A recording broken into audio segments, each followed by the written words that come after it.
Captain's Log, June 2nd, 2836. After 27 years of war between the Degen Coomers and the Sainthood Slayers, a new hope arises. As the battlefield lay weaponized, locked and loaded for destruction, negotiations for a peace treaty are in transition. The moderator has arrived at Station 42. Can this war be ended? Will the Coomers and Slayers find a middle ground? Abort mission. I repeat, abort mission. Negotiation failure. Abort mission.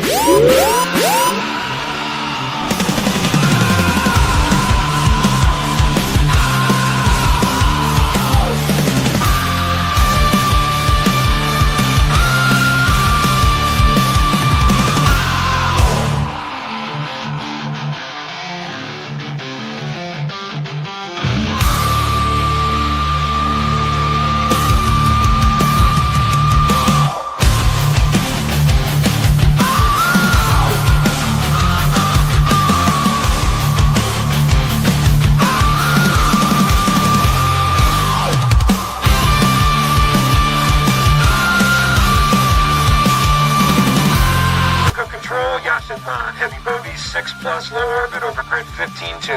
No joy, Yashin-Han. Then go to your window and look up their biggest fracking asteroid. Copy, Yashin-Han. Still blind. Got some kind of system-wide crash in the defense grid. Go on, track yourself right goddamn now, because we got Boku inbound, and they're not carrying flow. Wait one, Yashin-Han. We don't have flow.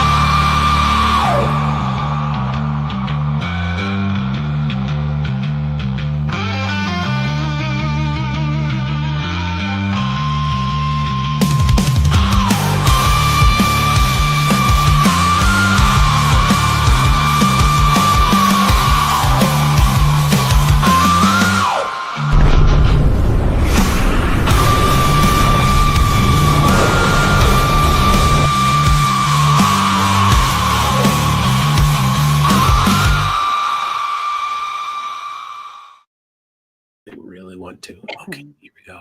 Oh, see, I said the 30-second warning, so you weren't doing anything stupid when it got brought up. Nobody listens to me, though. All right. Good evening, ladies and gentlemen. Welcome back. I am Sarah the Raging Tomato here, bringing to you another Moderator Monday live. We're going to be discussing our Chemtrails reel. And with the conversation I had with these fine gentlemen backstage, I know it's going to be a doozy. It's going to be a good one. You're going to laugh your ass off all night. So buckle up, sit down, shut up, and listen. Powder Dusty, would you like to kick off with your opening statement, please? Sure. I've been on a lot of debates here. And I think out of all of the debates I've been on, my opponents here have the stupidest position I've ever seen anyone put themselves in. I don't know what the two are thinking. Chemtrails, geoengineering, these are things that aren't just established. They've been established for almost a century. So, I mean, I've got document after document after document from government sources, which I assume both of them are fans of. I guess that's my opening statement. I don't know where they can go from here. Fair enough. Benjamin, to you.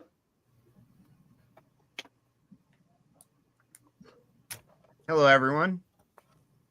For those that don't know me, I am Benjamin Balderson, currently on Deliberating Dog-Faced Dudes, and I've been around all over the podcast and speaking world, so by name, I'm easy to find. I would like to thank Sarah Tomato for the kind invite, Flo for partnering, and Craig for accepting. I think this will be a lot of fun. I'm a little surprised to be debating this particular topic in today's world. It very much proves a thing gets a dirty label. It is always dirty to the public thereafter. In 2008, China reported using weather modification to control the weather fairly famously. They reportedly employ 37,000 people nationwide whose sole responsibility is cloud seeding even today. In the Beijing Weather Office.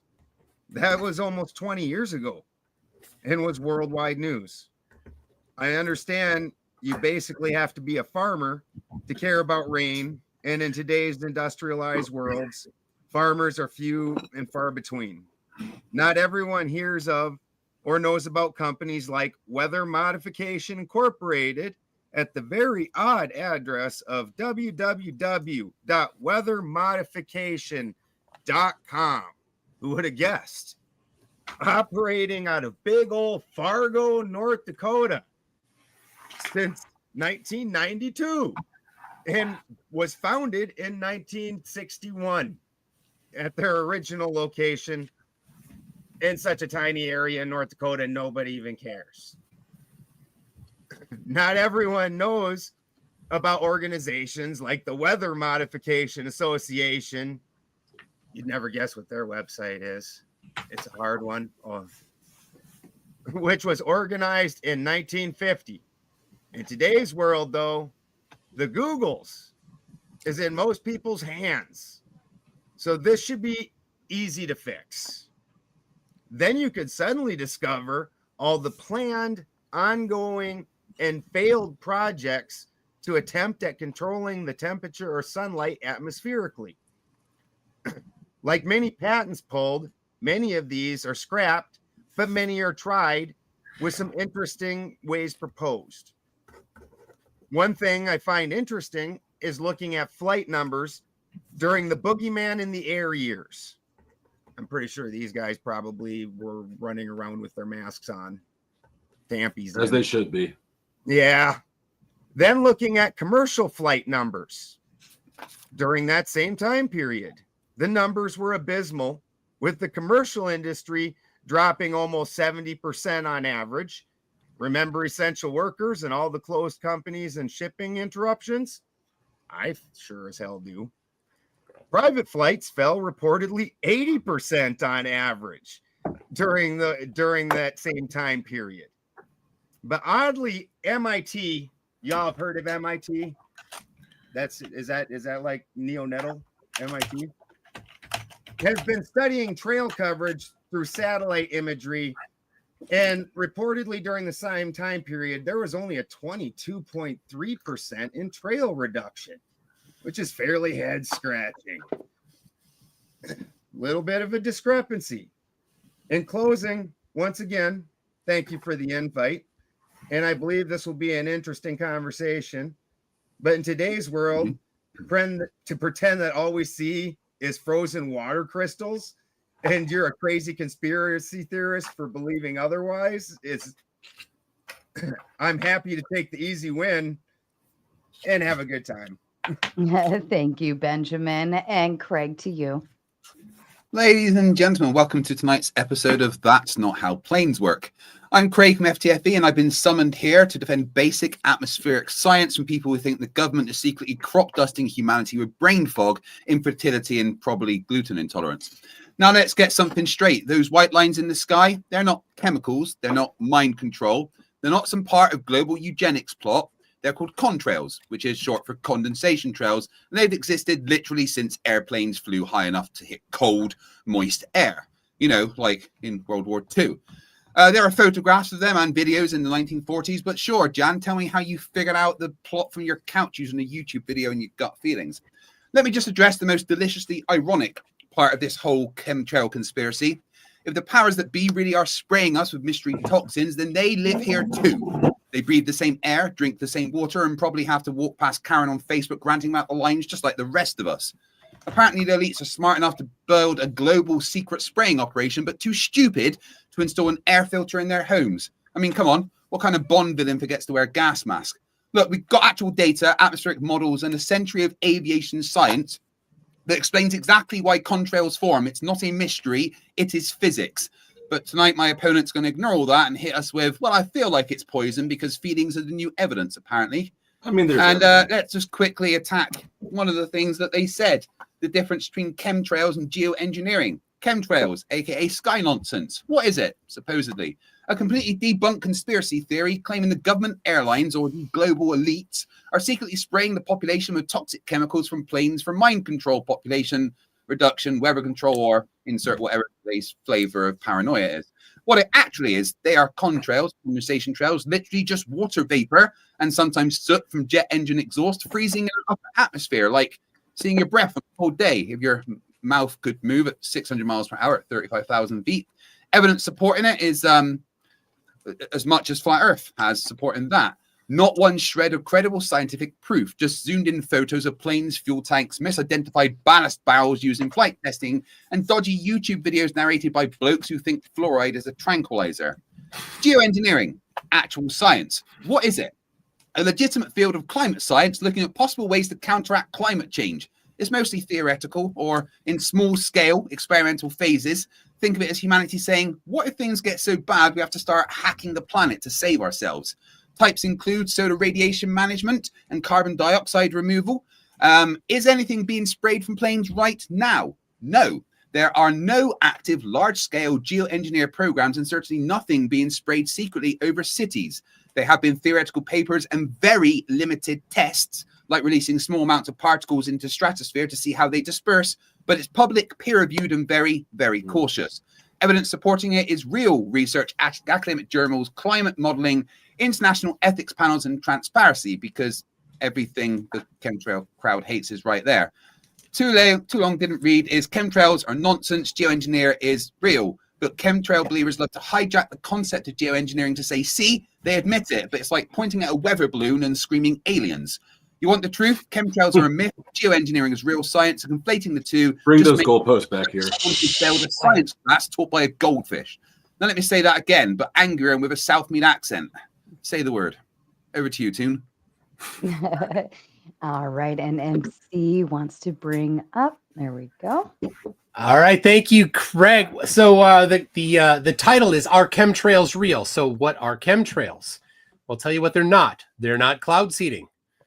Cloud seeding is to take an existing cloud. So the lines in the sky aren't existing clouds. So take an existing cloud and cause it to precipitate.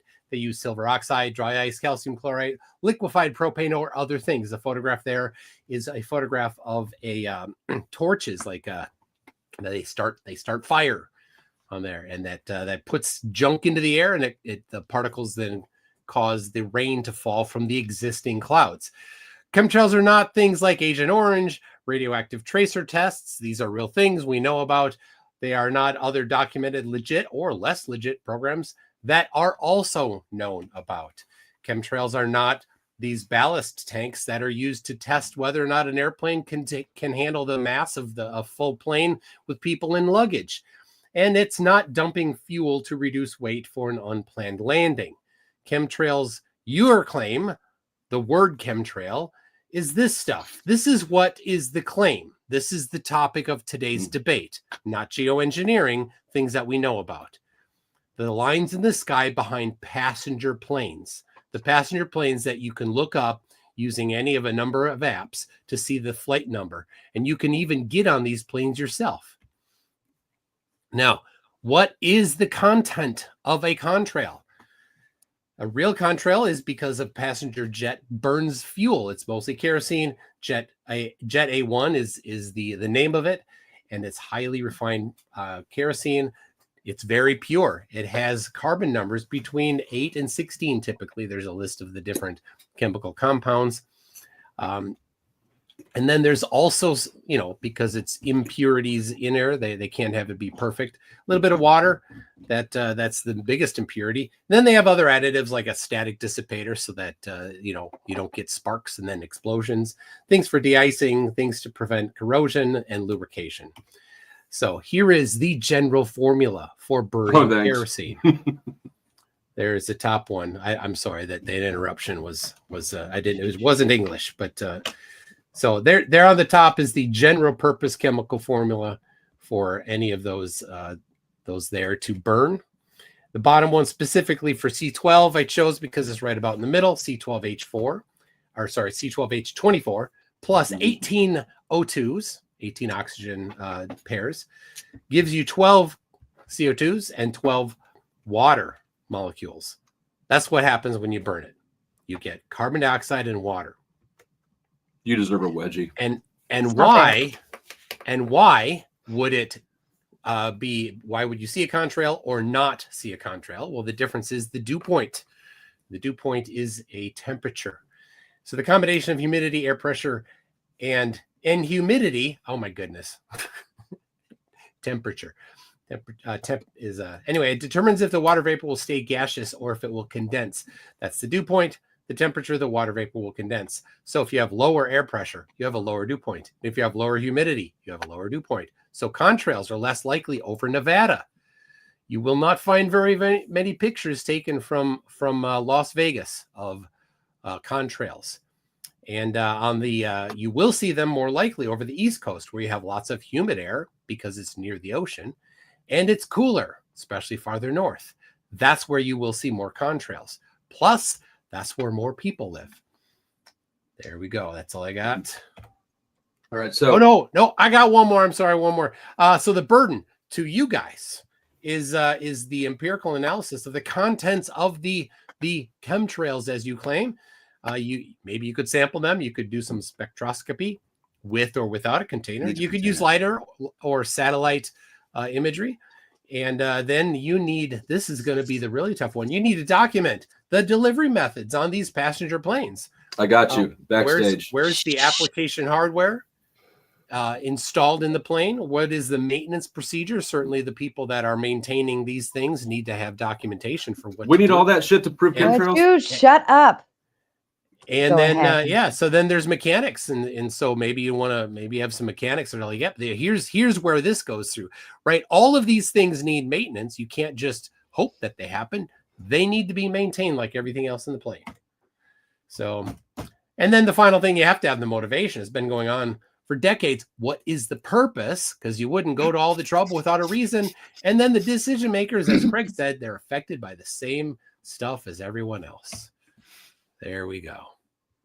Perfect. Thank you, gentlemen. I appreciate that. I'm sorry, Sarah. I said I didn't have any questions ever. Well, to speak twice every time. Does what? Craig get to speak twice every time? You guys, you're calling them both Craig, right? Well, just because he has two cameras. You muted me. Yes, I did, because you wouldn't stop interrupting. You know better than to interrupt opening and closing statements. Craig's. Before you get started, I wanted to send a big kind reminder to everyone. I believe all of the gentlemen are dual streaming as well. So please be sure to like, subscribe, and share on all of their ends, just as well as mine. And I am excited. We hit the big 7K last night. So just a big shout out to all of the maters. But do your job, like, subscribe, share. We will run the debate. We will end with closing statements. We will read and respond to your super chats, and then we will open up the panel for open panel dumpster fire. Okay, gentlemen, the floor is open. Hey, Ray Charles, that document you just sent, let me just read one little bit from it. It says, what if I see streaks in the sky and I think somebody is modifying the weather? And then the document you sent says, you didn't scroll these down are to the contrails bottom, produced by planes. Contrails are the condensated products of combustion and vapor generated by scroll airplanes down to the traveling bottom higher where altitudes while the atmosphere is colder. These have been prominent atmospheric features since the beginning of jet plane travel. So thank you. And then, but then down at the bottom, what is that? That's conspiracy 109. Do you have impulse control issues? There's 109 pages below that at the bottom of public records of them actually spraying chemicals into the air to modify the weather. So. And it makes sense that they would tell you out of one side of their mouth that it's just condensation, and then also we don't disagree that geoengineering projects exist. So the claim about the chemtrails a bona fide gentlemen, I'm going to make a kind reminder that we're not going to interrupt each other because all of the audience only hears between all of you. So please be mindful of your speaking time. Let's go one at a time. And if we can't do that, I'll make you raise your hands. Okay. If I could have the floor, if that's okay. Sure. Thank you. Yes, Ray Charles, we are very aware that geoengineering is a thing, as Toon and I both pointed out in our intros. That is not the same thing as the lines. Part of the definition. I do apologize that the middle of my sentence interrupted the beginning of yours. That is terribly rude of me. Didn't your intro include a definition of chemtrails that included maybe I could finish modification? the thing I was saying. Is that okay? Maybe you could quit being so sissy. Go ahead. Is that okay if I finish what I'm saying before you start talking? I'll allow it, but I can't guarantee you'll get to go on forever. Go ahead. Okay, so once again, we defined the difference between geoengineering and chemtrails. And to be very, very clear, those things behind passenger jets are not chemtrails. That is the subject of this debate. Oh, man, you guys keep refining it. You take away the goalposts, so it can't be weather modification. Well, he it can't be passenger He just death. said this is chemtrails, and he redefined chemtrails with his own definition. So, and then also, I don't know if I'm supposed to, the other picture of Craig, if I'm supposed to address that as that weird other thing. I don't know what the hell is going on with this. Craig 1 and Craig 2. Yeah, like is it Craig 1, Craig 2, or this? Because the one has a 2 on it. I think so. It's Craig A and Craig 1. They came into the same deep underground base as the let me interrupt just for an audio thing. Flo, I think you're still running off the different mic or something because it's coming in like it's coming in from your laptop. Okay, Benjamin, go ahead. So this second Craig 2 something, he is also then not only making up his own definition of chemtrails and making us try to defend his definition, which chemtrails is anything that's not a contrail, which is water vapor in the sky. Oh yeah, we believe in some chemtrails, but we've decided we're not going to fight you on those. So really, you already admitted we win. But then you said you said we're making the positive claim. Now the funny thing is I didn't hear the flow state, and I certainly didn't claim any. I knew what any trail was at all, but in your total opening statement, and I'm talking about part 2 of it, I guess is what I should call it instead of part 1, since you got 2 parts of an opening statement. In the second part, you dedicated quite a bit of your time to the chemical composition, which actually Flo even interrupted and made a laugh about it. And then you made a comment about how that wasn't even English, as you were making a very positive claim about knowing exactly what these trails are. And all Flo and I did was say, hey, look, there's open companies saying, look, we spray other shit besides water vapor. I don't know how their planes work. I don't own one of those companies. So you expect me to make a positive claim on, because you've said that doesn't work out. Now you want me to make a positive claim on how all this shit works, when all I got to do is say, hey, there's a company doing it.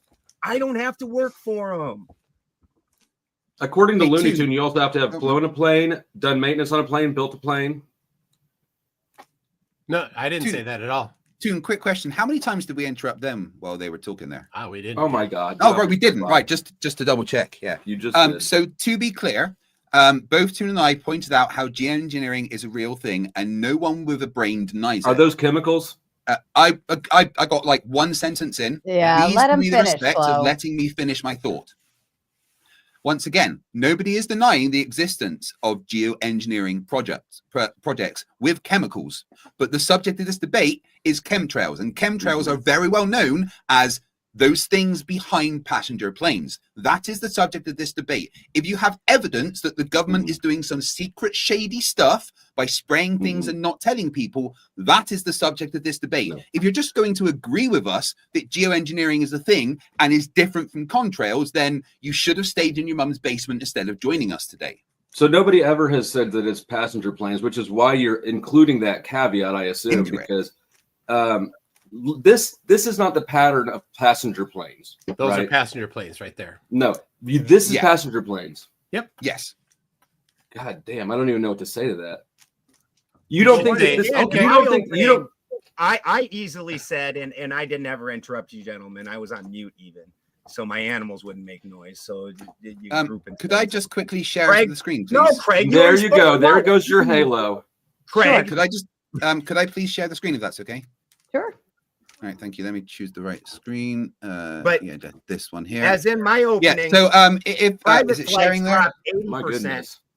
Right. My Yeah, goodness, so Craig is interrupting. Just right, one sec, ahead, guys. If Craig. you could. Go ahead, Craig. Yeah. Thank you, guys.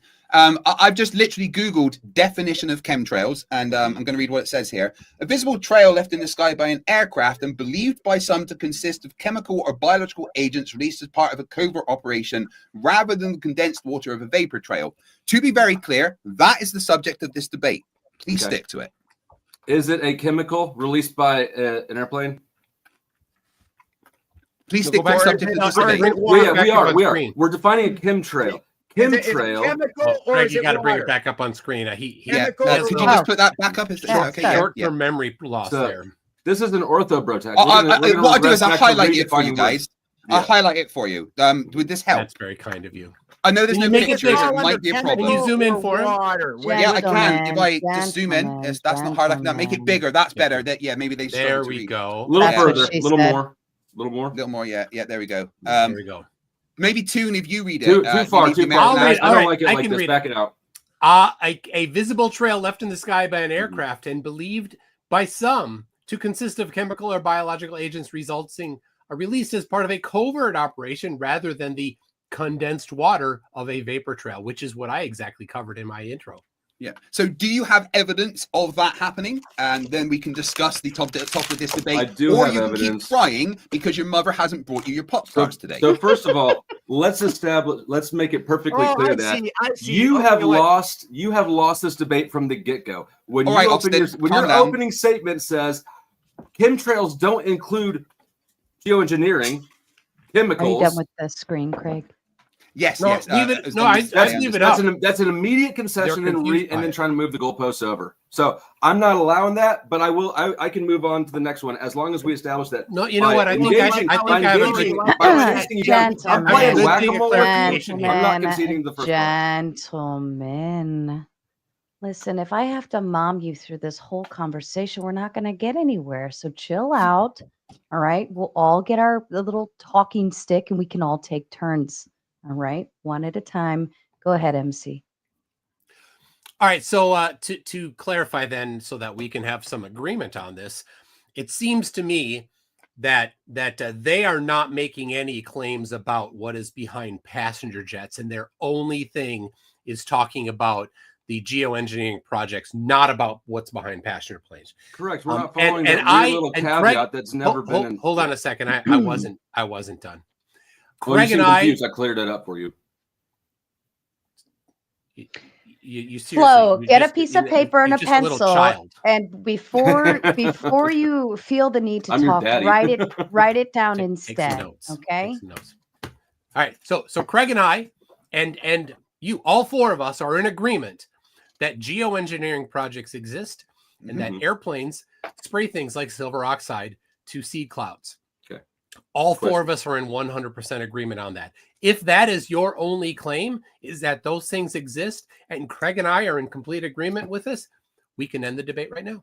Question: is silver oxide and You aluminum? mean you can concede the debate right now? Are those toxic substances that they spray to in order for the geoengineering?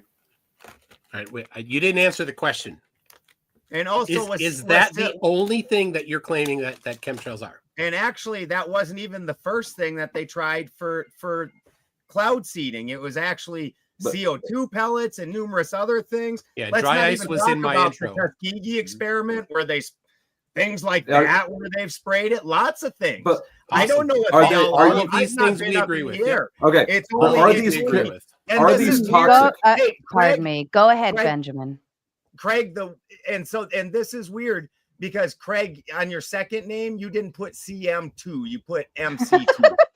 I don't understand why you got that a little mixed up. Now because once I put my glasses on, I noticed that's where I was having a problem. And yeah, so but there's been You should put your numerous glasses things. on so you can't see them. So because if I can answer Was that if I can silver answer Powder iodide? Snow's question. Was that silver iodide that they sprayed in the Tuskegee experiment? Yeah. So if I can answer what the question that Powder posed, which is silver iodine toxic? Well, to answer that, I'm going to pose you a question: is water toxic? No. Yes, it is. Water. I understand what you're kill doing here. you. You're trying, if you ingest too much water, it can be toxic to your body. If you ingest too much of anything, it can kill you. Is right. toxic So what you're if there is what you're too much of telling it. me is you're obscuring what toxic means to the point where nothing is toxic now, or everything is toxic. You're Toxic is a completely relative obliterating thing. the meaning of the question. Toxic is a even though it's relative perfectly thing. clear. Yeah, This is what fucking losers do. They have to manipulate language. I know you're angry that you didn't get Losers Let me have to be clear manipulate language. Toxic is a relative thing and is dependent on a bunch of variables. Now, is silver iodine toxic to us? Yes, in large quantities. Is it toxic to us in the amount that they spray into the atmosphere? Absolutely not. Is it toxic to the bees? Yeah, that's what the fucking the little thalidomide or however that shit was pronounced, babies and all in kinds large of people. quantities. Yes, it is toxic to the bees, but not in the quantities that they sprayed into the sky. Yeah. Okay. If you have evidence otherwise, this is the thing. If you have evidence that the geoengineering projects that have taken place have been damaging to any kind of life forms, then please present that evidence, and then present evidence that it is still going on. Because the point of this debate is that the government are doing something secret and shady and trying to do something crazy to kill us or something. And then you are trying to change the topic of debate from what is the known definition of chemtrails. You're trying to make it so that we have to prove somebody's intention. In your definition, where you tried to pin it on us, it said some believe. That it didn't say all. And so I fully fit in the definition of it because I don't believe that second part. It said you can leave then. You know that's what this debate's about. I think this is a good chance. This is the problem here. Craig and I use the definition for chemtrail that is the common definition. It seems that you two have a different definition for chemtrail that you're talking about. Maybe if you two could just clarify specifically. I was really just talking. Yeah, I was nearly done when your impulse control just kicked in there, right? So if you could just very specifically. Well, you guys get to talk twice. I don't know what your deal is, Craig. All right, Ben. It's over now. It's getting old. Go ahead, quick. MC. Go ahead, MC. Very, very old, very fast. You all right? This isn't the dumpster fire portion of the debate, right? Excellent I point. expect that during the dumpster fire portion of it. Okay. Man, sack up. Come on. What were you trying to say? So, Sarah, you're going to need to be a little more aggressive on the moderating. That's going to work. Craig 2 is going to filibuster after Craig 1 talks. What were you trying? Hold on, Ben. All right, what were you trying to say? Stop. Okay, we get the Craig 1, Craig 2 joke. It's done and it's old now and it's not part of the argument and it's not being productive. We're going to put that one to the side, save it for later. All right, MC, you were saying something. Go ahead and please finish. All right. I would very much appreciate it if they could define for the audience what chemtrail means to them so that we can all have the same definition that we're working on. Also, what their problem with it is. Okay, so let's look at the word chem. What do you suppose chem means? Chemical. Oh, shit, chemical. And then trail. Right. Trail. This thing in the sky that stands out. That's the clouds, the trails left behind planes that are chemicals intentionally put out into the atmosphere that are not. That's not condensation, right? It's a pretty simple one. It's a much not frozen water, right? No. What? Say that. What did you say? Trails of chemicals intentionally sprayed into the environment, not contrails. Okay, so behind passenger planes. Any plane behind planes. Okay, so it is exactly what I specifically said. So there are two different classifications: the geoengineering ones that Craig and I don't disagree with at all, and the ones behind passenger planes that you can see in the sky. Those are the ones we are talking about. Since we all agree that the others exist, there's no problem with that at all. We don't disagree. Not really something to have a discussion about. So it's specifically about what is behind passenger planes. There at no point ever in either any definition or has anybody ever said passenger planes. Passenger plane has nothing to do with it. The type of plane has nothing in the prompt somewhere. It's not in the prompt. It's not in the definition either of them provided. It's the known definition that the majority of the world, anyone with a functioning brain uses and knows. No problem. Hope harder. Yes. Yeah, so during the one of the problems that you can identify is that during the boogeyman in the airtime, that private flights dropped off 80+%.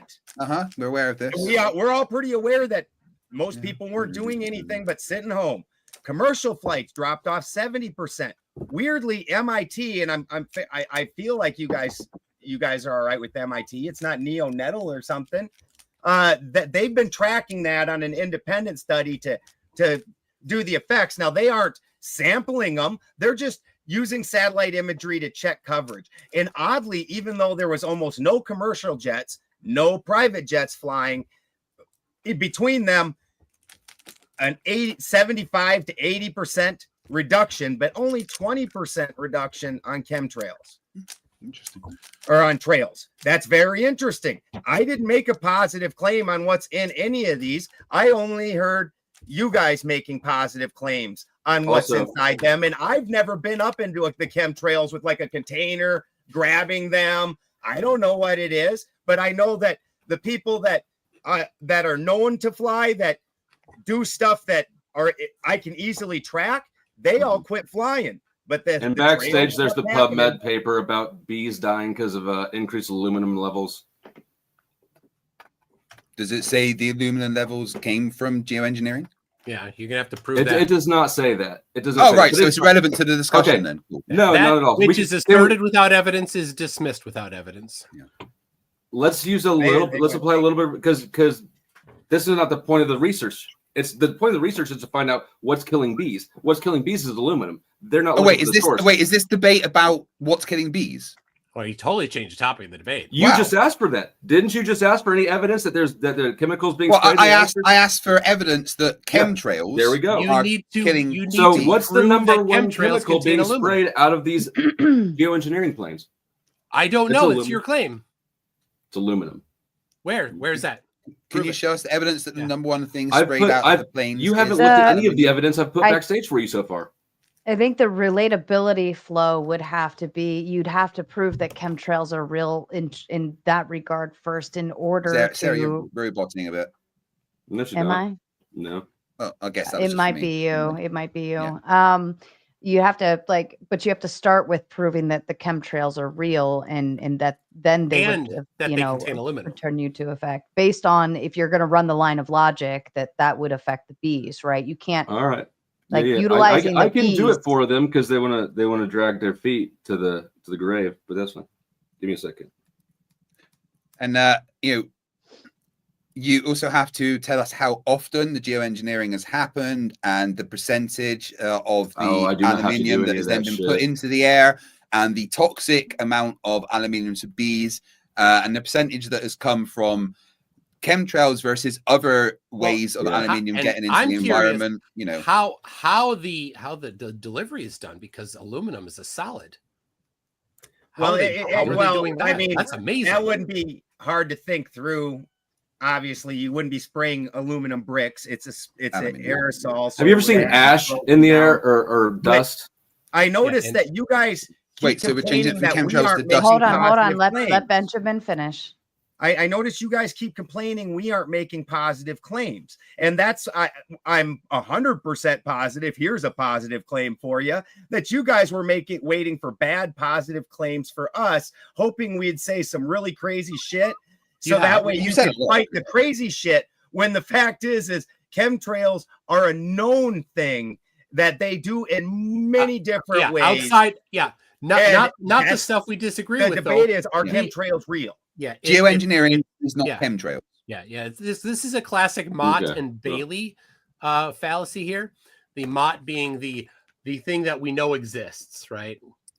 Okay. So it's a Bailey. We know that geoengineering exists. The Mott is the things behind airplanes that are passenger airplanes and things that the picture that Fluffy put up earlier. So you're wanting us. What is it you're wanting us to prove then? If it's not that planes are spraying chemicals into the atmosphere, that is not contrails. Yes. So you need to show that it's something other than burned kerosene that is in behind the passenger planes. Unless you don't make that claim. Aside from kerosene or aside from geoengineering chemicals, right? If you don't know, we've already stated that we agree on those. And you know how much of it's geoengineering chemicals by your positive claim. I'm waiting for the proof. You to put up the proof of how much of it that because you're you've made the positive claim. I realize You got you're trying the to bait formula. us into doing it. Yes, I and put then the gonna formula up. Well, you don't know how kerosene much. Well, I'm waiting for you to prove how much. Where you made the positive claims, guys. I showed all that. Prove that we most showed of you. it's water and a certain number of it's chemical. Show us. We did. No, you didn't. We showed you the formula to calculate it. Yeah. Did you not? I know understand maths that? is a little bit beyond your pay grade. The burn formula. You can give me a formula. That's not evidence of something. Yeah, Well, of course, you would say that because you're scientifically illiterate. Yes. I can tell you that I can. Okay. Plus least squared equals Hold c on, squared. let- Does that prove let- that we live on a Let triangle? I think MC was trying to answer your question. MC is always trying to answer. Go ahead. Well, yeah, that's the point of a debate. You ask a question and we answer. Yeah. So jet fuel is well known to be kerosene, and that's what you put into a plane. And when you burn it, because how jet engines work is well understood. I'm not going to walk through that. If you don't understand that, that's on you. But pretty clean burning, aren't they? They are very clean burning. So you burn that, and that's what you get. You get carbon dioxide and water out of that transaction.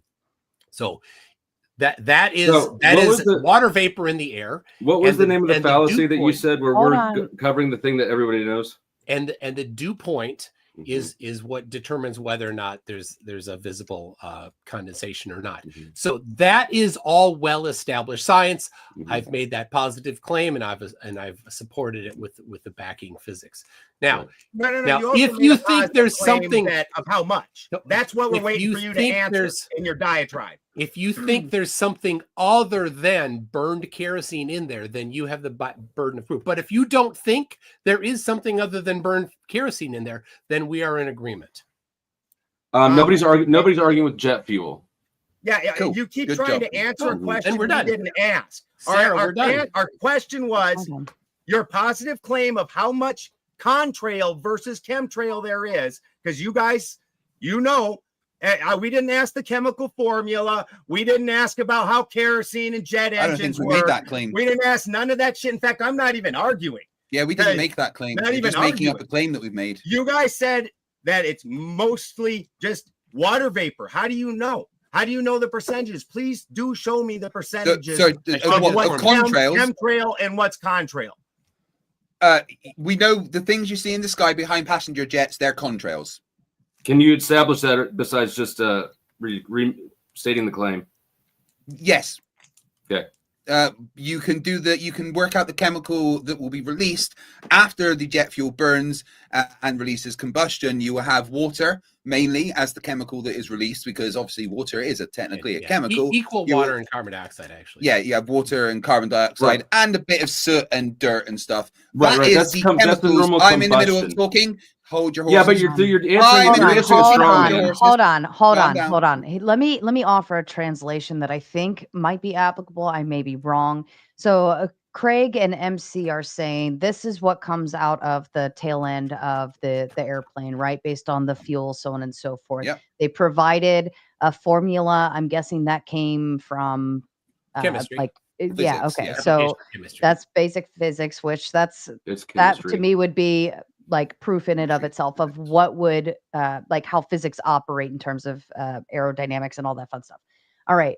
But Benjamin and Flo, you are saying that it's not the stuff that's in there. He's saying that's the only thing that comes out of the back of planes, and then he's giving us the formula for combustion. So then, but we're not. Hold on, let me explain. We're not confused about combustion, right? That's good. We're saying, how does he know that's the only thing coming out of the back of planes? Okay, but the burden of proof lies on you with the question. It says, are chemtrails real? You have the affirmative stance. So, therefore, you have to provide the proof that it is. So if you're saying, hold on. Let me get the translation out. So what I'm saying is if you believe there is something different coming out of the tail end, then that is what you're needing to prove in this conversation. Instead of just saying, right, you're providing physics, but the physics are great, but there's something else added in. Well, then that's what you need to provide. Does that make sense? So it does. Then hold on, let me make sure. MC and Craig, am I saying that right? Does that make sense to you? We agree with that. Yeah. Okay. I think that So- that's where we're sitting here. So the burden falls to you to prove otherwise, because physics is physics, right? That would be hard to deny that. Um, nobody's hung up on that. Okay. I mean, So The here's where issue is that they switcheroo started off happened, by though, saying, Sarah. Here's Sure. where the switcheroo happened. They've Mhm. actually already admitted that there are planes that Mhm. spray chemicals. Then now there's a secondary positive claim, which is which planes are doing it. I don't know. I don't know how it works. I don't know what any given plane is spraying out the back. All right, They let me made answer the that. You're not. You're in the wrong place. positive then. claim. Yeah, that right. Look, can I this is answer the that wrong question place. before Are you you guys continue to gonna waffle? wait till I'm done talking? Because you Well, can you're answer gonna it. Yeah, you've asked sure. the question. Sure. Let me Or are answer you it. just going to keep talking while I'm Finish, talking? Ben. Go ahead and finish And the so statement, they've and then now we'll made the redirect it positive to. claim that they know exactly which planes are spraying what. We never said okay. that. Let me answer that. then. And so now they've got to stand No, up you're for saying the their same thing again. positive claim, and they're asking us to say You're we talking know in circles. Let what me answer comes your out of these question. planes. Okay, go ahead, Craig Right, or cool. MC. Yeah, the answer is they tell you when they are spraying. If there is any geoengineering happening, the rules are that they have to announce it, and it's publicly available knowledge. And any passenger jet that you can track doesn't spray chemicals because they don't have anywhere to store them. So that answers your Of question. course, passenger really- jets don't. let me just Let really drill that Tombs in. talking. So the link that you sent, the very first link, why does NOAA collect information about weather modification? The Weather Modification Reporting Act of 1972 requires that all persons who conduct weather modification activities within the United States or its territories report such activities to the U.S. Secretary of Commerce at least 10 days prior to and after undertaking the activities. Failure That's to why I thought this report was such a stupid can position for you result guys in to take. fines of up Finish. to $10,000. So Mhm. if you think that the stuff behind passenger planes are this, and if you don't think that they are, then we're in complete agreement. But if you think that they are, then these things would be things that could be reported to NOAA for a $10,000 fine per incident. So You keep throwing So the passenger that plane in there directly and hoping it answers his sticks. question, right? You That keep directly hoping the answers the question passenger that's plane been part of it asked. sticks, but it's never going to stick. okay, Right. so you don't think that passenger planes are doing that? Is that your case? Take the I word just wanna be passenger out of your vocabulary. Nobody cares about Right. passengers except Well, you're then trying we've to bring answered something the in to make it question. so you're not losing. We've answered the question. The question was, how do you know which ones are which? The answer is they tell you so you can go and look. Okay, that's great, but still, again, nobody's over here is concerned about passenger. Okay. Y'all are trying to find something Yeah, I to understand move you're probably past on the the right list, goalpost. right? Craig, I think So- we're in If agreement. There is no if debate. that answer's so easy, Yeah, no, we've won. then you should be There able to is no tell me debate. what percentage is chemtrails and what percentage is contrails, No, which there's is the you- question I this asked is the like 20 problem. minutes ago. There Yeah, we've is no answered that. debate here. There is still Sarah a made debate. it clear that if they think that chemtrails are a thing, then they have the burden of evidence. That's the prompt for the debate. But so far, it sounds like they agree that geoengineering projects exist. So do we. They do not make any claims about passenger planes, and I'm fine with that. We are done. There is nothing left to discuss. Can you find me the word passenger in the email and the prompt anywhere before literally right now when you guys are talking? We just Wow. we've in No, you in the can't. 48 No, you minutes- can't. Y'all in the- motherfuckers are grabbing for something to save you. in the The debate that we're still But having you is could- whether or you not could you very- lost. Hold on. You could hold on, very hold on. clearly end this The question debate right we're now having is by stating whether or not you think that passenger planes I do want you to have find the word things going passenger on. in the email that we Just- got to get here. just have and- the and balls to say It's So- the known Let definition. me balls make to sure say it I there. understand here, gentlemen. So, Flo and Benjamin, are you saying that it's not passenger planes? You're saying it's another plane, or are you saying it's just mixed in all together? We're making no claim about the type of plane. They're trying to restrict the definition to We're going with the make it known so they didn't definition. Let me lose. ask this then: where do you think the chemtrails are coming from, or is there a I don't- specification? No, there's no specification. So I didn't You're- make a then claim you're in the on, wrong on place. positively Yeah. where they came from, but I did lay out the positive information that it's easily tracked down. And this is you can go to airport reporting. There was a giant drop in commercial flights, all Yeah, commercial we know that. You've Yeah, we repeated know it. that. You've said this All 4 times. private You don't need to say it again. Third time, yeah. The trail coverage of, and again, MIT doesn't. I think go he's just got like a few Yeah. phrases. Hold like, on, just- Ben, hold we on, got let me that. finish. the total He trail forgot coverage. already. So I don't know who's doing it, but the trails are still there. And you guys So keep making these what claims trails that are still they're from there? these jets. What that are just trails leaving are still water? there? Well, then What why trails did are it, still then there? why Let were him- they let him still there finish, when Craig. the planes all got What grounded? trails are Who's still there? doing it? I don't know. We talk so much. What trails are still there? Ask MIT. Yeah. No, no, the no. answer. You The just- answer you is just the said answer trails is we are make there. no claim. What trail? Mm. Can I ask- MIT is just- not guys, in the stop. debate tonight. Please, right. Please. MIT Dude, registered right, how wait, much wait, trail stop, coverage stop. there Let me was. stop, Gentlemen, please. Jesus enough. Christ, man.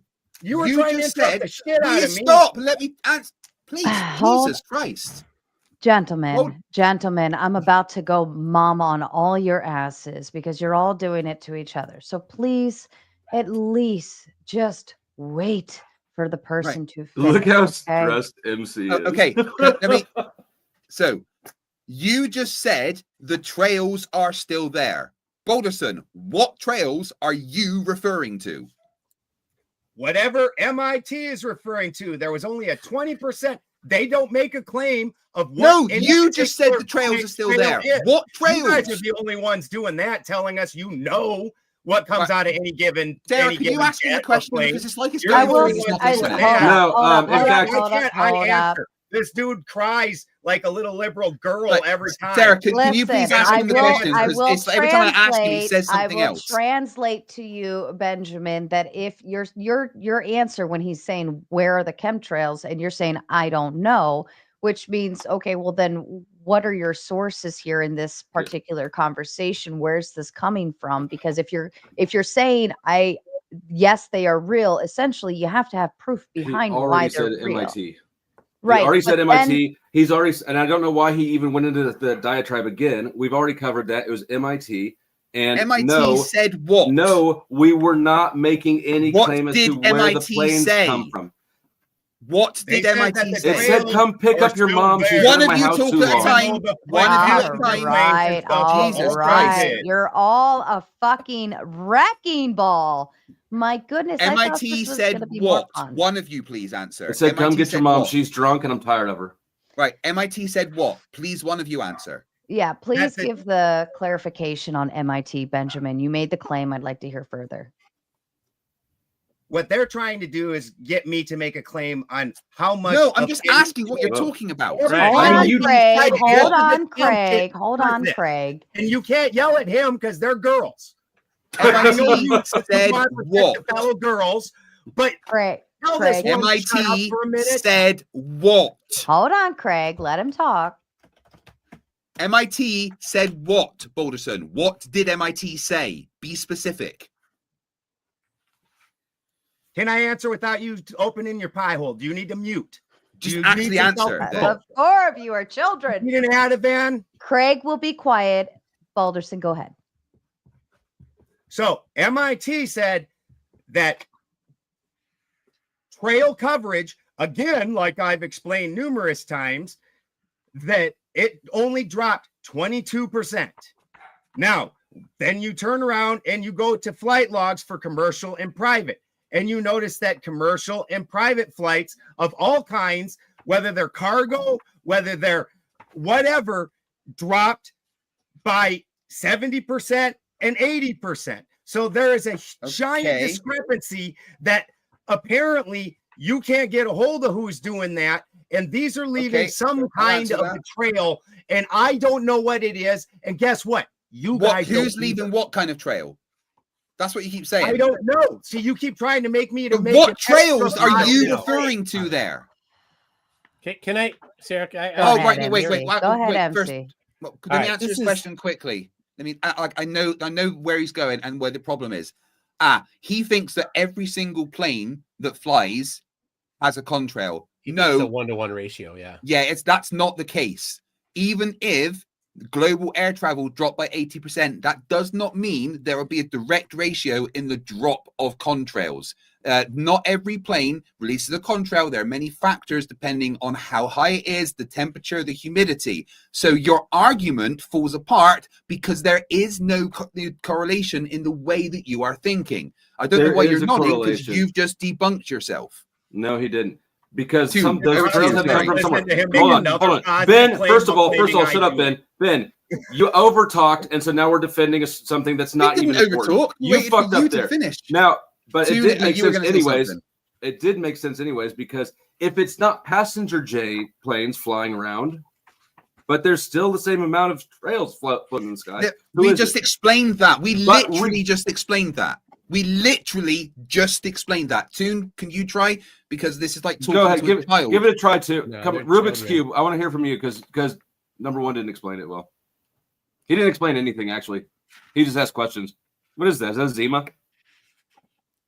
Toon, you want to try? I thought I'd explained it, and his the problem is understanding. They don't know how to participate in a debate here. The critical thing in a debate is I got Debater's Guide here. Oh, good. I recommend getting this book. The critical thing in a debate is each side has a positive claim, right? Page 22 right here. We've got the debater should understand three more terms at this point. Burden of proof, burden of rebuttal, and burden of communication. The burden of proof is a primary rule in any argument or debate. It first requires the affirmative to bear the burden of proving the proposition. What is your proposition? You don't know your proposition. Subsequently,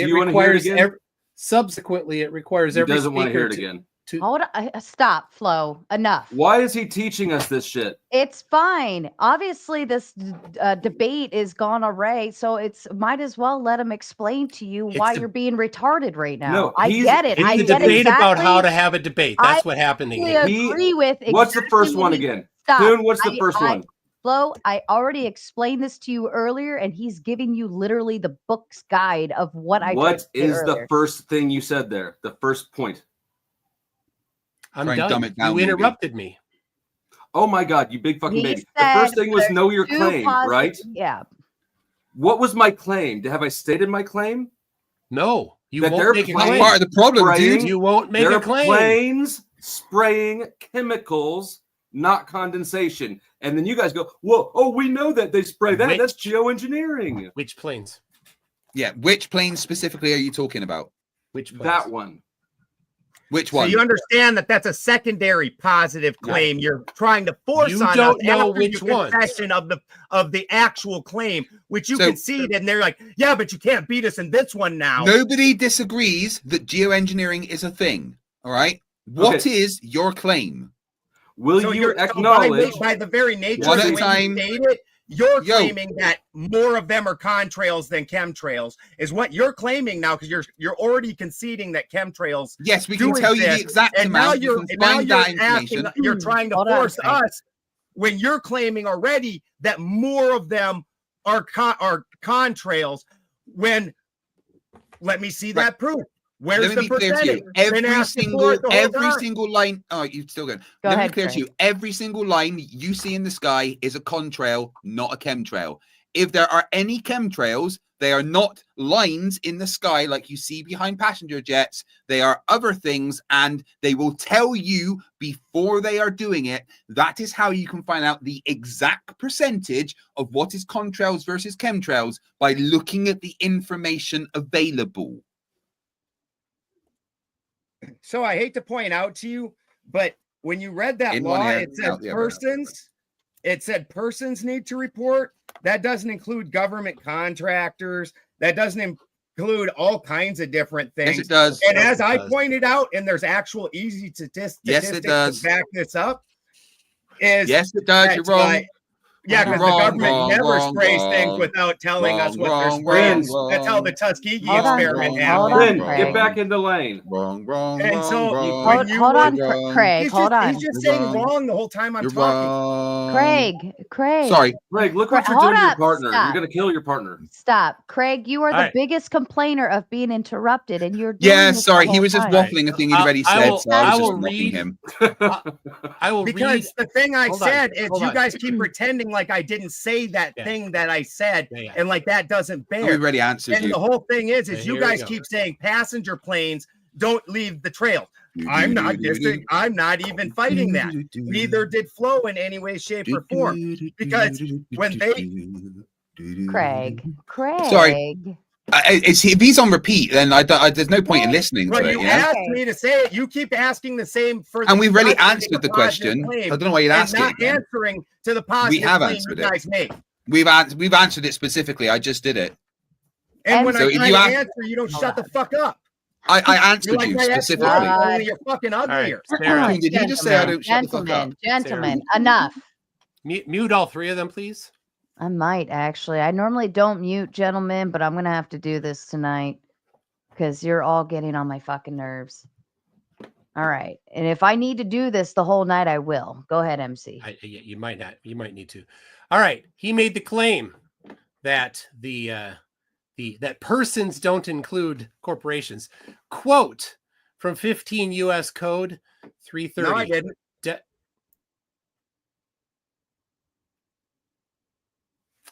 Thanks, Sarah. You can pretend that. I'm just Stop unmuting okay, we're just gonna do this. All right, go ahead, MC. Thank you. I might have to do this the whole night. He very clearly tried to claim that persons, it doesn't include corporations. Quote 15 U.S. Code 330.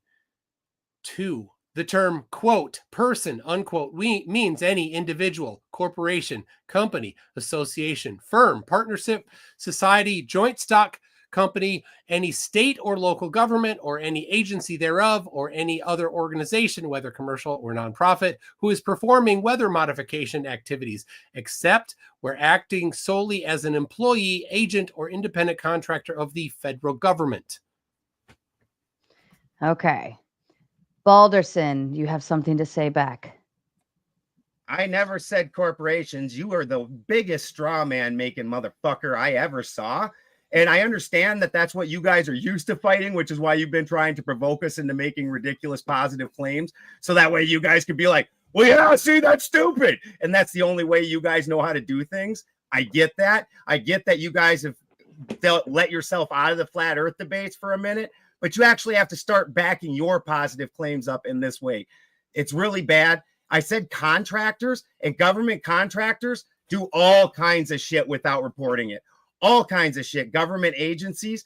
In fact, that's the entire reason they contract. That's why we don't go to war. That's how come, like, during Bill Clinton's time, we weren't at war, because all we did was send contractors and do military actions. So then they don't have to be accountable, and they get to just cut them off when they get caught doing anything. This is a fairly well-known thing. So the straw man shit don't work. All right. This If is you absolute all- bullshit. Oh, Okay. okay. No, I've had my hand up. Go ahead. I yeah. will say Craig did have his hand up backstage. So To be Up his clear, own ass. you did say that. I've just listened back. Those were your exact words. So short-term memory loss. Not sure what the problem is there. Yeah, and probably. we have agreed that there are people that spray, but every single people that spray chemicals for geoengineering, all of them, contractors, agencies, people, all of them have to and do report it. If you have evidence, which was just your positive claim of they don't all report it, if you have evidence that they don't report it, then please present that evidence. Otherwise, that evidence will be dismissed. Our evidence that it is reported is the reports that exist, which dumbass number one over there kindly actually posted already for us. Yeah, he was just speaking for the hip loosely. Flowstate, There is no. did you want to say as far something? as me, Yeah, everybody's had. Am I their not saying turn. something? No, I'm just making sure. Okay, thank you. Mostly I want to check in on Homeboy over there because he looks like, yeah, Bucky's. You all right? We're going to get back to the debate then. If you can prove that contrails are chemtrails, please go ahead, because that is the debate we are having. The chemicals in them prove that. So which chemicals? The silver, the aluminum. And they're in contrails, are they? They're not in contrails. Okay, well then you've lost this debate. Thank you for coming. I thought you disagreed with the geoengineering. No, no one disagrees with geoengineering. Okay. So the issue here is that, so I don't know, maybe we need to ask, you have a brain maybe we injury need as to a ask child, Sarah, maybe we need to ask Go somebody ahead, who's not got a conflict of interest here, whether or not they think that weather modification chemicals count as chemtrails, or whether they think that it has to be a passenger plane.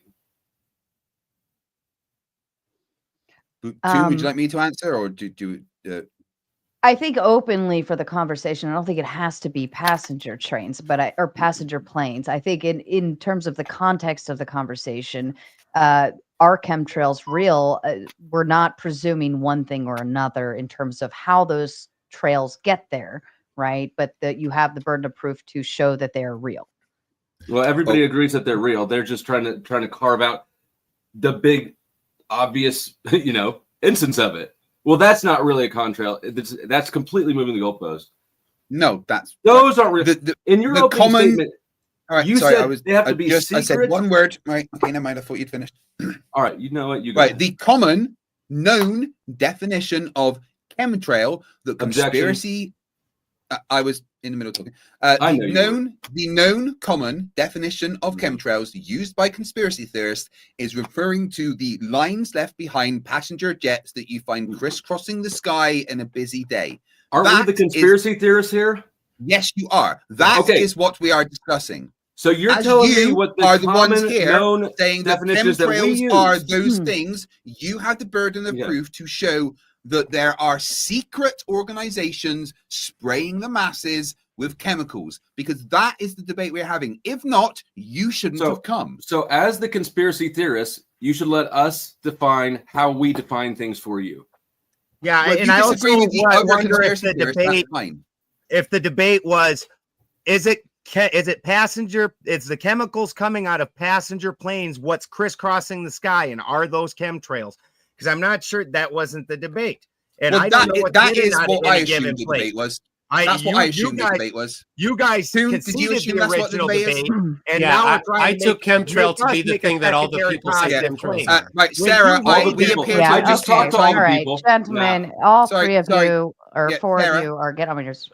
Sarah, apologies. We appear to have wasted your time. Toon and I came under the assumption that we were here debating the commonly known assumption that the trails left behind jet planes are actually secret you don't get chemicals. To commonly known like that. Oh no, I was. Excuse me, I'm talking to Sarah. If you could just keep what I'm talking to Sarah. If you could, yeah. Toon and I came here under the false assumption that this debate was about whether the lines left behind. Passenger jets that crisscross the sky are in fact secret chemicals sprayed by the government or whatever, and not in fact condensation and moisture known as contrails. We apologize that we came here under the assumption that was debate. These guys seem to think the debate is something completely different, so I do apologize for wasting everybody's time. You can find the cue to something that really by definition we probably can't prove, right? If it's secret, of course. How the fuck can we have proof of it? That's why it's so ridiculous for people to believe that position. Yeah. I'm a fairly well-known speaker in the conspiracy world, and funny, none of us put this passenger word that you keep smuggling in, into it. Nobody puts that in there. They say there's trails up there. Nobody goes, it's passenger. I just talked to everybody and they said you're lying. Everybody weird. No, I spoke to everyone. They said weird. Stop. I know. Stop. That's what she said. Flo and Benjamin, where do chemtrails come from? Sprayed out the back of planes. Right. Which ones? Which planes? Doesn't matter. That is not relevant to the prompt. That is exactly all that I'm here for. Okay. Yeah, me too. If you can't define which planes, like I said, then I have no reason to be here. Listen to me. If that's why Craig, you're do you here, have a reason to be here if they can't you define find which any planes? time in the Flo email. and Benjamin, Flo and Benjamin, are chemtrails coming out? Is it a possibility that they're coming out of passenger trains? I keep saying fucking It was trains. not. It doesn't matter. It wasn't the Passenger prompt at planes, all. jet planes. Well, where do the chemical trails? Why are we come answering from? this? Can we? Well, I'll answer it. We'll answer it if we can concede that we've won the point, because that's got nothing to do with the prompt of the debate. Yeah, sure. You won. Good job. Well done. I bet your mum's proud. Thank you. Where is it coming from? I don't think it's coming from passenger planes. I think it's coming from private contractors, probably. I don't know, but I would assume that. So the lines in the sky, are we all referring to the lines of the sky? Can I at least get No, they're not. We are. Flo, do you think there are lines in the sky? Yes. And what are they? Lines in the sky. Okay, we're all referring to the lines in the sky. Can we make the argument based on lines in the sky? Yes, we think the lines in Okay. the sky are in fact contrails, condensation vapors left behind from the combustion of jet engines. Do you two agree with us? Do not. Okay. Right. Do you let's have start there. evidence that? Yeah. Do you have evidence that the lines we see in the sky are not the things that I've just said? Which lines specifically are you referring to? Because we're looking at different lines. The I mean, lines you see in the sky. I live in behind planes. Kansas City. You sound like you don't live in Kansas City. So Oh, yeah, I do. I'm 2 doors behind you. Sweet. I run the local HOA. You haven't paid your fines. Oh my God. No, I don't have an HOA. That's probably why I haven't paid your fines, because you didn't realize. Yeah, so the lines specifically we are talking about are the lines you see behind passenger jets that leave crisscrossing the sky on a busy day. Do you think that they are contrails, condensation vapors, yes or no? I don't think those are passenger jets crisscrossing the skies. I think you're referencing 2 different types of planes. No, we're not. you're We're trying to literally referencing the pigeonhole us passenger into jets something. that you see in the sky. Those aren't How do I passenger know jets. what jets are crisscrossing? Okay, the sky right. You and just doing said what? they're not passenger All right. jets. Do you have evidence they're not passenger jets? That's what I want to come back to for Flo and Benjamin. Okay, because they MC and Craig have made the claim that those lines in the sky are contrails, correct, gentlemen? Yes. Okay. Yes, that's their belief. All right. Now you believe otherwise. So now it is your duty to provide proof that it is something else or explain what else it is. You can say chemtrails, but they have provided the physics behind what they believe. Provide something. They didn't, though. That's where you're getting lost. They provided a formula for combustion. That doesn't at all demonstrate that what they're looking at in the sky is just combustion. They made a positive claim and made no. You wouldn't if we tried to make such a loose positive claim. Like as a matter of fact, Flo did make a loose positive claim where he said it's aluminum and whatnot, and they went, "Well, how do you know it's aluminum? How do you measure how the aluminum affects things?" Blah blah blah, and they went off on an entire thing like that. But they apparently can make loose positive claims and. They don't have to back theirs up, and the press.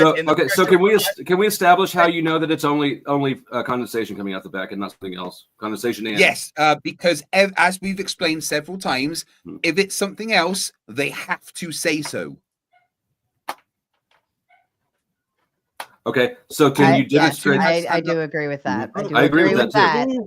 Who sprayed the chemicals for the Tuskegee experiment? Hold on, that's not even where we need to go. All right, so now, can you show then that the planes that are gridding the sky are not the ones spraying chemicals? Yes, you can go to planetracker.com and track every single passenger jet in the world. Thank you. Toon, over to you. Okay. But we'd have to do that in the future. The ones that we've already seen. This is where Toon talks. He's been waiting patiently. You don't determine who talks. And finish your statement, Flo, and then to MC, please. Okay, so I know how to do homework in the future to look at future planes. How do we know about the past planes that were gridding the sky? This is the issue with the. You can look at the past. This is the issue with the question. I'm answering your question. I'm answering your question. You can look at the past flights of planes. Now, please, can we let Toon speak? I've been waiting for him for ages. All right, the Tuskegee was in the 50s. The law that you cited in your citation is from 1972. So It is after that. But here is this is an important thing because who our person. I just want to make it clear that I was right. Here, just a second here. Craig already conceded. Okay, Austin. We're getting crushed, bro. Austin. Oh, is that his real name? Is he Austin? No, it's just you're about as smart as Austin Whitsett. So. All right. So he just claimed, I have his words coming out of his face hole saying that it doesn't include government contractors. And US 15 US code 330 specifically says that persons does include government contractors. So you said it. I called you out for saying it. You lied about not saying it. All right, congratulations. You scored a circumstantial win on something that wasn't corporation. I don't figure Dairy Queen's out there doing things without government permission. Let me just play the words that you said one more time. Everybody listen. It's not coming through to. Yeah. Did you want to share screen? And that's a W to us because he failed. But regardless, this is a tangent debate. There we go. Yeah, it didn't come through, bud. All right. So, you didn't hear it? Yeah, No. you'd have to share screen for the audio to come up. No, I have it piping through. Just a second. I'll put it in the back channel. Everybody can listen to it on there. Put it in the back. There you go. Okay. So he specifically said government contractors. That he claimed that it doesn't include, but it is listed in there in your own citation. Whoa. Okay. How do you guys, are you guys only able to fight straw men? You keep saying that. I admit Your I own said words government isn't a straw man. contractor. And we all already know government contractors, the whole point to them is so the government can go, oh, we didn't know that they were doing that shit. There are different requirements. That's a lovely positive claim. Prove it. It's called the CIA, dude. Like everybody knows it. Well, you do. The government you can have it. Everybody knows it. Stop. Benjamin, you're making more claims, and that's where we would need something to back it up. Yeah, it's okay if you want to make the claim. I agree with like the concept of making a claim. You just have to be able to back it up. It's not just because we just know. That's not an answer. Well, that's constantly reports that he's the one who's black projects. They call them black ops for a reason. Why is it black? Because it's not It's not reported. That's why it's called black ops. It's a known thing. Ben, stop making claims that we can't prove. But Craig did bring in the known thing first. He started. Okay, go ahead, Craig. Yeah, sorry. It was a while ago. I was trying to say something, and they don't shut up. So I don't even think it's relevant anymore at this point. But I was just trying to point out the amount of claims that he said.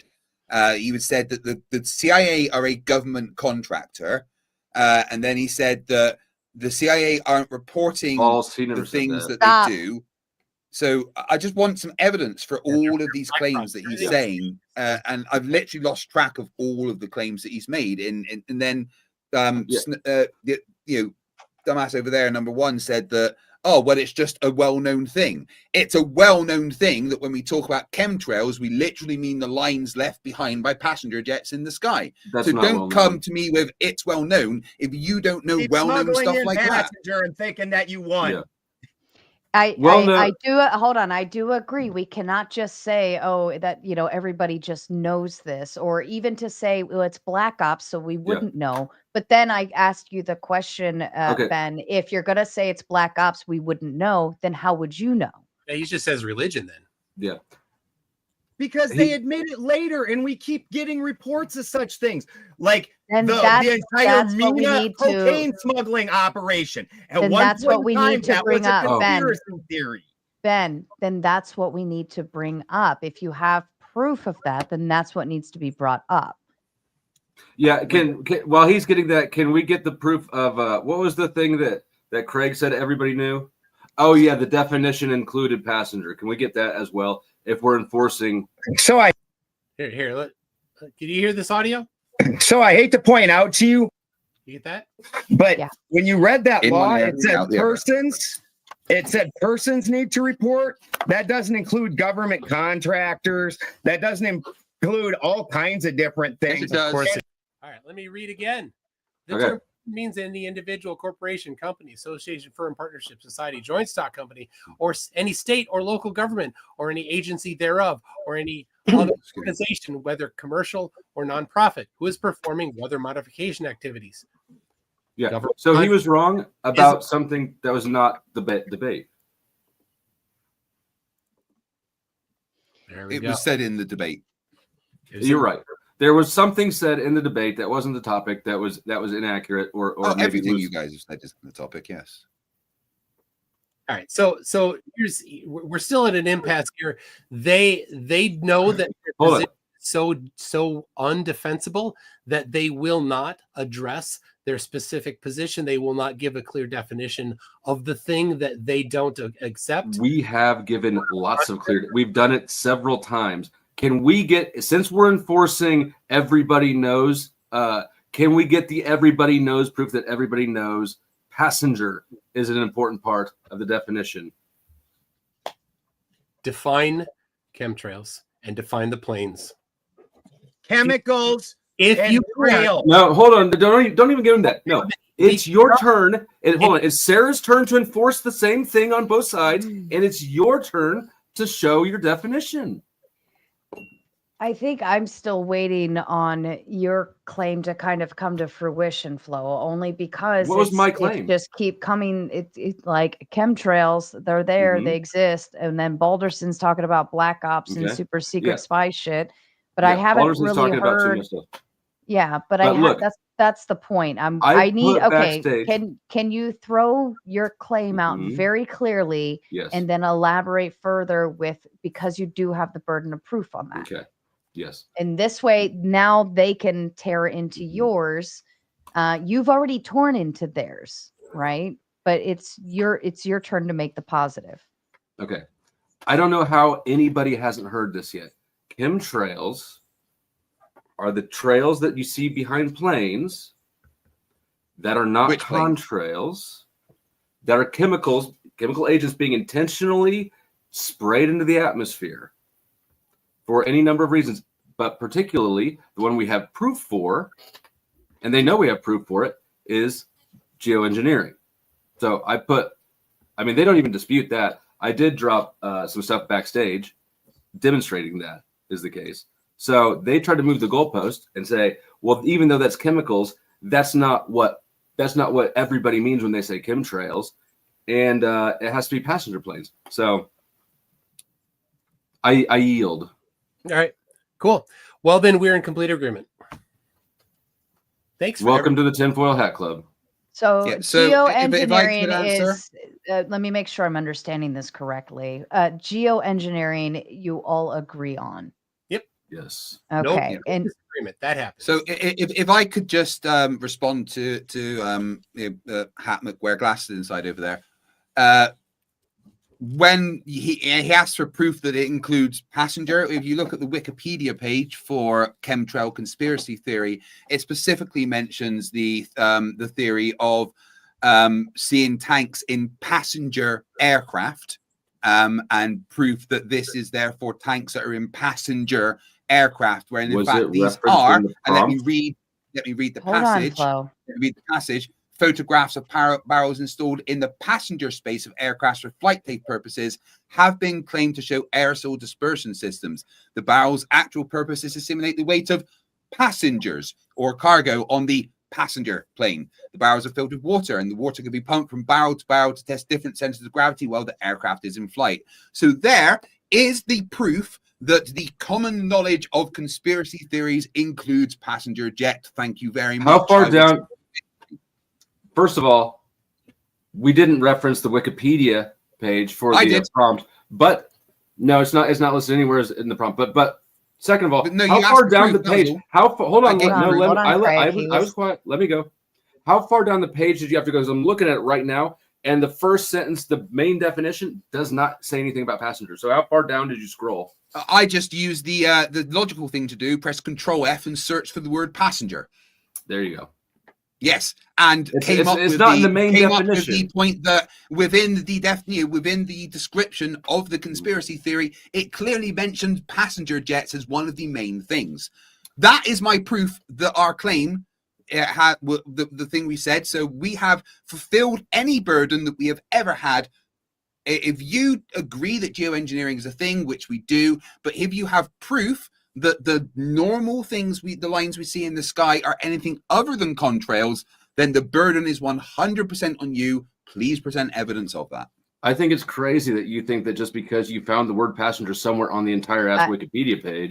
I will engage and say that's a bandwagon fallacy, Craig, only because you're going to popular belief with that sentiment. So if we're using this as a common sense approach, I do agree with you in terms of we're debating chemtrails, and then if the popular belief is that chemtrails come from passenger planes, then we would go with that. I 100% agree with you that I was using the bandwagon fallacy, but I think that goes towards my point that what we've been saying, that is the commonly held belief of what a chemtrail is.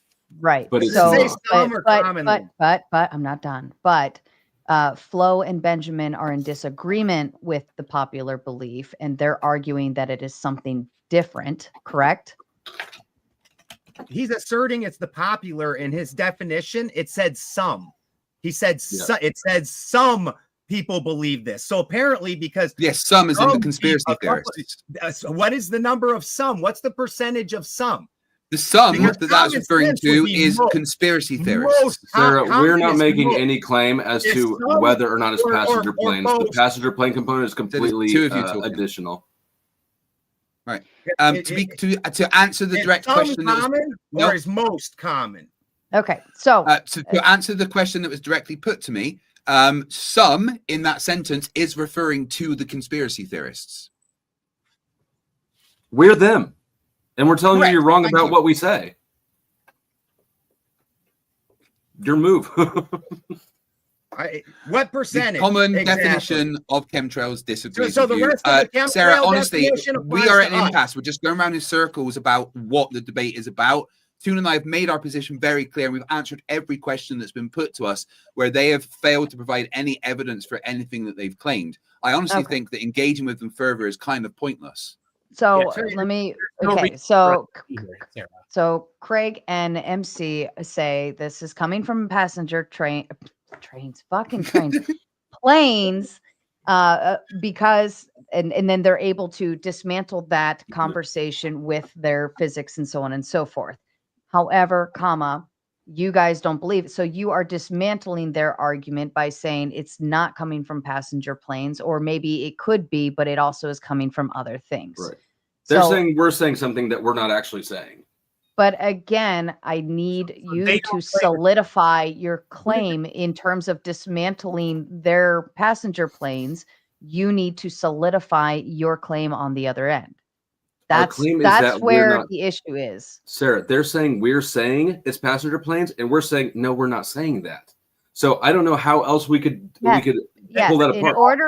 In order to dismantle their claim, though, you need to say where it actually is coming from and show that. But you're saying chemtrails are real, which means if you believe if I said chemtrails are actually coming from birds flying in the air, they're coming from airplanes. Okay, listen to what I'm saying. I'm trying to give you some kind of analogy that you can understand. So I Craig think everyone is confused. No, I'm actually I feel like I'm pretty clear here. Craig and MC say chemtrails are not real. They're actually contrails. They come from the passenger planes, or even I'm assuming jet planes. It could be jet planes based on the physics behind everything. Which planes do contrails come from? I don't know. Gentlemen, is it just passenger planes? Any plane flying in the sky. Any plane. Okay, so all planes. Hold on, stop. All planes are all airplanes are on the table for them. Okay, now if you come in and say no, it's not coming from just airplanes. There's also birds shitting out chemtrails as well. Then you we're not saying that. But I understand. Sarah, we're doing the same fucking thing that they're doing. Where are you saying the chemtrails are coming from? How in the fuck is it that you understand it when they say all planes, but you don't understand it when we say all planes? You're the one that's confused. They're confusing you. You're gaslighting, you little fucker. No, you're actually confused. But they're You've been driving us nuts. They're making a secondary claim and then putting the burden of proof on us. And you're helping. You have the burden of proof. You're saying chemtrails are real. Oh my We fucking already God. Where are now they they're coming asking us from? to say which planes give them. They admitted chemtrails are What's real. in Now that they're water bottle? Now they're asking us to say which planes they are. And I don't fucking Craig's know. gonna bite that knuckle off. All right. Please send wine. Where are you saying chemtrails come from? Why we're not? We're saying this. passenger Look, planes Sarah. or contrails, because contrails somehow there was only a 20% reduction during the. God damn it! You gotta boogeyman stop time. clogging it up. Yeah, Sarah. you How are is that throwing not me off, clogging up? Ben. Because Obviously, Ben, Oh. what I'm passenger saying, planes were Ben, flying, Ben, but the Ben. trails didn't disappear. Ben, here's point A and point B. You go to get there. All right. I need a direct thought process. Where are chemtrails coming from? Airplanes, bird shitting, They're from airplanes. They're coming Okay. from airplanes. They're coming from airplanes. And Craig and MC, you say it's contrails, not chemtrails, coming from airplanes. All airplanes. We all agree all airplanes, correct? No. Now yeah. We don't disagree that some planes disperse chemicals, and that is known as geoengineering, which is registered and recorded and reported. Yeah. So we are specifically saying that we are talking about the commonly held conspiracy theory that people like CC, the flat earther push, the crisscrossing of lines in the sky that you get is not, in fact, contrails. That is chemtrails, and they are spraying us with nonsense. That is the belief of the debate that I came here with, because everyone I've ever spoken to about chemtrails has had that held belief. And everywhere I look, that is the commonly held belief. Okay, So I don't know what the debate is about. Let me answer to this then. In debate prep, yes, I know you're going with the common belief, but in debate prep, you want to go and check out the actual people you are debating to see what their stance is. CC is not here. You're not arguing with CC. You're arguing with these two goons, right? So in that event, you're going to be arguing whatever their claim is. Now, you guys have to make the claim and make it strong and back it up. And then it is your job to argue that point. I feel like they've done their bit of trying to argue yours. Now it's your turn to argue theirs. Okay. Now, you can go off popular belief, but that's not necessarily the conversation here, only because it's just a question. Are chemtrails real? Yes. Am I making sense to everybody? I think I'm trying to balance the scales here, but you're all a bunch of goons at this point. Yeah. I love you all. Do we agree that chemtrails are a thing? Yes. We do not agree that chemtrails are a thing. We agree that geoengineering happens, and we agree that the contrails behind the majority of planes that we see are just contrails and not chemtrails. The ones that are actually doing geoengineering, yes, those are the ones that are reported. And in the 1972 law, I totally agree with that. Those exist, but most of them are cloud seeding, which happens above existing clouds. So if you see them from the ground, that's not cloud seeding because there aren't clouds between you and them. There's not always clouds in the sky. But if we try to decipher, if we try to apply what likely the two words really meant, and we look at there's these stripes are either contrails or chemtrails, right? I haven't heard them called anything else. Have you? No. Does it seem likely that contrails, being specifically condensation, exclude chemicals, which would be part of chemtrails? I'm not here for a meta debate about the debate. Oh, well, I'm sorry, Princess. Get your Rubik's Cube out. If you don't have a position, then there's no reason to move forward in this debate. Like, when I looked these two up, I didn't really see them talking much about chemtrails, and everyone I've ever spoken to about chemtrails, I mean, we just seem to be talking in circles. All of us agree that geoengineering is the thing, right? And if they want us to make a 100% positive claim, my positive claim is all of the lines we see in the sky behind planes are contrails and not chemtrails. Simple as that. That's my claim. I don't know. Benjamin? That's such a broad claim. I don't know how you could even begin to back it up or try to. Quite easily. We can look at flight radar records. We can look at chemtrail. We can look at geoengineering reporting records and compare the two. And you will find that whenever you look at a plane flying above you and there's lines behind it, it is in fact contrails and not chemtrails. If you have evidence of the opposite, then I would love to see you present that, because my evidence is simply the reporting system that is in place and the fact that every single flight around the world is tracked.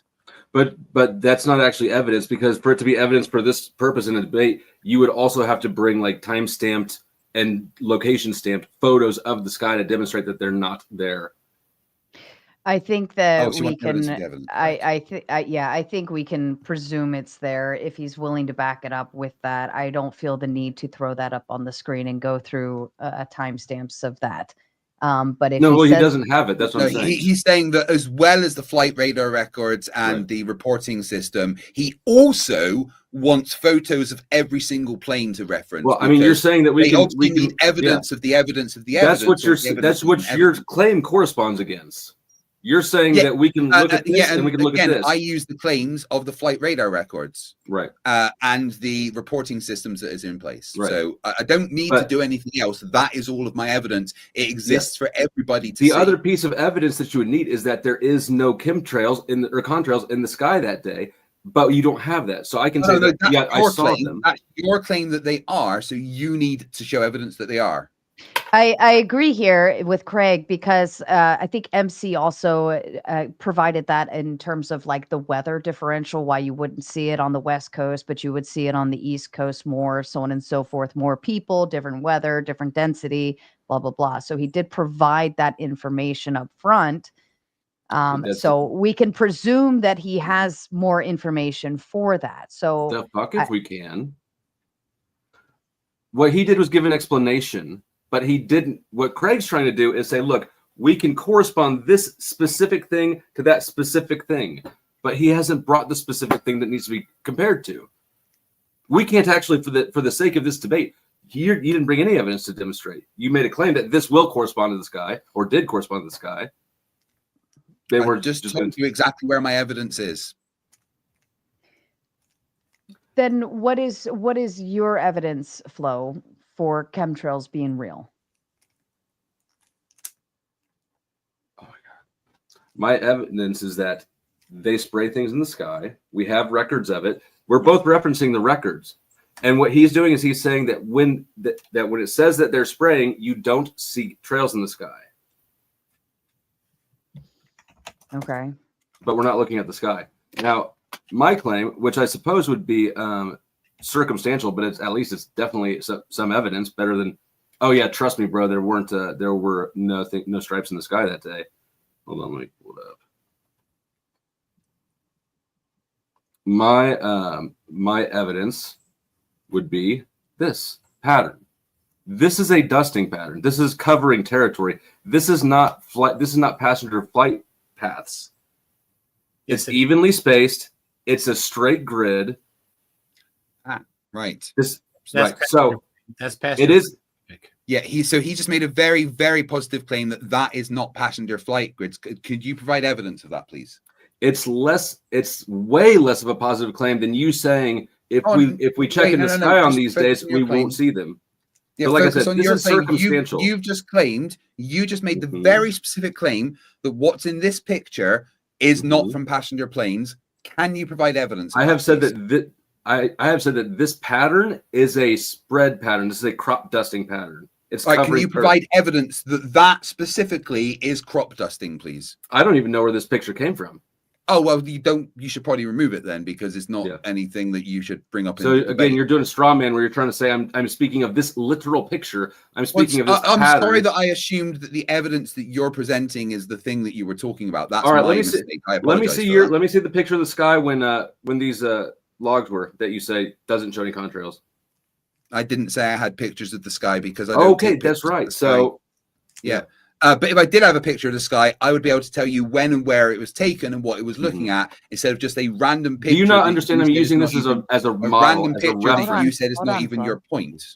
So do you understand that I'm trying to illustrate a pattern? Flo, presuming that this is a grid of some sort, and it's it can be similar to the style of crop dusting.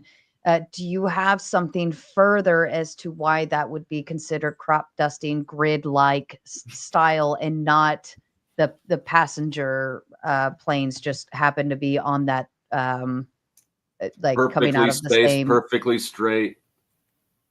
Well, do you have more pictures of that specifically that aren't near airports? Yeah, I can address that. Sure, that'd be great. So there are specific flight paths that are taken, and so the same flight path will be flown by multiple airplanes, separated by time. And when you have a wind blowing horizontally, and you have airplanes that are regularly spaced, because air traffic controllers like to keep regular spacing between planes so that they don't crash and so they know where they are and have regular distances.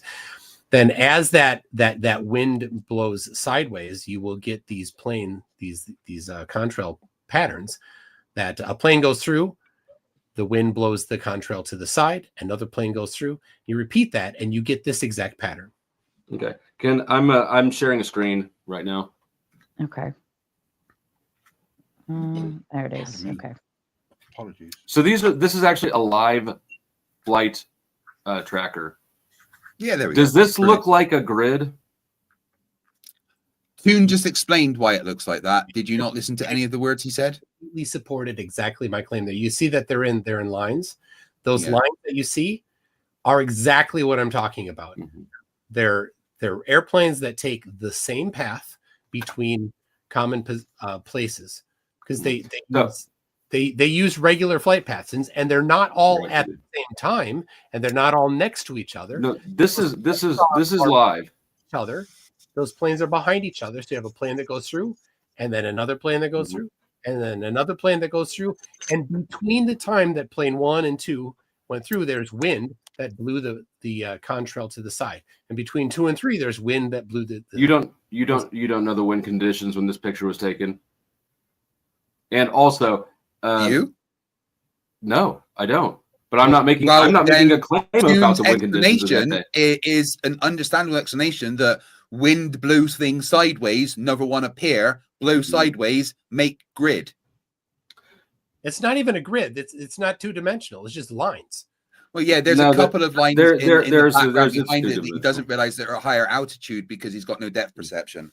Yeah, I think you also have to look at the perspective. Those those lines could be going up and down, or they could be going side to side. But because your picture is set in one way, we can't really tell if they're stacked or like catawampus to each other. Basically, you wouldn't know. They just only look grid-like. But because airplanes, right? And I'm going to try to translate as best as I can. Airplanes, when they're taking off, they could be at different altitudes as they're going through. So even if they were stacked up and down, that's not what's happening. They're all at a pretty regular elevation. There, that's not a challenge there. We don't think that there's some depth perception thing going on. Okay, so let me pretty much the same height. This is what they start to look like when they get blown around. They fade out. They don't just neatly shift over. Yeah, and how long between that one that's going top right to bottom left? How long ago was that compared to the thin lines? You don't know. That's the problem. You have an unsighted, an untimed. Are you denying that trails dissipate in this manner? Are you suggesting that they stay tight over time? I'm asking you how long was it between the thick lines and the thin lines? No, I'm asking you. Do you think that clouds get wider do these trails get wider and fade out over time, or do they stay tight? They dissipate, don't they? Yes, they do. You have an untimed photograph here. You don't know. You're right. They've been up. You're not even disagreeing with my claim. I'm going to point out that first you're saying they came in grid-like, and then here they look more. Are you saying these are regular? Yeah. Contrails? Which ones are you saying are normal contrails, and which ones are you saying are secret government spraying eugenics program? I was not making a claim about either. I would say, none of them are the secret government eugenics program. No claims, no debate. So the claim is that the left one, my profile picture, that is a pattern that is consistent with trying to cover a certain area. Excellent. And what's the contents of those contrails there? Did you have any mechanism for us ascertaining what's in them? Everybody knows that cancer chemicals are in them. Well, everybody knows. Could you provide evidence of that, please? I mean, everybody I've talked to, just everybody knows. Let me look at Wikipedia. Oh, Wikipedia is going to say that there's cancer-causing chemicals in those No, lines. I was being there. sarcastic. And the point of me pulling this one up, the second one was... Wait, Sarah, I'm sorry, but he's made a very big claim there that everybody knows. It was a very sarcastic claim. I made a big sarcastic claim at you. All right, well then back off the sarcasm and start providing evidence.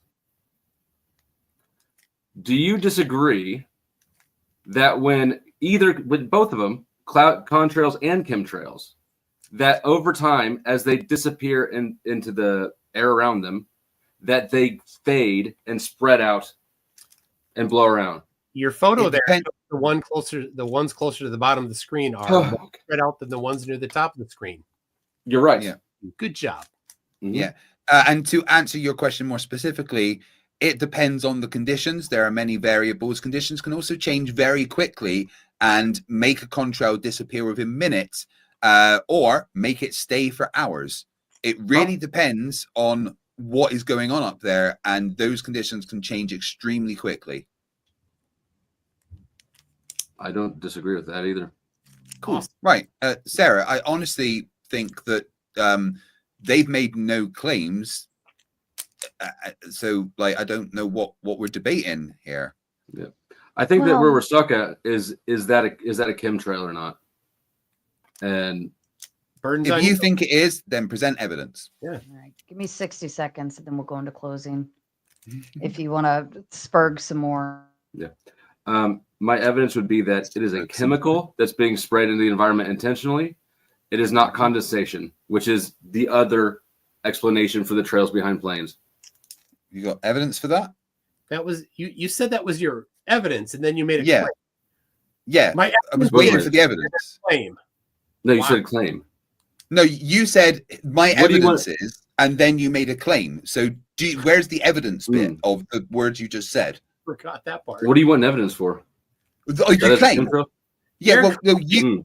Oh, right. The evidence. Once Okay, again, so the evidence is that it's mutually exclusive, right? There's only two explanations for the trails, right? Right. I've already asked you this, and you've already agreed. There's chemtrails and contrails. We know we can use process of elimination. We know that cloud seeding chemicals are not condensation. They therefore have to be chemtrails. Yeah, so which ones are they specifically? Any of the pictures you showed us, were they cloud seeding chemicals? That doesn't matter. Well, it kind of does. The evidence is in the definition. The definition is mutually exclusive. Oh my goodness. All right, let's go ahead into closing statements, gentlemen, and then we will go into open panel dumpster fire. It is about that time anyways. Thank God.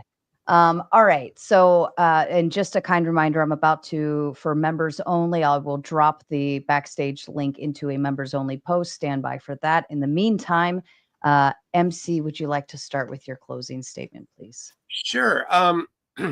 So they talked a lot about geoengineering. Geoengineering, the most common is cloud seeding. Cloud seeding is only applicable when there are already clouds in the sky. It is to make the clouds that are already in the sky precipitate. These things exist, not a problem. But when there's no clouds in the sky, there's no point in doing cloud seeding because there's no clouds to seed. So I think it's very telling that they were extremely hesitant to define clearly which airplanes until the very end they thought were the ones at doing the chemtrails, other than the geoengineering, which we all agree on. So thank you for that. Thanks, Sarah. It's been great. I would love to, Sarah, come back. I do debate other topics. Specifically, 5G is safer, and I'd love to find somebody that wants to face me on that. Oh, not Flo and not Benjamin. No, I'm not offering to take it up. I'm just curious than what. I don't know anything about that stuff. Or anything. We can actually kind of rally into that during open panel if you want, and then MC, maybe we'll find somebody who would like to debate you on that note. Craig, to you, please. Thank you very much. This is always fun. Impulse control issues are some of the tunes that I'm used to dealing with, I guess. Yeah, we were here because we thought we were debating people that held the common belief about chemtrails, but I guess these were special chemtrailers that were a subsect of chemtrailers that we weren't aware of. So I guess I should apologize for not knowing the niche little cults that belong to the big cult there. So what you see in the sky, every single one of them that you can look up, because there's not clouds, that's how you see them. Every single one are contrails and not chemtrails. If you have proof otherwise, please present that to me. That's it. Thanks, Sarah. This is awesome. Absolutely. Thank you, Craig. Benjamin, to you.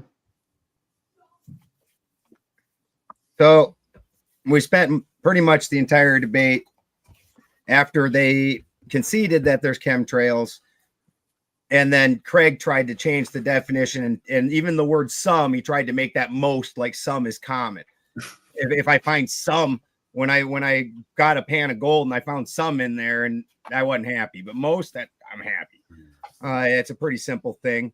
They said that he just got done saying that we didn't make a claim, but you made a claim that it was the passenger planes making them. And when 80% of those planes got taken out of the equation and the chemtrails didn't disappear, it's other planes. And then everybody pretended like I'm some crazy conspiracy theorist when Mena, Arkansas, the Post is writing back. It's a fairly well-known thing that they do their own thing off of the books, and it's on purpose. So that way, when the big guy gets on TV and it's time to pay the piper, he can go, I didn't know anything about it. They even have a term for it. It's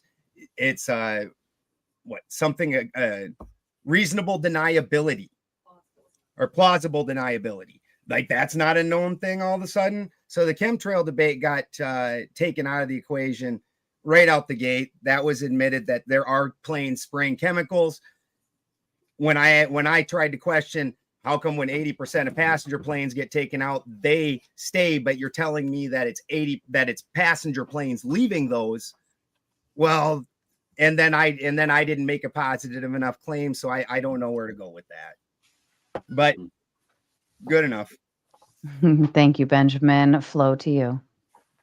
Yeah, as Striking It Rich said in my chat, they're hanging on to the passenger jet thing for dear life. This was really just semantics. This was a semantic game and a moving the goalpost game.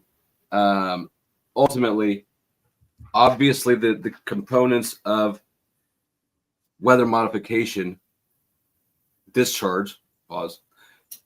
Obviously, that is chemicals, not condensation. So, as much as they're trying to appeal to these restrictive definitions or what everybody thinks, despite the fact that the everybody they're referencing is us. Obviously, it's not a contrail. It's a chemtrail if it's a chemical that's meant to change the weather. They're just trying to squeeze out the side by saying that no, that's not what it really is, but obviously it is. So, anyways, I had a good time. I hope everyone on panel. I mean, I think me and Craig are pretty cool in the chaos. So the rest of you look a little bit stressed out and tired. But anyways, good shit. Fuck all of you. I love you all. This was fun. Just as a kind reminder to everyone, these are 4 grown adults interrupting each other. Makes it for good entertainment. I love it. Let's get to the super chats that came in. And for the record, everybody watching on either side, I have dropped a link to the open panel. If you want to come on, now's the time to get in there. All right, so let's see. And any of you can respond to these. I don't care how you do it. Otherwise, if nobody says anything, I'll just keep moving on. Andreas says with a big 5, please remember that it's not chemtrails, it's contrails, just like in con artists. Okay. Odin's Rage says with the big 5, technically any trail behind an engine has chemicals. Is that their gold star? Water is a chemical. That is true. You're gonna make it so broad, then you don't. Then technically, yeah. Yeah, it's nothing if you make everything. Right. I think that would make it an important piece to define that. Kango with the big 5 says an issue with debating conspiracy theorists like these clowns is they are just too stupid to have a conversation with. Is Bigfoot flying the planes? That's pretty funny. What is it though? It is. A Man Army with the big 10. Craig, I respect you. I think you versus Manor Reports on a 1v1 debate about Islam versus atheist would be a great to make on modern day debates or breakfast tacos or Sarah's Pet. Why would you advertise somebody else's show here? Why would you read it? Yeah, I'll totally do that. And Sarah would probably be a good host for that. Thank you. Manor Reports. All right. Have you seen him before? No. Okay. Fair warning, Spurg session 101. Right. Odins comes in with another 5. 5 more bucks on a technicality. All exhaust contains chemicals. Oh, so I guess they're following up on that one. Man Army with the 5 says, Craig, I like your content. I think that was to me this time rather than you. Great debater. Would you debate my guy Manor Reports on Islam versus atheism 1v1, maybe on MDD or Breakfast Tacos panel? Like, why would you do that? Yeah, fuck you, Sarah. Not even you this time. You were listed at the last one at least. I know, little dick. But yeah, if Manor Reports wants to do it, and if Craig, if you're willing to take him on, he's been on this panel before. That's fine. Manor Reports, reach out to me and we'll see. Ernie comes in with a big 5. Thanks for being a real mod. This was a tough one. Y'all pissed me off. Snorky Y2K with the big 5. How are we compensating for how much aluminum is injected into air from people using deodorant in an air-conditioned space? Any thoughts? No controls were provided for anything, and the people who think that there's something other than just jet exhaust in those trails never have any supporting evidence for it. It's always circumstantial. Fair enough. Lord Illuminous poop. Tomato lady, you should meet Zumi. She's a tomato too. A joke. I bred a wiener dog with a golden retriever. Got a wiener retriever like bites mom. Boy. Yeah, I'm coming round. That's it. What the I'm sending Tim after you. That's just not on, man. Earthly skeptic with a big 5. Ray and Bald, you see your breath on a cold morning due to the same reason that causes contrails. So are you spreading harmful chemicals into the air? They are. I notice that when I do that, I'm from South Dakota. I'm pretty used to it, and weirdly, it never stays. It's not like in a comic book and shit where you're like, poof, and then you can like maybe put words in it or something. It don't work like that. It dissipates. I've never seen it hang around for like even 2 seconds anywhere. What's the longest you've seen your breath hang in the air?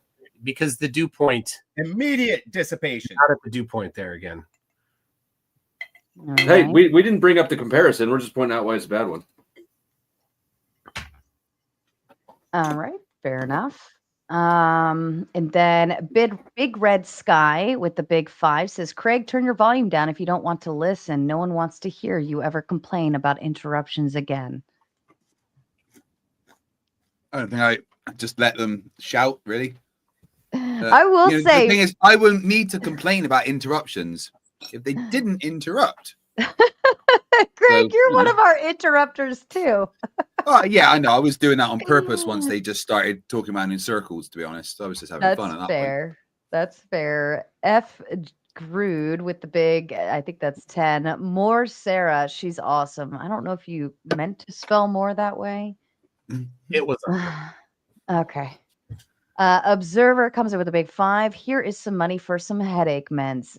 Yes, I did put. I ended up changing my new goal to Tylenol fund. So thank you very kindly. I've already roofied her, so she'll be feeling better soon. You know what? I have a bottle of Prosecco sitting upstairs. I was so tempted to go get it, but I have to work in the morning. So I've got some going right now. Oh, amen to that. JSS Tiger with a big 5. Has anyone ever done any chemical testing on chemical trails? That's a good question. No, they don't. There's a whole bunch of people that claim they do, but who knows where they get it? And they're like, they show lab reports, but who knows where they got their samples from or what they are. Nothing that you could be particularly reliable. How about spectroscopy? That would work. Would what? Spectroscopy. Have they got a container for it though? Yeah, you could do it with or without a container. I'm not old enough to need one of those yet. All right. It was a joke. It was a joke. Boston Concerts with a big 5. Has anyone ever opened the window to catch a chemtrail from a plane in front of them? That'd be great. Hold on, just hold her steady. Catch a cloud. That's fair. Tiles with the big 5. Sarah's the MVP of the debate. Holy cow, you guys made that rough. Tim Davidson with the big 5. The positive position, chemtrails are real. Now what chems, what planes, who, how, and why? Yes, it's something we ask often. Mm-hmm. Wicked Wally with the big 5. Sorry, I'm here late. I don't know any arguments or who has what position, but I'm sure they're all plain to see. That was awful. Gonna jet on out. Thanks, Wicked Wally. Finkel with a big 75. Some loser named Powder Dusty grifted me for $50 last night, so surely the mater is worthy of 75. That's because I'm Finkel's favorite, Flo. Did you hear that? Katie, get me a banana. Bane Bear with the big 5. If a pilot flies a plane, he's also a passenger. Therefore, all planes are passenger planes. Otherwise, they're drones. That's a fair point, but I think in terms of the definition of a passenger plane. Yeah. King Ed V with the big 5. Not all planes leave contrails, but all lines in the sky are contrails. Simple as that. Yeah, this is like not all all fruits are apples, but all apples are fruits kind of argument. Makes sense. Any other thoughts? Yeah, how do you prove that? How do you prove that every line in the sky is a contrail? And further, when 80% of the planes that supposedly do that got taken out of the equation, the lines kept happening. We explained that very specifically. Yes. Yeah. And I just would like to say shout out to Mike 23 for the 20 memberships. You the man. Go ahead. That's my only thoughts on that. All right.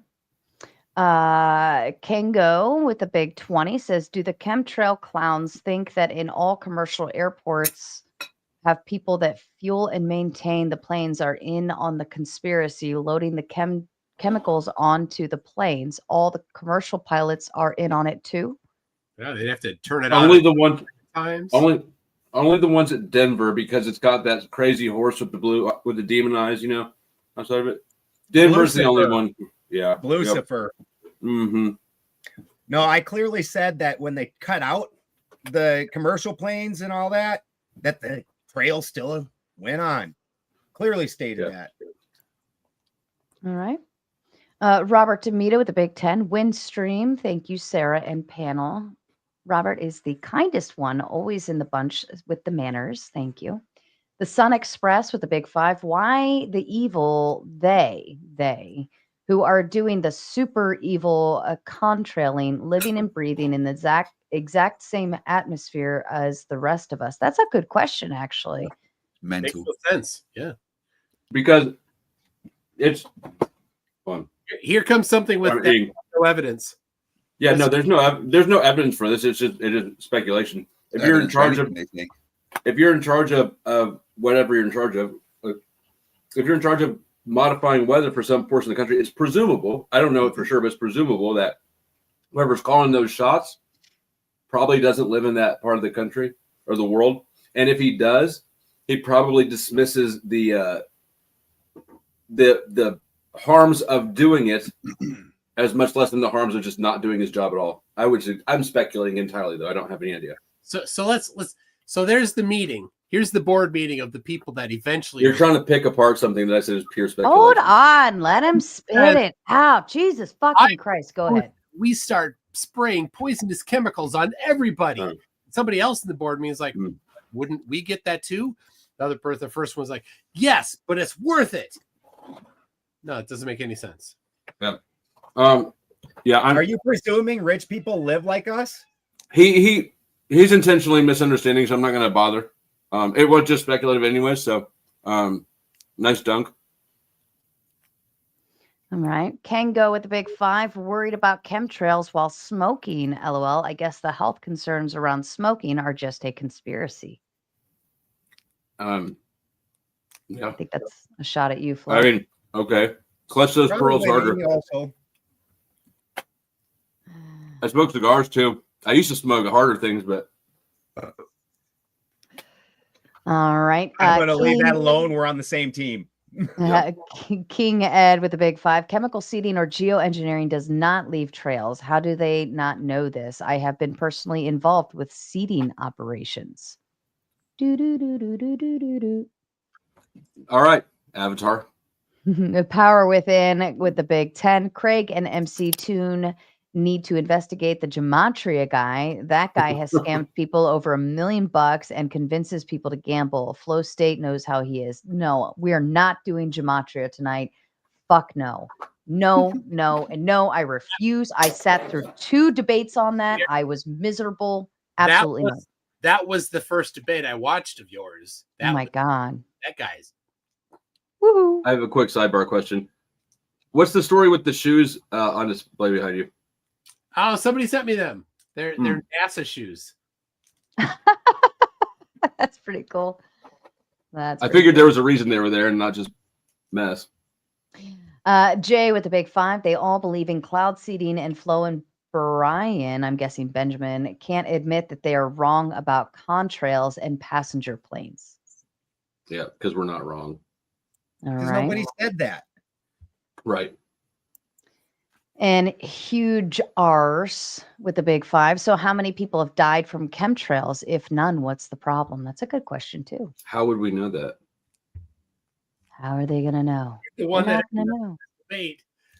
Do you think that do you think that whatever chemtrails cause, like the specific disease would just like light up like this is from a chemtrail? Probably not. It'd probably be Alzheimer's or cancer or something like the rest of, 40 years later, they have a class action lawsuit, and some legal agencies like, do you have mesothelioma in your eye? Oh my goodness. And a shout out for there's 20 gifted memberships over on Powder Dusty's side. Congratulations to all you lucky lottery winners.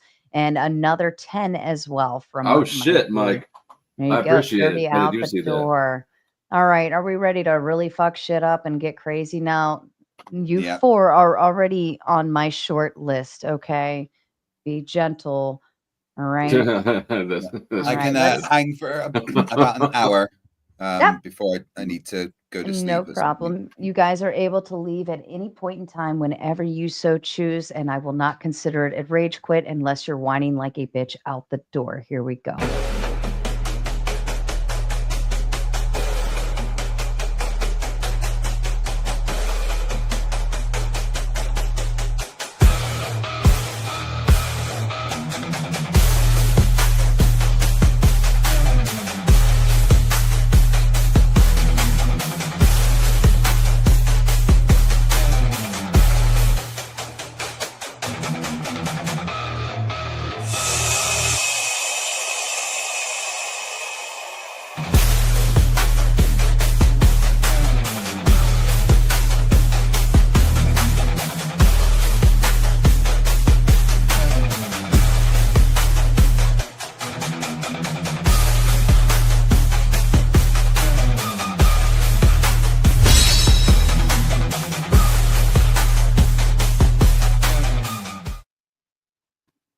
right, rules of the road, you little shits. You listen to me.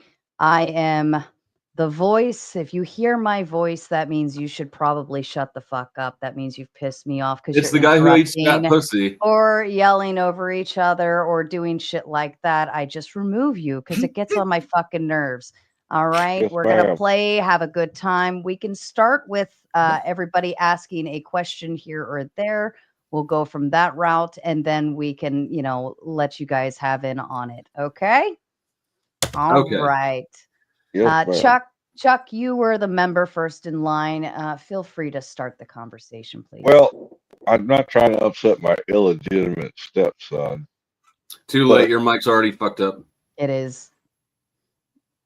I'll be back. That's Love what you, I Chuck. thought. I'll Shut hold it the right spot for you. down. It might be coming in okay. Go ahead. Keep talking, Chuck. Is it terrible. still bad?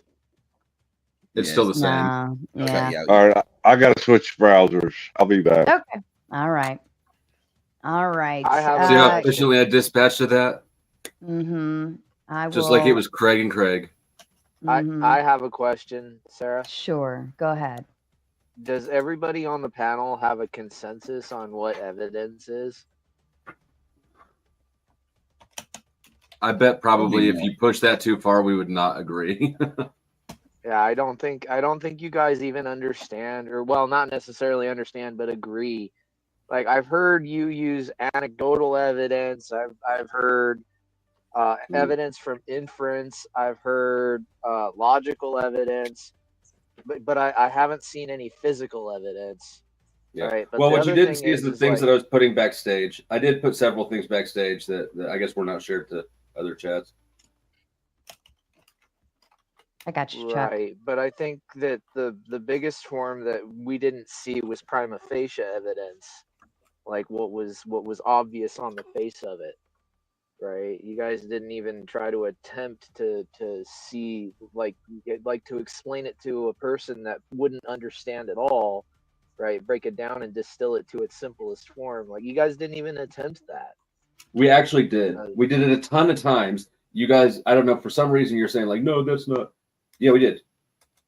Said it's either contrail or chemtrail, right?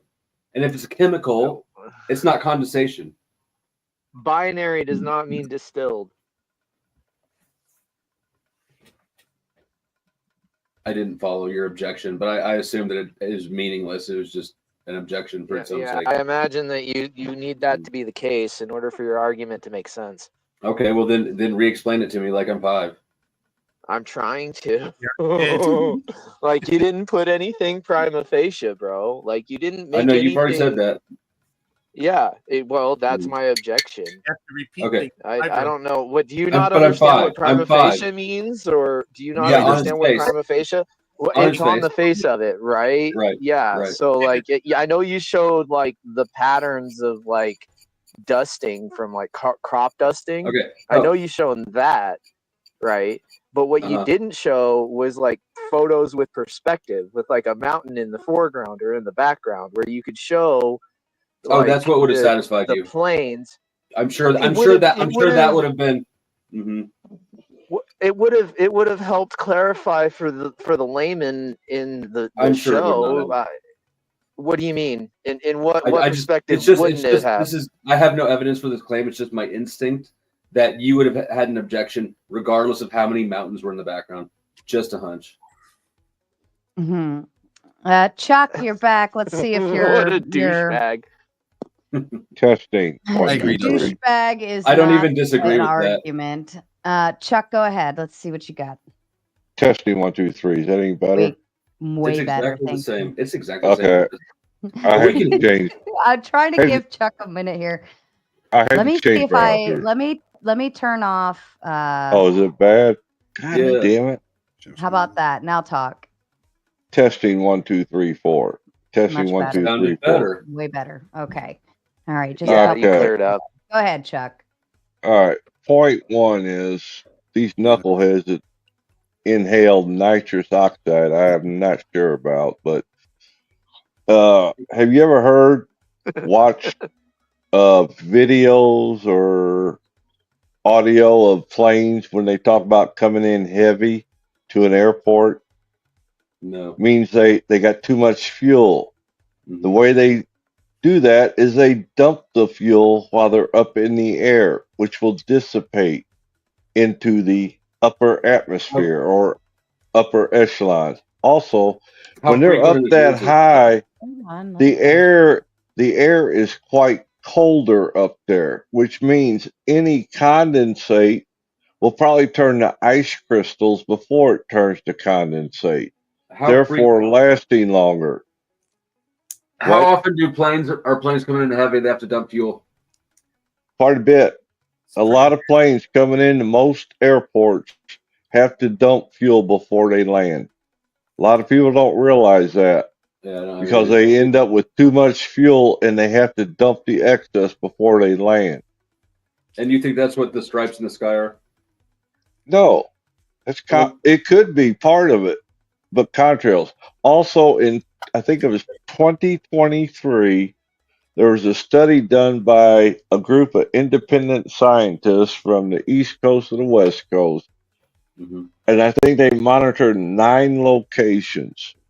Who paid? And they found 0 chemical from the so-called chemtrails. Who paid for it?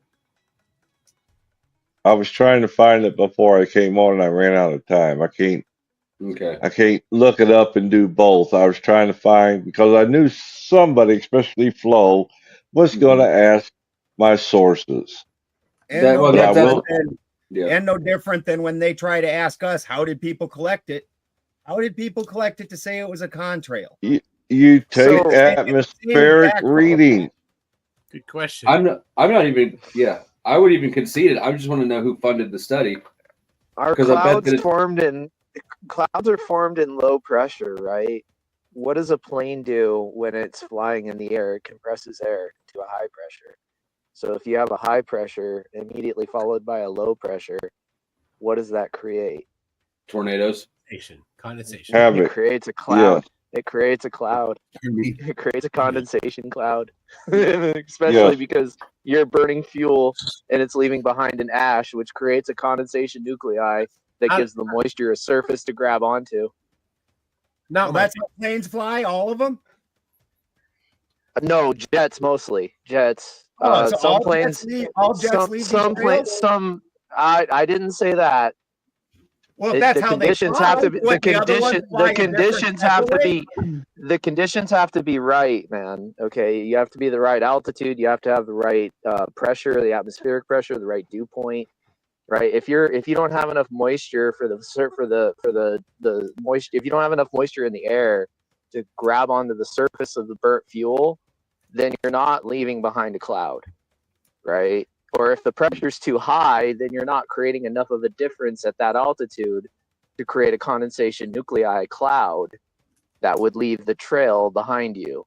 So is it safe to assume that whenever we're seeing these lines, then that they just are all hitting the right combination of yes, absolutely. It's the same thing as having a rainbow. You have to have the right conditions. but there's good reason to assume it's A and not B, even because you're not denying that cloud seeding happens, right? You don't deny that they spray stuff in the atmosphere. I'm not saying that at all. No, we know for a fact that they have crop dusting. We know for a fact that they've been seeding clouds with salt. We know for a fact that this is a technology they've been doing since before the 50s. Mm-hmm. I mean, yeah. What's reported? So not every time. My question then would be, how are you able to just assume which is which? Well, I know where you got your aluminum oxide theory from. Do you? Oh yes, I do. I don't even know where I got it from. It's an ex-CIA project. It's an ex-CIA project where they suspend aluminum in the air and then they bombard it with X-rays in order to create turbulent air in case of a missile attack, because you can slow down the missile enough for interception. You're pretty smart. I didn't know anything about that. Here, I'm going to drop a link backstage to just a list of resources. Just a list. And while we're dropping links, we'll drop the grift as well. AW Big 5. Hold on. I'm sorry. Didn't I apologize. I apologize. The host is talking. Shut up. Thank you, Chuck. AW with the You're big welcome, five sweetheart. says, if you believe chemtrails can negatively impact our air, do you believe emissions from cars, ships, planes, etc., can contribute to climate change? Anybody can respond.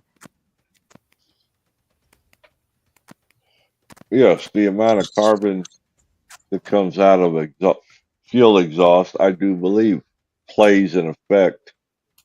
Not to the degree at which people tried to claim, but it does play an effect. I think that it's that in a human or an animal's lungs is way more delicate than the globe's weather or temperature, right? We're talking about like several orders of magnitude difference in the amount of toxins or harmful additives you need to have an impact. Well, the steel mill I used to work at, there was a thing back in the day. I don't know if any of y'all remember. It was called acid rain. Everyone laughed at it. However, the chemicals we put out into the air in the locality I lived at, it did create acid rain. It would peel the paint off of your Mostly car. coal ash. Mostly coal Right. ash. Until right. we Mostly put coal in ash. the scrubbers and the Right. other technology to reduce that, was we able to park in our parking lot, because I had my car repainted once because of the acid rain. And not just that, but the oil slick, I assume. But No when we're oil talking slick. about fuel, You that's didn't get fuel being burnt. Fuel is a hydrocarbon gas. When you look at a hydrocarbon, the only things that exist are carbon and hydrogen. It's Hydrogen a hydrocarbon chain.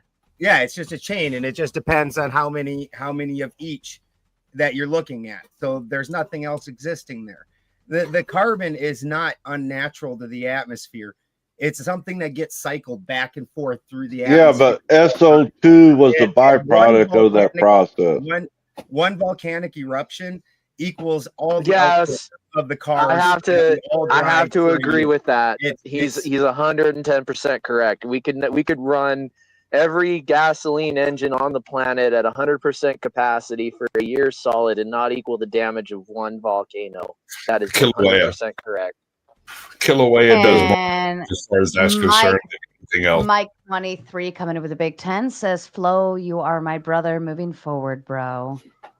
Kang 44 with the big 5 says the world has been poisoned.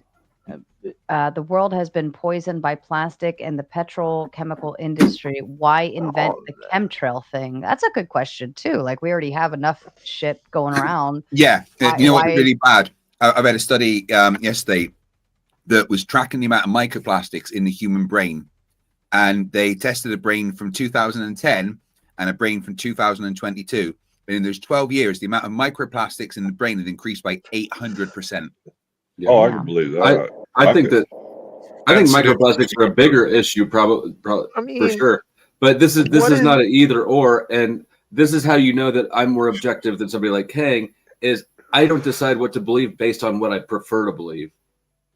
I'd like to see your study sample. I'd like to see your sample size, your control subject group. Right? Open your mouth. I'll give it to you. You're making a lot of claims right there. Open your mouth up. I'll give you a sample. Oh my God. Rude Mud Crab hasn't been addressed. Shut up. Rude Mud Crabbin with the big 5 says, if they are dumping fuel, how is it possible to find no chemicals? LOL, silly old Chuck. That's to you, Chuck. They dissipate that high up in the atmosphere. As they come down, a lot of them dissipate and get carried back up. Do you not understand the laws of gases? Exactly. Can I add to that real quick? At different atmospheric pressures and different temperatures. I have one rule. Don't talk over each other. Thank you, Chuck. You're welcome, sweetheart. I have a question for the two intelligent gentlemen. I think yeah, go ahead, Sasquatch. I think they both stepped away for a second. I'll read this and maybe they'll come back by then. The Sun Express in with big 5. So the super evil, they are dumping dangerous chemicals in contrails, negatively affecting life expectancy of the population. Why coal the taxpayers? I can answer this, but I'm not agreeing with it, but I'll answer it anyways. The reason you would coal taxpayers is because we got an aging population, and seniors don't contribute to the economy they take from it. So I don't believe the premise of this question, but there actually is an answer to it. I personally, the part that I don't agree with is where they're trying to kill the population. That's a presumption of why it would be done. Now that we're out of the debate, there's many reasons that they could be doing something like particulating the sky with ions and making the entire field able to carry electronic signals better. They're talking about basically INET type thing. Oh my God. Lots of different reasons you could be Look, I'll drop another link backstage. They did look into those things with carrying radio waves through the atmosphere better. You goofy ass little gigglers. It's the ionosphere, man. The ionosphere. You don't need to modify the atmosphere at all in order to carry signals. Yeah, no, they carry, but you could do things to make them carry better. Yes, I agree. Here, you know what? What do you mean? Here, Giggles. Take this link backstage. Scroll down to the appendixes. All right. Yeah, dude, every link you posted so far has debunked you, so I would probably stop posting links. All right, Dustin, let me ask, did you have any other questions to the panel? There's more people backstage. I want to, you can still hang backstage. I just need to get people in and out. No, that's fine. If you have people clamoring to get up here, I will leave with this final statement though. So, you know what? Never mind. I think I've spoken enough. You guys are tired. Dustin, nice to meet you, dude. I'll catch you later. Guy. Thank you, Dustin. You can always jump back on. All right. Much love, Sarah. Thank you for having me. Absolutely. What a All right. And Chuck, I wanted to ask you if Okay. you... Real quick, I ran a thing called a mass spectrometer. I ran it and serviced it. And we would periodically take samples of the local air around and run it through there. And this mass spectrometer would detect and tell us anything that was in the air, whether it was CO2, CO, hydrogen, nitrogen, argon, which is a relatively low percentage of the atmosphere, nitrogen, things like that. And we never detected oddities in the local air sample. Did you ever calibrate it? Yes, sir. Once a week, every week, because I work for the EPA, and I will bounce with that. I love this. Thank you. That's a good man there. Good man. Oh my God. Thank you. Nice. One of us. I've seen Another Josh. one. I was wondering which century that was in. He did this. All right, I have a serious question though. Seriously, both of you gentlemen above me, y'all both went off on exactly what it is that jets burn and what comes out of it, but you didn't discuss anything at all about the additives in those jet fuels, because the different jet airplanes utilize slightly different blends of fuels, correct? Yeah. I went over it. You must not have paid attention. Well, I mean, I'm not hanging on your every word, bro. I got a life, but I did try to pay attention, but I didn't catch the additives part. But it is kind of an interesting correlative. I think that's the right term, that the additives that are in the jet fuel react in an odd way in the presence of certain catalysts. Palladium, platinum, silver is one of them. Yes? Are we in agreement? Before we agree, let me bring one more up on stage. Zerzus. Yes, it's Zerzus Iquin. Come on, you know Zerzus. Everybody knows Zerzus. If everybody else could be quiet so I can voice confirm whatever fucking noise is going on. Joe. No. All right. Yeah, it was Joe. Zerzus. Hello. Hello. It's Zerzus Iquin, if you were wondering about how to say the last name. Yeah. What's 6 plus 6? Zerzuz, Zyquin. 12. Why are you talking like that? Are you a troll? Oh, no, I just had a very simple question for the chemtrail believers. Okay. That's all of us. Yeah. So, I'd like to propose an if P then Q proposition. So if P, let's say there are chemtrails, then there should be easily detectable chemicals within the body of air that we see as a chemtrail.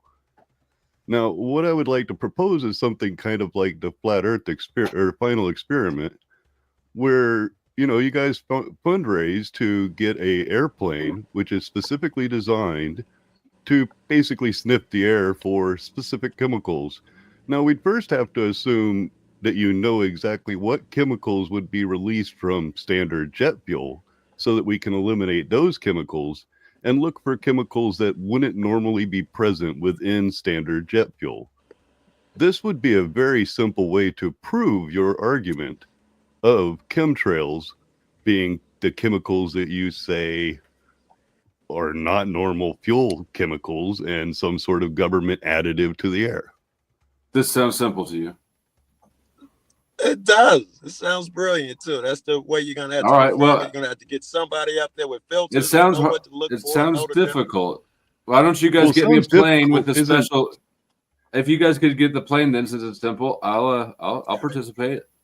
I'll fly along. It's your claim. You should. Yeah, that only sounds. I like should have to get the plane. $1 million or so. And this is part of why I am quiet. I'm not tired, by the way, and all that. It's mating season for the peacocks, and they are screaming like hell. Freaking power. Flowstate is already crying around. He's like, oh my god, way more cock than I can take. This debate is officially sponsored by the Peacocks. What the fuck? What, you guys acting like your peacocks aren't mating right now? Smoky Guru with the big 5 says this is now a conspiracy convention. Yes, it is. If you have not obtained a tinfoil hat, please go grab your tinfoil hat at the front door. It is available to you free of charge. The Sun Express in with the big 5. Where's this place where the evil they control all things and senior citizens don't pay sales taxes? Gotta know, and I'll move there immediately.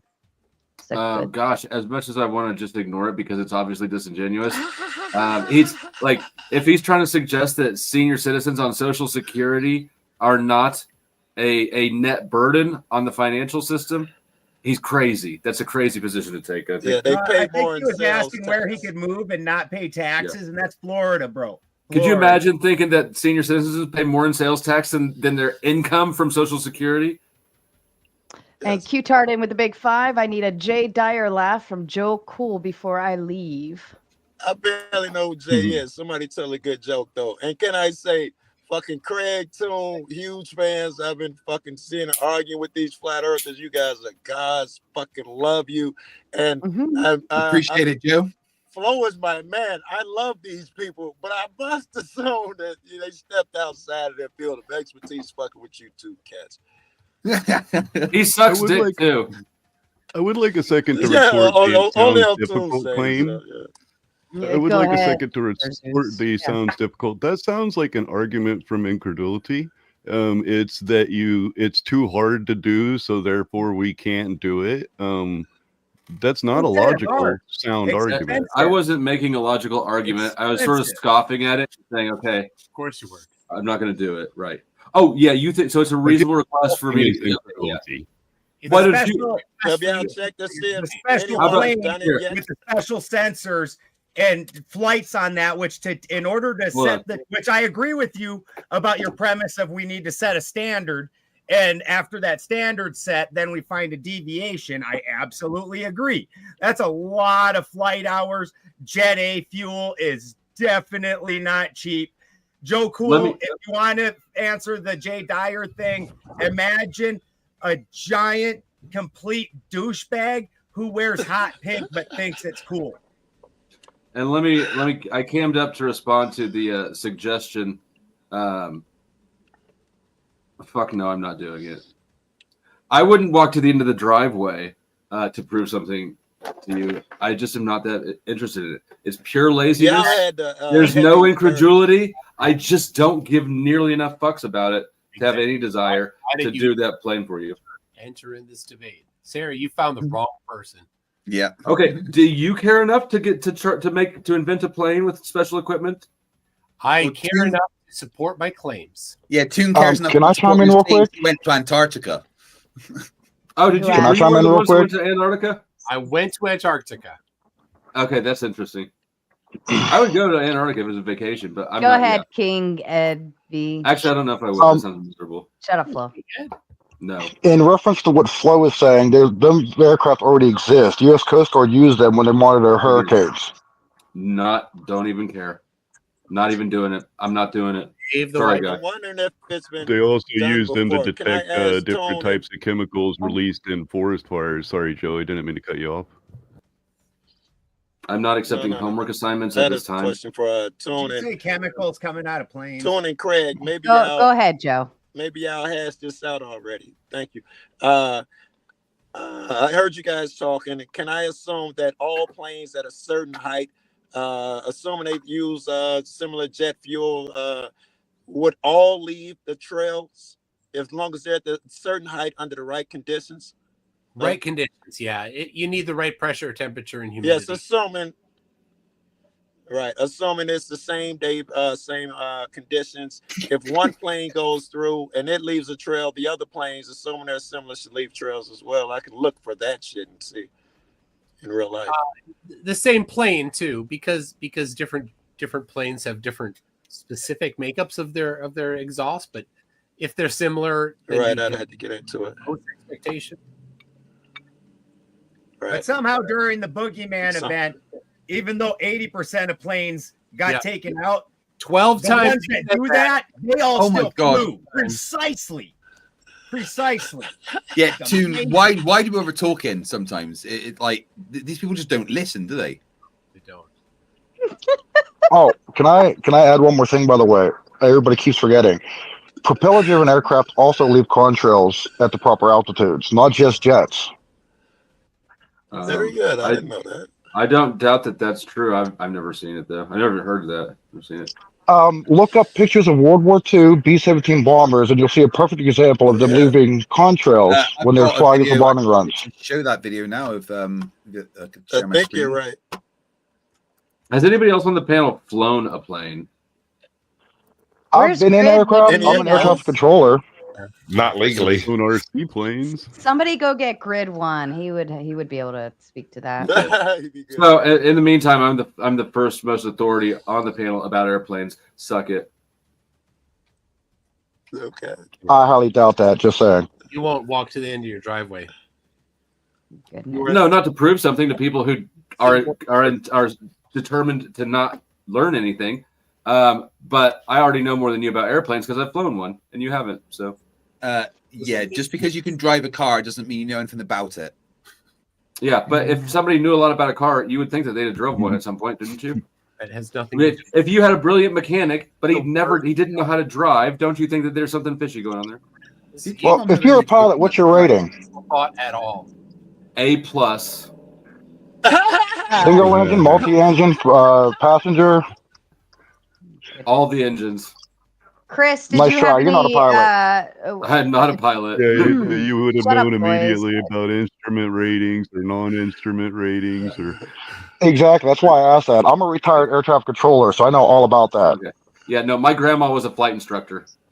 So I float a plane. I'm not a pilot. Useless debater.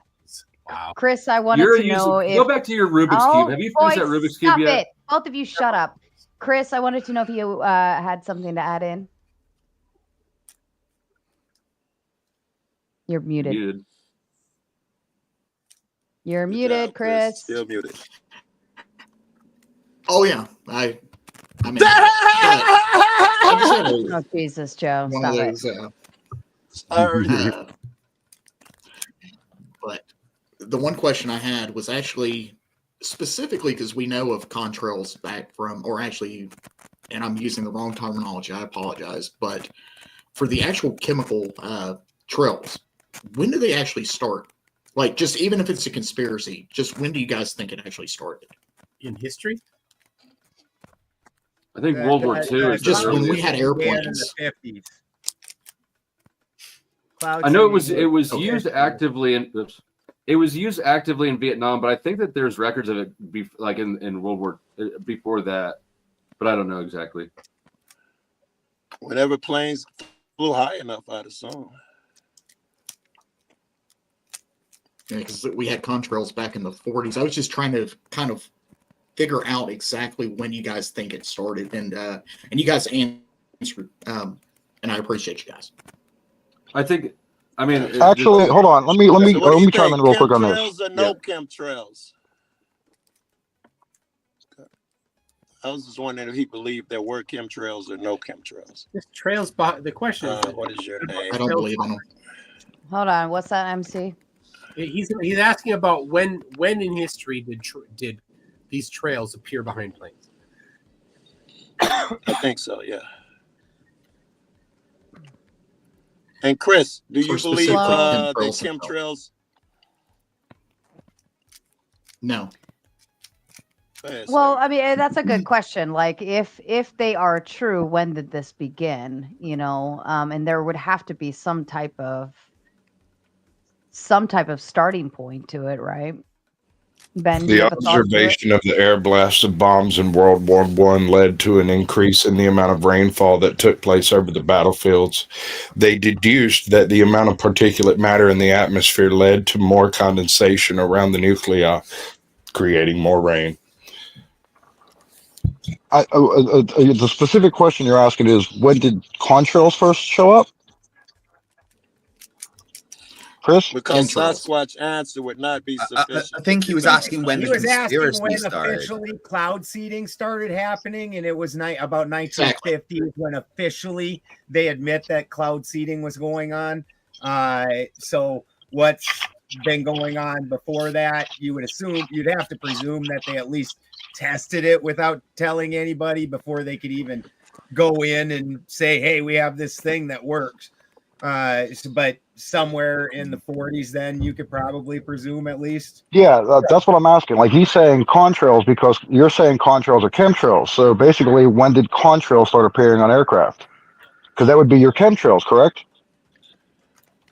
Well, I'm not saying contrails don't exist. I'm also not saying that this is where you're going with that is that everything is either one or the other.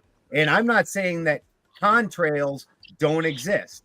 I'm saying, and I'm certain that under certain pristine conditions, something similar happens. But what we see today, we see large patches of it, nowhere near airports a lot of times, and just these giant grids of that don't move in particular.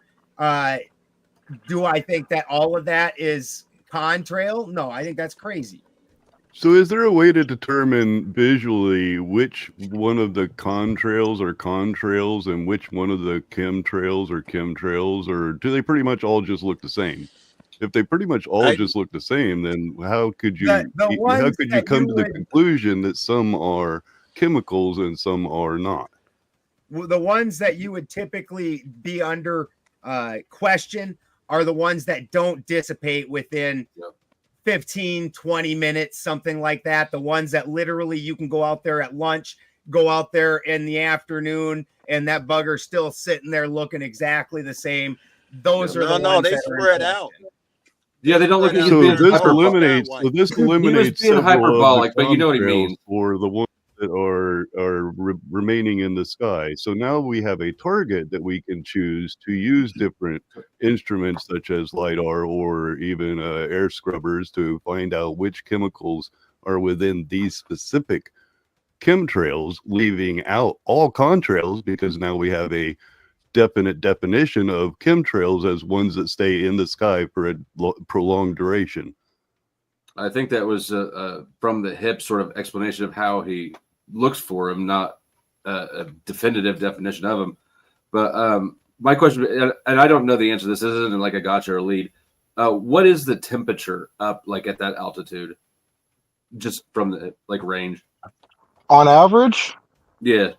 between -15 and -20 degrees at 30, 35,000 feet. Okay. All right. Chris, did you have any other questions to add in? Oh, but yeah, basically that was All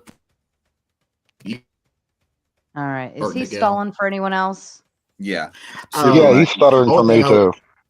Okay, I'm gonna throw him back.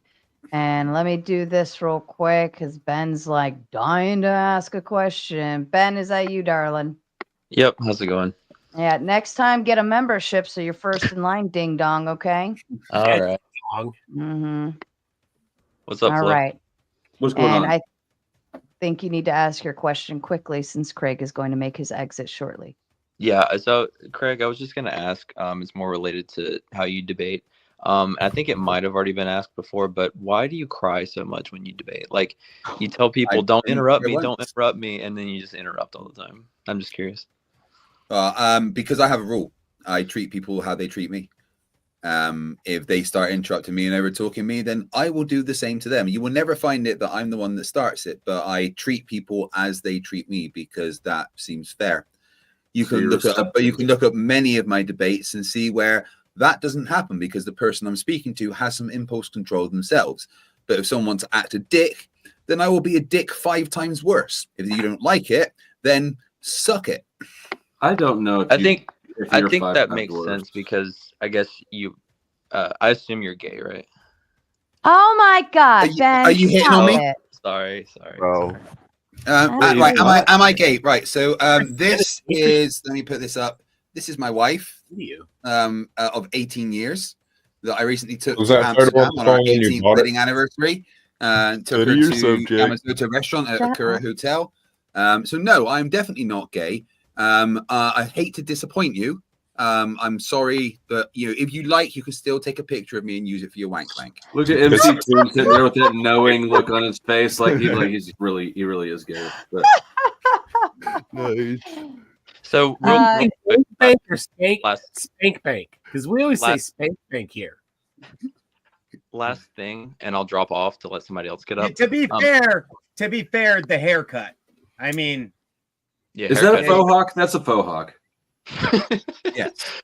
But Chris was up. If he does come back up, I do want him to know I was the one that super chatted to have him speak the other day, and I don't remember him answering Andrew Wilson's question, so I was wanting it kind of answered if he ate it or not. So that 530 pounds. I don't want to know. I don't want to know. That was But it wasn't nasty. answered, so. Nasty. All right, bye, Ben. We love you. Yeah.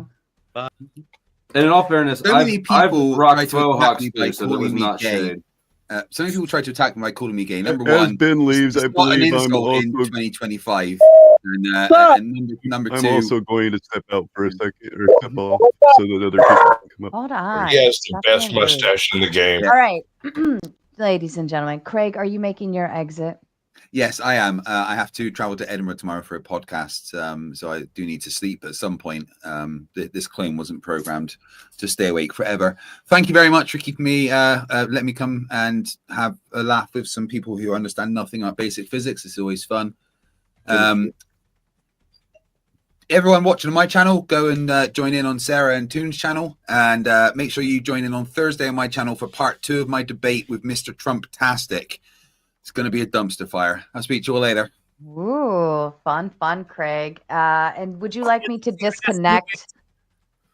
Craig, would you? Yeah, well, I'll just end the stream on my end, so it'd be cool. Right? You can't. You can, but I just want to make sure you do. Yeah. All right. All right. Good night, guys. Thank you very much. Good night, Craig. Thank you for Bye. coming on this evening. Always fun. See you later. Bye. All right. Why does that guy look like a filter? He looks like a filter. I mean, I want his face as a filter. Why did he leave? He looked like the most interesting person No, ever. I removed him. If you said he looks like a filter, I'll remove him. No, I would like to have that filter. I'm sorry, dude. I'm not trying to get you taken down. My bad. Too impeccable. It's too amazing. It's great. Jay's one of my subscribers. Okay, fair enough. And then, all right, we got a whole new crowd going on here. Oh, good. Spicoli's here. This will shake things up. Spicoli, if you talk about the JJs or any other weird No, shit. I've only got a or you minute. I've start got to go. I've only spurting- got a minute.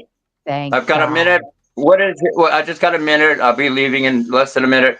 What is it tonight? Soy boy hour. Every one of these dudes is soy as fuck. They're femmed out. You're more masculine than these dudes, man. Bye, Spicoli. That was fun. Yeah, it's not worth it. He just comes on to bitch and complain and whine or talk about the JJ. It is just it's not productive to the conversation. True. You know, I mean, like I understand like a little fun here and there, but if you only come on just to spurg, it just doesn't do us any good. All right, It does him good. I feel like it's therapeutic for him somehow.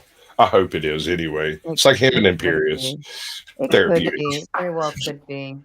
All right, we got Joe, King Ed, Brenda Debates, Rock E, and Dustin Buck. Let's see. King already kind of prompted some thoughts. Brenda, do you have something to add in? Good evening to everybody. Nice to see you again.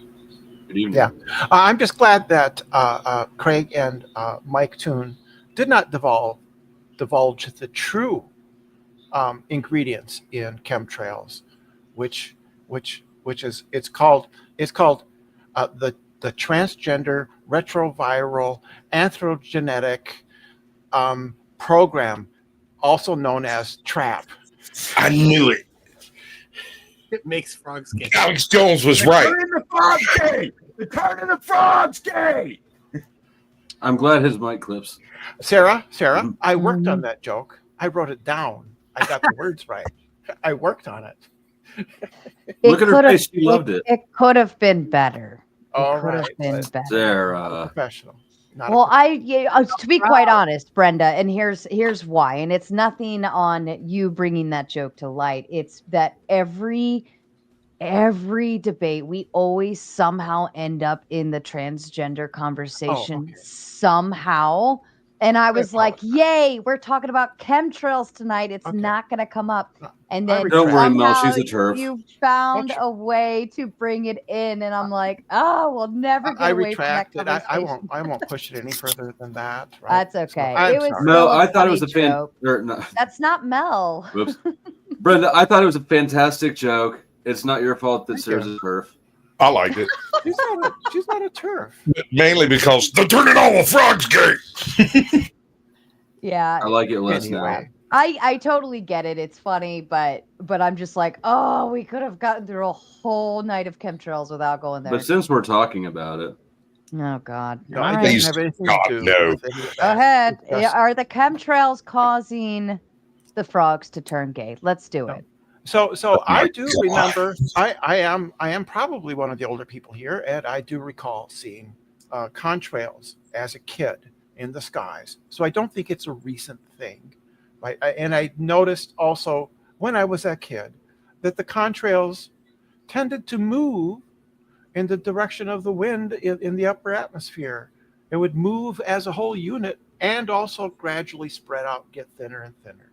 So I just don't think that there's really anything to it, except for, yes, I can confirm that vinegar does indeed counteract the effects of the chemicals, right? Because vinegar is acid dissolves base, neutralizes base. So therefore, there you go. That's science. You ever tried And bleach? Even Toon would not refute me. you ever that try Corseidin? vinegar is an acid and acid neutralizes base. He will not contend with me. Ben in with the big five says, "Here's the troll tariff." Thank you. I highly recommend you all pay the troll tariff to allow more Gotta trolls pay the abroad. troll Troll toll. I like that. The troll toll. Thank you. You know, Ben. that's a song. Gotta pay the troll toll if you want to Is get it? into this boy's hole. Oh no! It's from Always Sunny. It's Always Go Sunny in ahead. Philadelphia. Go ahead, Brenda. I was way more inclined to No, listen it's to fine. where you were going with that. I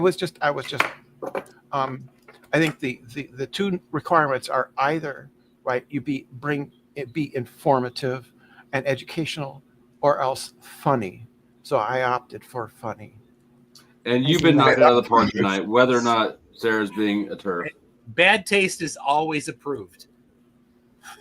Can it be both? Can we not learn and enjoy it?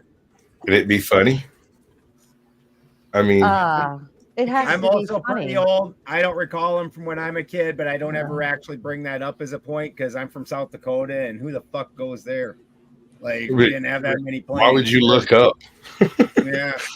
Snakes We did are more at night. interesting than the sky.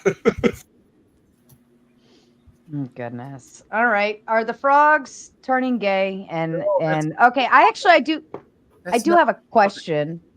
The chemtrails, like what exactly is the harm? Assuming, let's just for sake of argument pretend chemtrails are real, they're a negative thing. What kind of damage would they be doing? And if so, what would be the purpose behind them? The purpose behind the chemtrails. Typically, actually, let me hold that thought for a second. Brenda, do you have a fan on? I noticed when you came on, there was like a fan noise. I do have a fan. Thank you. apologize. Appreciate. Oh, that's so much better. All right, Sasquatch. I think you were going at something, and then Benjamin and. you know, the entire climate activist culture that exists today was derived largely through the Rockefeller Institute, but I'm not getting to that. What I'm getting to is the albedo effect of clouds and the desire to have more cloud cover to reduce the surface temperature of the Earth for whatever reason. I'm not sure why they want to do it. That does seem to be a large part of what the different programs are designed to do, whether it has to do with climate change, human-induced temperature rise, carbo effects, whatever. I think that's the most likely intent, just on its surface, is to just increase the amount of cloud cover in general. Whether or not there's rain involved or not, it would reflect more sunlight back to space, reducing the surface temperature of the Earth. That's my theory. All right, Benjamin. So the harm. I got you, bro. I get it. He didn't quite. He kind of went sideways. Which was a good answer, but it wasn't quite answering your question. The harm, and it just depends on what you're believing that are in these. For the just basic cloud seeding, who knows? I don't know that that's doing that much. Silver's really not that horrible for you. You got to have quite a bit of it. But when you look at it, there's the most common one that's thrown around is barium and aluminum, and they have that whole thing where they're like it's ball worship and all this blah blah blah. Not really down with any of that either. If you're looking at the way that works out, then the reason that you would add the particulated barium is because aluminum, when you've broken it down that far, actually goes inert pretty quickly, and it would become ineffective in the upper atmosphere. So the barium kind of acts as a shield for the aluminum and keeps the aluminum more active when you've broken it down chemically. Well, then where the problem is when you look at all brain diseases that have really taken dominance, Alzheimer's, a lot of different dementias, autism, all these different things, you find toxic doses of aluminum in the brain of basically all these people. And so you're seeing a whole lot of heavy metal that you shouldn't be seeing. Now there's a lot of speculation what kind of sources that you could be getting that from also, but that would be the main problem is these things in a very particulated way are able to enter in, get to spots that they aren't because they're broken down specifically to hang up in the air. And now they're able to pass barriers because of their fineness that they wouldn't normally be able to pass. Things like that would be what's thrown around the most. Can I ask him a follow-up question on that real quick? Sure. So what you're saying is the brain diseases and whatnot that they're trying to induce with these cloud seeding, would that fall back on like trying to promote big pharma for medicine for ongoing care of people that need constant medication because of the cloud seeding? Like a money grab? I wouldn't say that myself. I wouldn't say that they're trying to cause harm when they're doing that. It's very similar to the way that when they originally brought out Roundup and things, they were trying to make industrial farming better. And now we know that the side effects from it are horrifying. And they don't know those things a lot of times for 20, 30, 40 years. And so I'm not saying that the harm was the main cause. That's just a side effect. The ionizing of the sky, once again, you look at it, everybody's screaming to have 5G, 6G, 7. And the thing is oh yes, Mike. as you yes, expand that, you know nothing of this topic. You should stop talking now. as you expand that, the field gets smaller. And so this is why he's asking what is put out there, and I'm pretty well aware of what's put out there. No, Hey, Balderson. Well, no, I was asking if it was like a money grab, if the pharmaceuticals were trying to make money off this. But what you're trying to get at is you're saying it was an incidental. They were trying to do good, but ended up doing bad. Okay, that's so basically would I be correct in saying that on its face, you're not against chemtrails because they're not trying to do harm?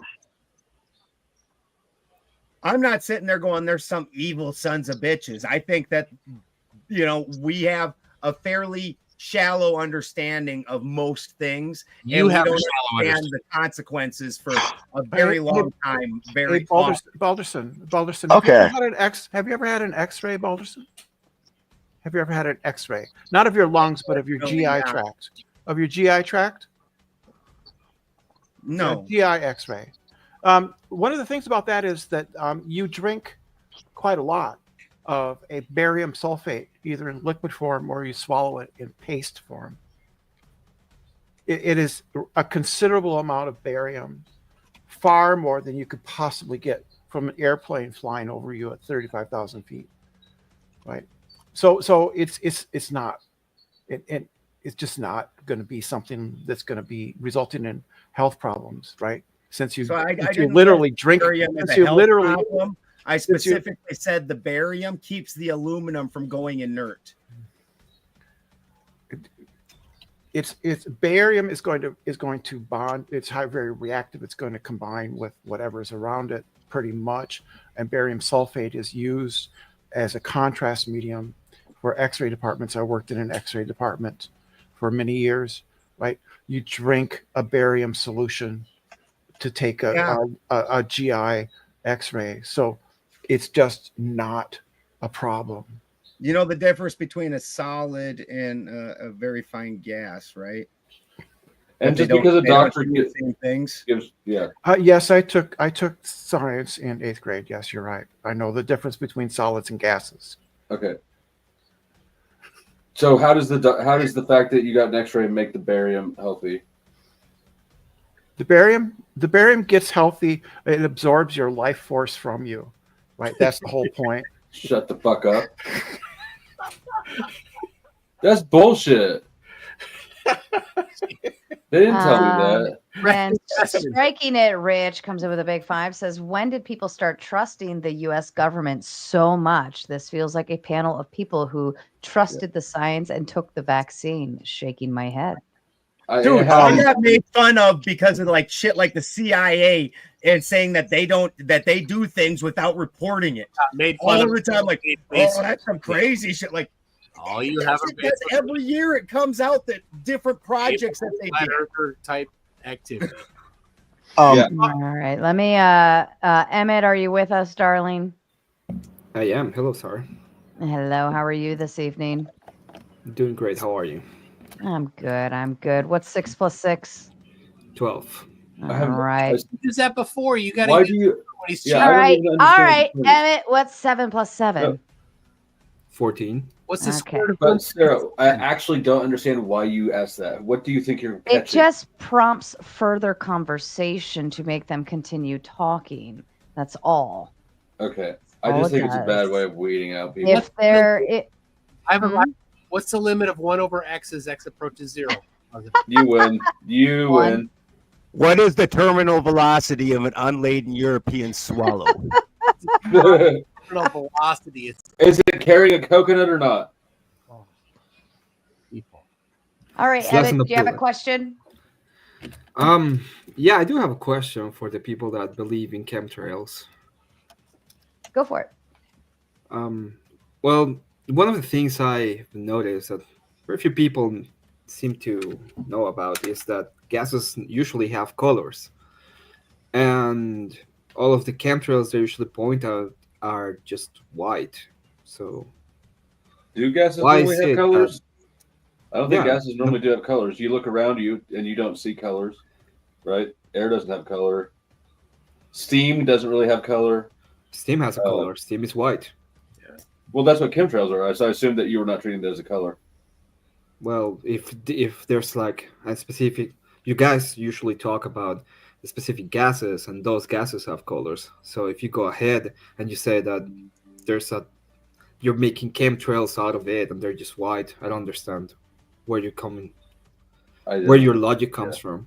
I don't understand what the question is. So maybe you're right. Maybe. Can I try to help define his question? Sure. So I think I understand what he's getting at. What he's getting at is like, do you know neon lights? There's argon lights, xenon, neon lights. They glow with different colors because of electrical charge. Mm-hmm. Well, different gases cause different effects and cause different colors. So if contrails are white, meaning it's mainly just water, which is ice, which is white because of its reflectivity, why aren't the contrails different colors matching these chemicals? Was that the question? And I guess regardless of whether or not that was the question, I guess I can conversationally take your word for it. I don't know that I agree that water is the source of white gas, right? It's presumably there's lots of other gases that are. Well, no, I said ice in general, not water. Ice, because ice is generally white because of its reflectivity. It's white. Which contrails are mostly ice. They're ice crystals. Yeah. And there's nothing else that would create that color. I don't know. I don't know about the colors of gases. I just it just doesn't seem. It doesn't seem to me logical that if there's nothing else but ice to make that color, then they aren't. Well, that's what I'm saying. Like I gotta believe that there is something else that would make gas that color than besides ice, right? Well, hydrogen, helium, or other ones that turn white when they're frozen. They aren't going to freeze up. I don't know. Yeah, they're not going to freeze at that altitude, but I'm just saying that those will be white in a crystalline form. Most other chemicals won't be white in a crystalline form. I don't have any way to answer And this. speaking of freezing up, I'm going to freeze the panel and give the mic over to MC. I believe you're going to make your exit. Yes, I'm going to head out. Going to go back to my channel and hang out there a little bit. Thank you, Sarah. It's been super good. I was hoping maybe somebody might show up with a little bit of 5G stuff, but if they do, Sarah, hook me up. I will put a radar out for it. I can find someone for you, definitely. I have to go too. Because Okay, hold on just a second. Let Toon finish off. Before Toon dips out, just real quick, how do you know about 5G and stuff? Like, what's your interest or background in it? I studied electrical engineering in university. I'm just curious. I've never heard anybody come out, that excited about 5G. So I don't know anything about it, but yeah, 5G is safer. It's a good thing. I bought one of these guys, and it was interesting to me that I get lower EMF readings like right underneath the 5G tower than kind of all over the rest of the metro area. So. Yeah, and it's a much narrower band because as they bring it up, just like a magnet, a lower Gauss magnet has a larger field, and as you jack up the power, the field starts actually narrowing. That's it all. Actually, it's reverse. 5G is a wider band than 4G. Band. Anytime you bring those up, just no, that's why it's a shorter frequency length. No, 5G is a wider. All right, stop. Sorry, 5G is a wider band. Hold on. MC Toon was exiting. If the question was short and sweet, I'll allow it, but we're not going to keep going on with the conversation. MC. The first 5G in Canada was a lower frequency. 5G isn't tied to any specific frequency. It causes C19. I'm just kidding. Anyway, thank you, Sarah. It's been super. We'll catch y'all later, everybody. Thank you, MC. I'll find someone for you. All right, thanks. Bye. All right, I'm pretty sure that man hates me. Good. He deserves the right to hate you. All right. I wouldn't take that from him. Mike, are you with us? Hey, what's up? Hello, hey, Mike, what's going on? Oh. And Angel Gamer, are you with us? Yes. Oh. Hello. Hello. That's a sweet voice. Oh. What's 7 plus 7, Angel?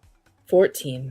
All right. You're not going to troll us or show anything that shouldn't be on screen, I know correct? Angel. I know Angel. MC Toon could vouch for me. I've known him for 20 I years. actually too. appreciate the fact that you know I'm not a troll. I know you, Mikey. I mean, obviously, with the torture, I was a huge supporter of her. A huge supporter of the big boobed lady. That's what she said. Yeah, she needs some support. All right, those things need. They're not going to support themselves. Themselves up. But yeah, here we are. Sarah, did you ask them about the final experiment? Are you aware that both of those cats are big on the final experiment? Toon actually went to Antarctica to prove some shit. Were you aware of that? I don't know anything about this shit. I don't even know. Yeah, you guys missed an opportunity to ask about that, man. I watched all the live streams for that. It was amazing. Can you hear me? Yeah. Yes. Yeah, I grew up when the contrails would dissipate and they would leave. And then around the 97, I started noticing they weren't dissipating no more. And now I live up in the mountains. It almost looks like there's a fire going on somewhere. It'll get really hazy, and it's not fired my soul. It's not condensation. It looks like there's a fire somewhere. And they even made a movie called back in the 60s about chemtrails. It's called What's So Bad About Feeling Good with Mary Tyler Moore. There was some kind of virus that got loose and everybody was feeling good, so they weren't buying cigarettes. So the government came up with a solution. They would put something in the fuel to get rid of the virus or something. But the reason I think that they might they've admitted to geoengineering. They've admitted to that, to blocking out the sun because they think they want to cool down the earth or whatever. So to say there's no such thing as chemtrails is pretty fucking naive. I mean, it's just ridiculous that people can't see what's going on. It's just ridiculous. I mean, the shit starts up. I mean, where I live, there's not even any reason. There's no reason to have airlines flying over. There's no route where I live. And why are they going backwards? Why do some of them go one way and then turn around and go the other way? It's just fucking stupid to think that, that they're not some nefarious activity going on. It's ridiculous. Anyway, that's my 2 cents, and I'll get out of here. Thank you. Can I say something on that one? Just thinking. Take it, man. Okay. I agree with him. Chemtrails contrails, were less frequent back then, but I think Mike, Toon, and Craig were kind of being very generalistic when describing the makeup of contrails, because one of the major components that they need to form in a crystalline like that is a solid substance. They need particulates to attach to freeze. And since the late 90s, there have been more carbon, more, you name it, chemicals in the atmosphere for this water to grab onto to freeze. Very good. Very good. Yep. Well, there's no rain. When I see chemtrails, it's not necessarily gonna rain out. It's just I'm not talking about rain. I'm not talking about rain. It's dust and dirt in the sky that the vapor from the jet engine or the turbine engine is attaching itself to and freezing and causing a trail in the sky. Do you find it an unlikely premise, like regardless, if you ignore chemtrails and contrails and just try to take this question in isolation, do you find it an unlikely prospect that the government would, or a private institution, that there would be planes flying around spraying things without notifying the population? More likely than not. More likely than not. Yeah, that's my they've used chemtrails in Vietnam. It's called. I know, but I wasn't asking about Vietnam. That was for the guy who was just talking. Who knows about the solid particulate stuff? Well, my theory is. Okay, go ahead, Rocky. Keep talking. Sorry about that. I had an internet blip. Oh yeah, you're good. Did you hear the question? You don't. No, I didn't. I kicked out right as soon as you started speaking. I'm sorry. If you ignore the circumstances or the ignore context, right? Chemtrail versus Just without thinking about chemtrails or contrails or any of that stuff. Do you think that the prospect that the government would spray the population without notifying them with chemicals that who knows may or may not harm them? Do you find that a hard to believe prospect? Oh no, I don't know if you heard me when I was talking earlier. I'm a retired air traffic controller. I was in the United States Navy. Okay. I had top secret security clearance when we were deployed over the Mediterranean. I've seen stuff that's probably still top secret. I've done government contracts outside of the military after I retired. I was the one that commented that I've seen geoengineering in person. Okay, that was my comment. I've seen when they do cloud seeding and stuff, and it's nothing like what you see with the straight lines in the sky. What do you have? It's not really okay. Yeah. Real quick tidbit too. The people who are talking about crop dusting and whatnot. In that photo you showed with the straight line, they're like the one comment said something about it could have been crop dusting. That's Who's incorrect. got something? Hold on. Somebody's got something in their background going on, like it's a show, radio or TV something. something. Hold on, that must be my TV. Sorry, I moved after I lost internet. Is that better? Yes, thank you. Oh, that was my TV. Sorry. Crop dusting is legally only allowed to be done between 50 and 200 feet. That image you showed is well above 200 feet in altitude. Right. So I just wanted to point that out. That person was wrong when they said that was crop dusting. I did not say that was crop dusting. No, not you. No, not you. A commenter said it. One of the people that came up on the panel where I'm at said it. It's like, that looks like crop dusting. They're too high of an altitude for crop dusting. Okay. And as far as geo, I hate that term. I really do. Cloud seeding is the more appropriate term, not geoengineering. But crop dusting, sorry. Cloud seeding. Cloud seeding needs to be done under very specific circumstances. It cannot be above 15,000 feet in altitude, which are the lowest lying clouds, and it cannot be done over wind speed gusts over 50 knots or it will not disperse properly. Over 50 knot wind speed, it'll disperse too much, it'll be ineffective. So you will not see straight lines in the sky when someone is cloud seeding. Wait, you would need lower wind, so you'd be more likely to see straight lines, wouldn't you? No, because they don't. The dispersal canisters for seeding are not linear like a jet engine is. It's kind of like anybody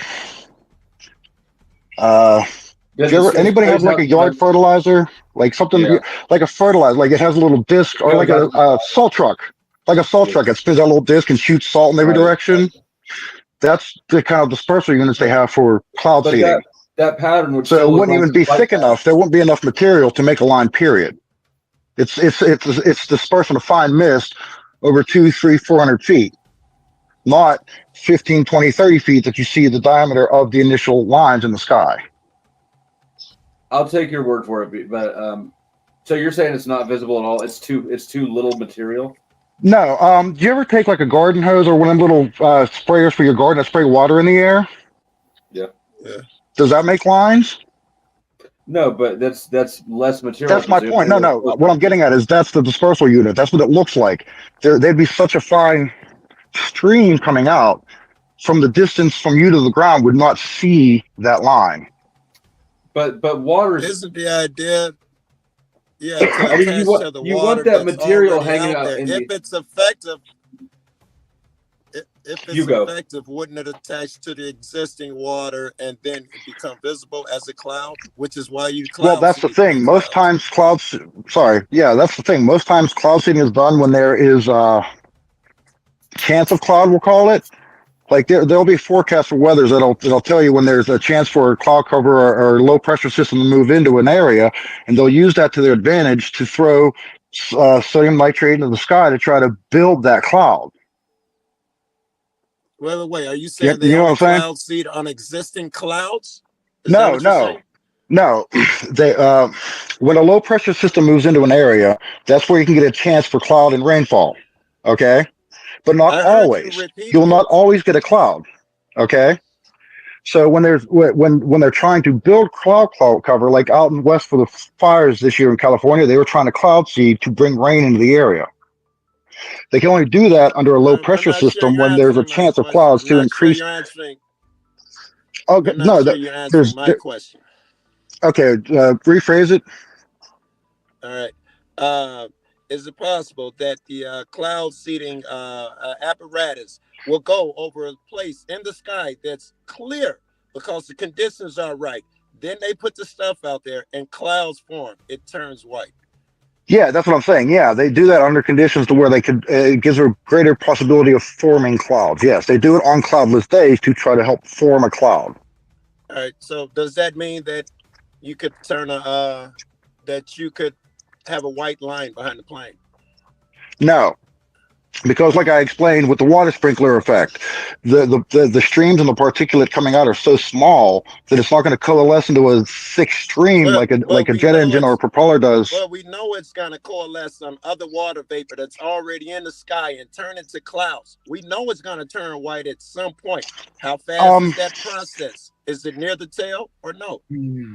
No, it takes hours after seeding for clouds to sometimes they'll do 2 or 3 runs over an area if a cloud doesn't form to try to force a cloud to form. It's not immediate. That's what I was asking.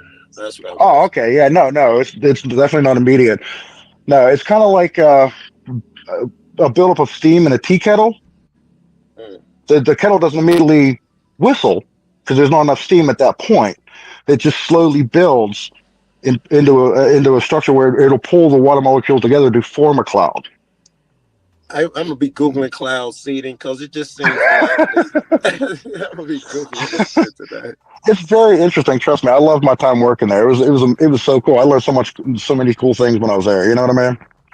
Well, let me ask you this: what is the difference between the planes, the chemtrails, contrails that follow the plane, and you know what I'm saying? They just follow the plane. They don't lay out and disperse, and the ones that do lay out and cover the fucking sky with clouds. What's the difference? Okay, the difference is I'm going to go back to my aeronautics a little bit when I was in the military. You know the trailing edge of an exhaust nozzle for a jet is extremely high temperature, but the air coming out is extremely low temperature. That creates a differential in there, and it causes like pressure, like squeezing a balloon with the air coming out of it. So as it does that, it forces it into a smaller area, and it freezes quicker, and it's already frozen before it comes out of the nozzle. That's logical. And the same thing with propeller-driven airplanes. The props are moving so fast that there's a low-pressure area behind the blades of the aircraft that cause the air to freeze right behind the propellers. No, I was not aware of that. Fuck no. On a But prop, simply? Go ahead. Yeah, propeller-driven airplanes can cause contrails. And that's how, because if it's cold enough and the conditions are right. Okay, it's logical. Because I've seen the big bombers, the B-52s and shit leaving trails. Yeah. See, the thing is, it's got to have the right air. It's got to have the right moisture in the air. Yeah. If it's too dry, there's not enough water to freeze. If it's too wet, it won't freeze quick enough. I'm gonna be googling some shit, bro. I know it. I know it. Too ignorant on the subject. I gotta get smarter. And that's Emmett. Emmett, is the one. You're the flight traffic controller. Yeah, I was an air traffic controller on the USS Enterprise. No, it's King ETV. Yes. All these great voices. Isn't that Star Trek? Isn't that Star Trek, the Enterprise? Well, my ship was built before the ship I served on was built before Star Trek came out. Fun fact on that, though, the creator, Gene Roddenberry, was a pilot on the USS Intrepid during Midway and landed on the Enterprise when the Intrepid got sunk during Midway. And he spent 2 years on the Enterprise, loved the ship so much that when he created his sci-fi movie, he changed the name of the ship to the Enterprise in honor of the USS Enterprise in World War II. That's cool. But my ship was commissioned in '63. That was well before Star Trek came out. What ship? I might as well ask. USS, what ship were you on? Yes, CVN-65 USS Enterprise, the first nuclear-powered Oh, aircraft you carrier in the on the world. Enterprise? Okay. What's with all these police? Get him, man. Get him. Oh. You ever seen a cat hear something? It kind of just like sits. That's what Joe goes into like hunting cat mode. See that? It's like, what's that noise over there? My cat did that this morning. It jumped up in my window and was staring out the window like crazy. Joe Joe likes is running like after the character has the laughter. Yeah. But I mean, anybody else got any questions about what I was saying? No, I just it's interesting. I dropped my link backstage. You should jump on one of my panels sometime. It's Yeah, that'd be exciting. Like I haven't really been on panels much, but I've been off work for a while. Yeah, it's however. So I've No been pressure. like watching more and more. Like I normally watch McToon. I'm a moderator on McToon's channel. Okay. Very good. This is the first time I've ever met him. I don't think he likes me. And McToon, just to say, sure he McToon's such a doesn't nice like guy that he doesn't hate you. Oh, So you're fine. McToon's he's a great guy. Mike's really nice. He is. He does get animated, but not as much as Craig. Yeah, I've debated with Craig and I were on the same team last time, but Oh, what did you two debate? Have you seen him get animated? Have you seen him get like that, Craig? Oh yeah, I've seen Toon get angry. Toon actually swore a couple times. I wonder if he's Oh. saying Craig, because Craig loses his fucking mind. Oh, he does. He does. You can't. Craig and I talk, were the you can't godless say nothing. atheists. Craig was honestly tame today. He was. Yeah. But does the other one have any questions for me? I had one. I forget his name. I apologize. What, Sarah. what position then? Are you saying that they're real or not real? I'm saying the American government and private companies do spray chemicals in the atmosphere, for one. They are not the lines in the sky, and they are not doing it with an intent of harm.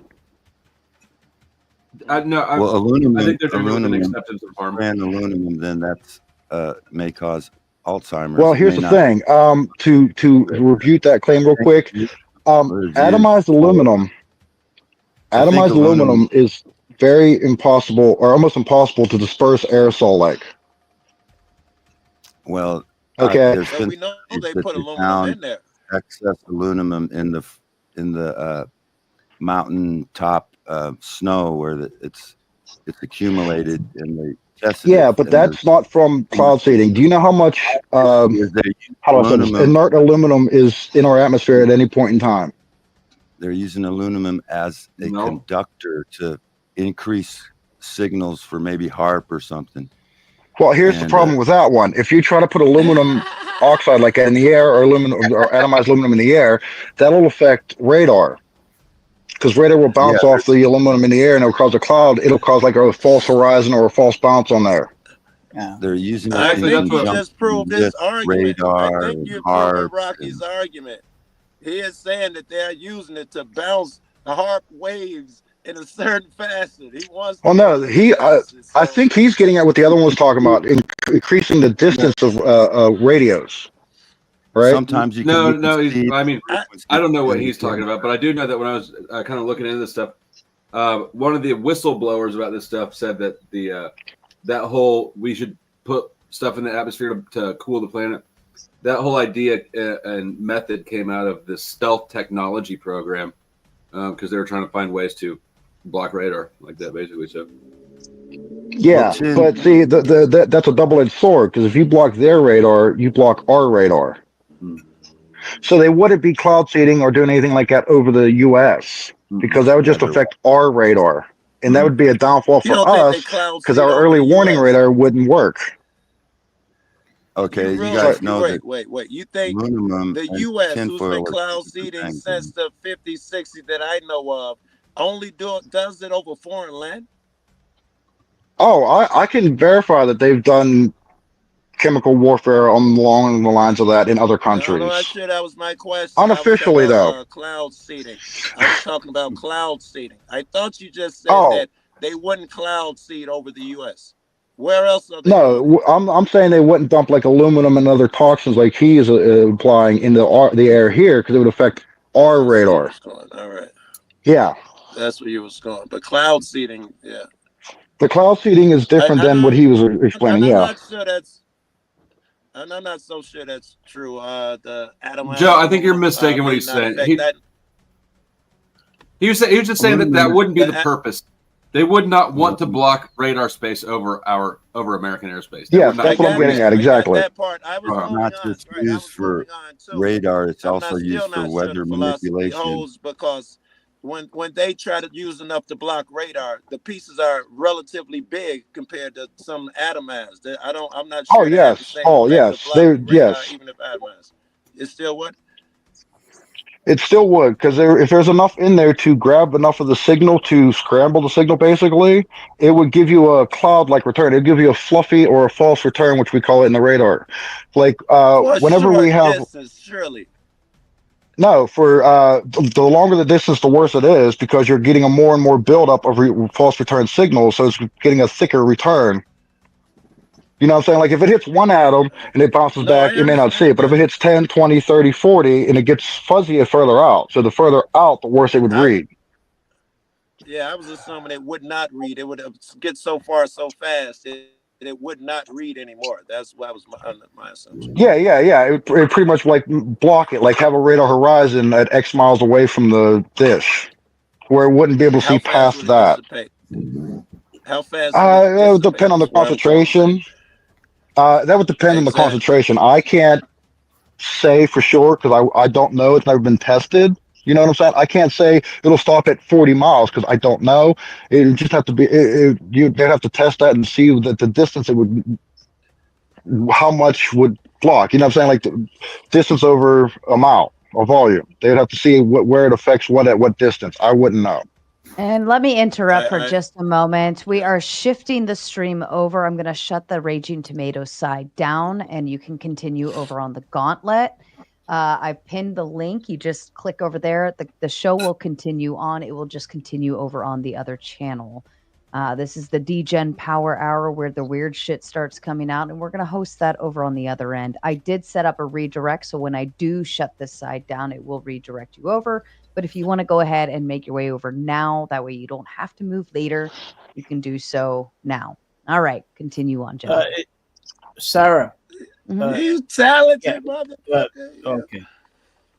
Does that mean that you are ending the stream? Slow step you gave up. No, same show. I taught her that. You guys aren't moving. I taught her that fucking shit.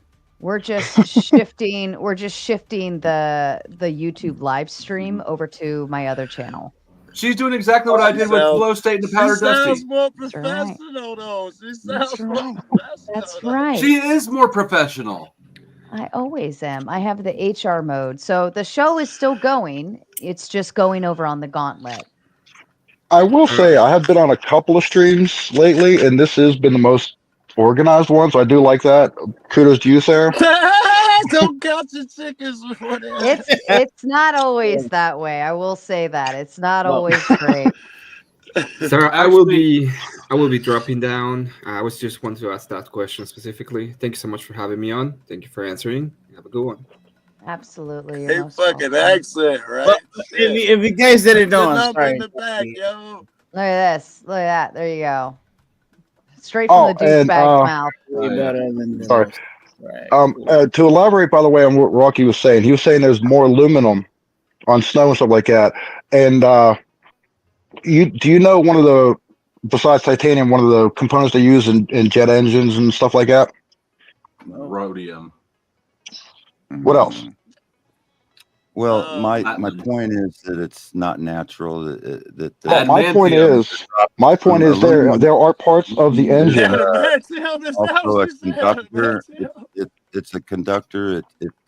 It helps with frequency, so it could be maybe used for 5G to help spread the frequency better through the air or something. I don't know what. Well, no, it wouldn't help spread 5G because, like, what we were getting into real quick before Toon left was 5G is a wider band, but the power needed would not be affected by any particular particulates in the air.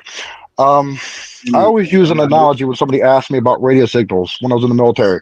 Imagine a garden hose with like a fire nozzle on it, like from a like a fire hose nozzle. You turn that on, you got a thin stream that shoots very far. Correct? That's what I got. Yeah. That's what she said. Tomato, fierce and red, juicy curves, far ahead. This message is sponsored in part by. Just saying.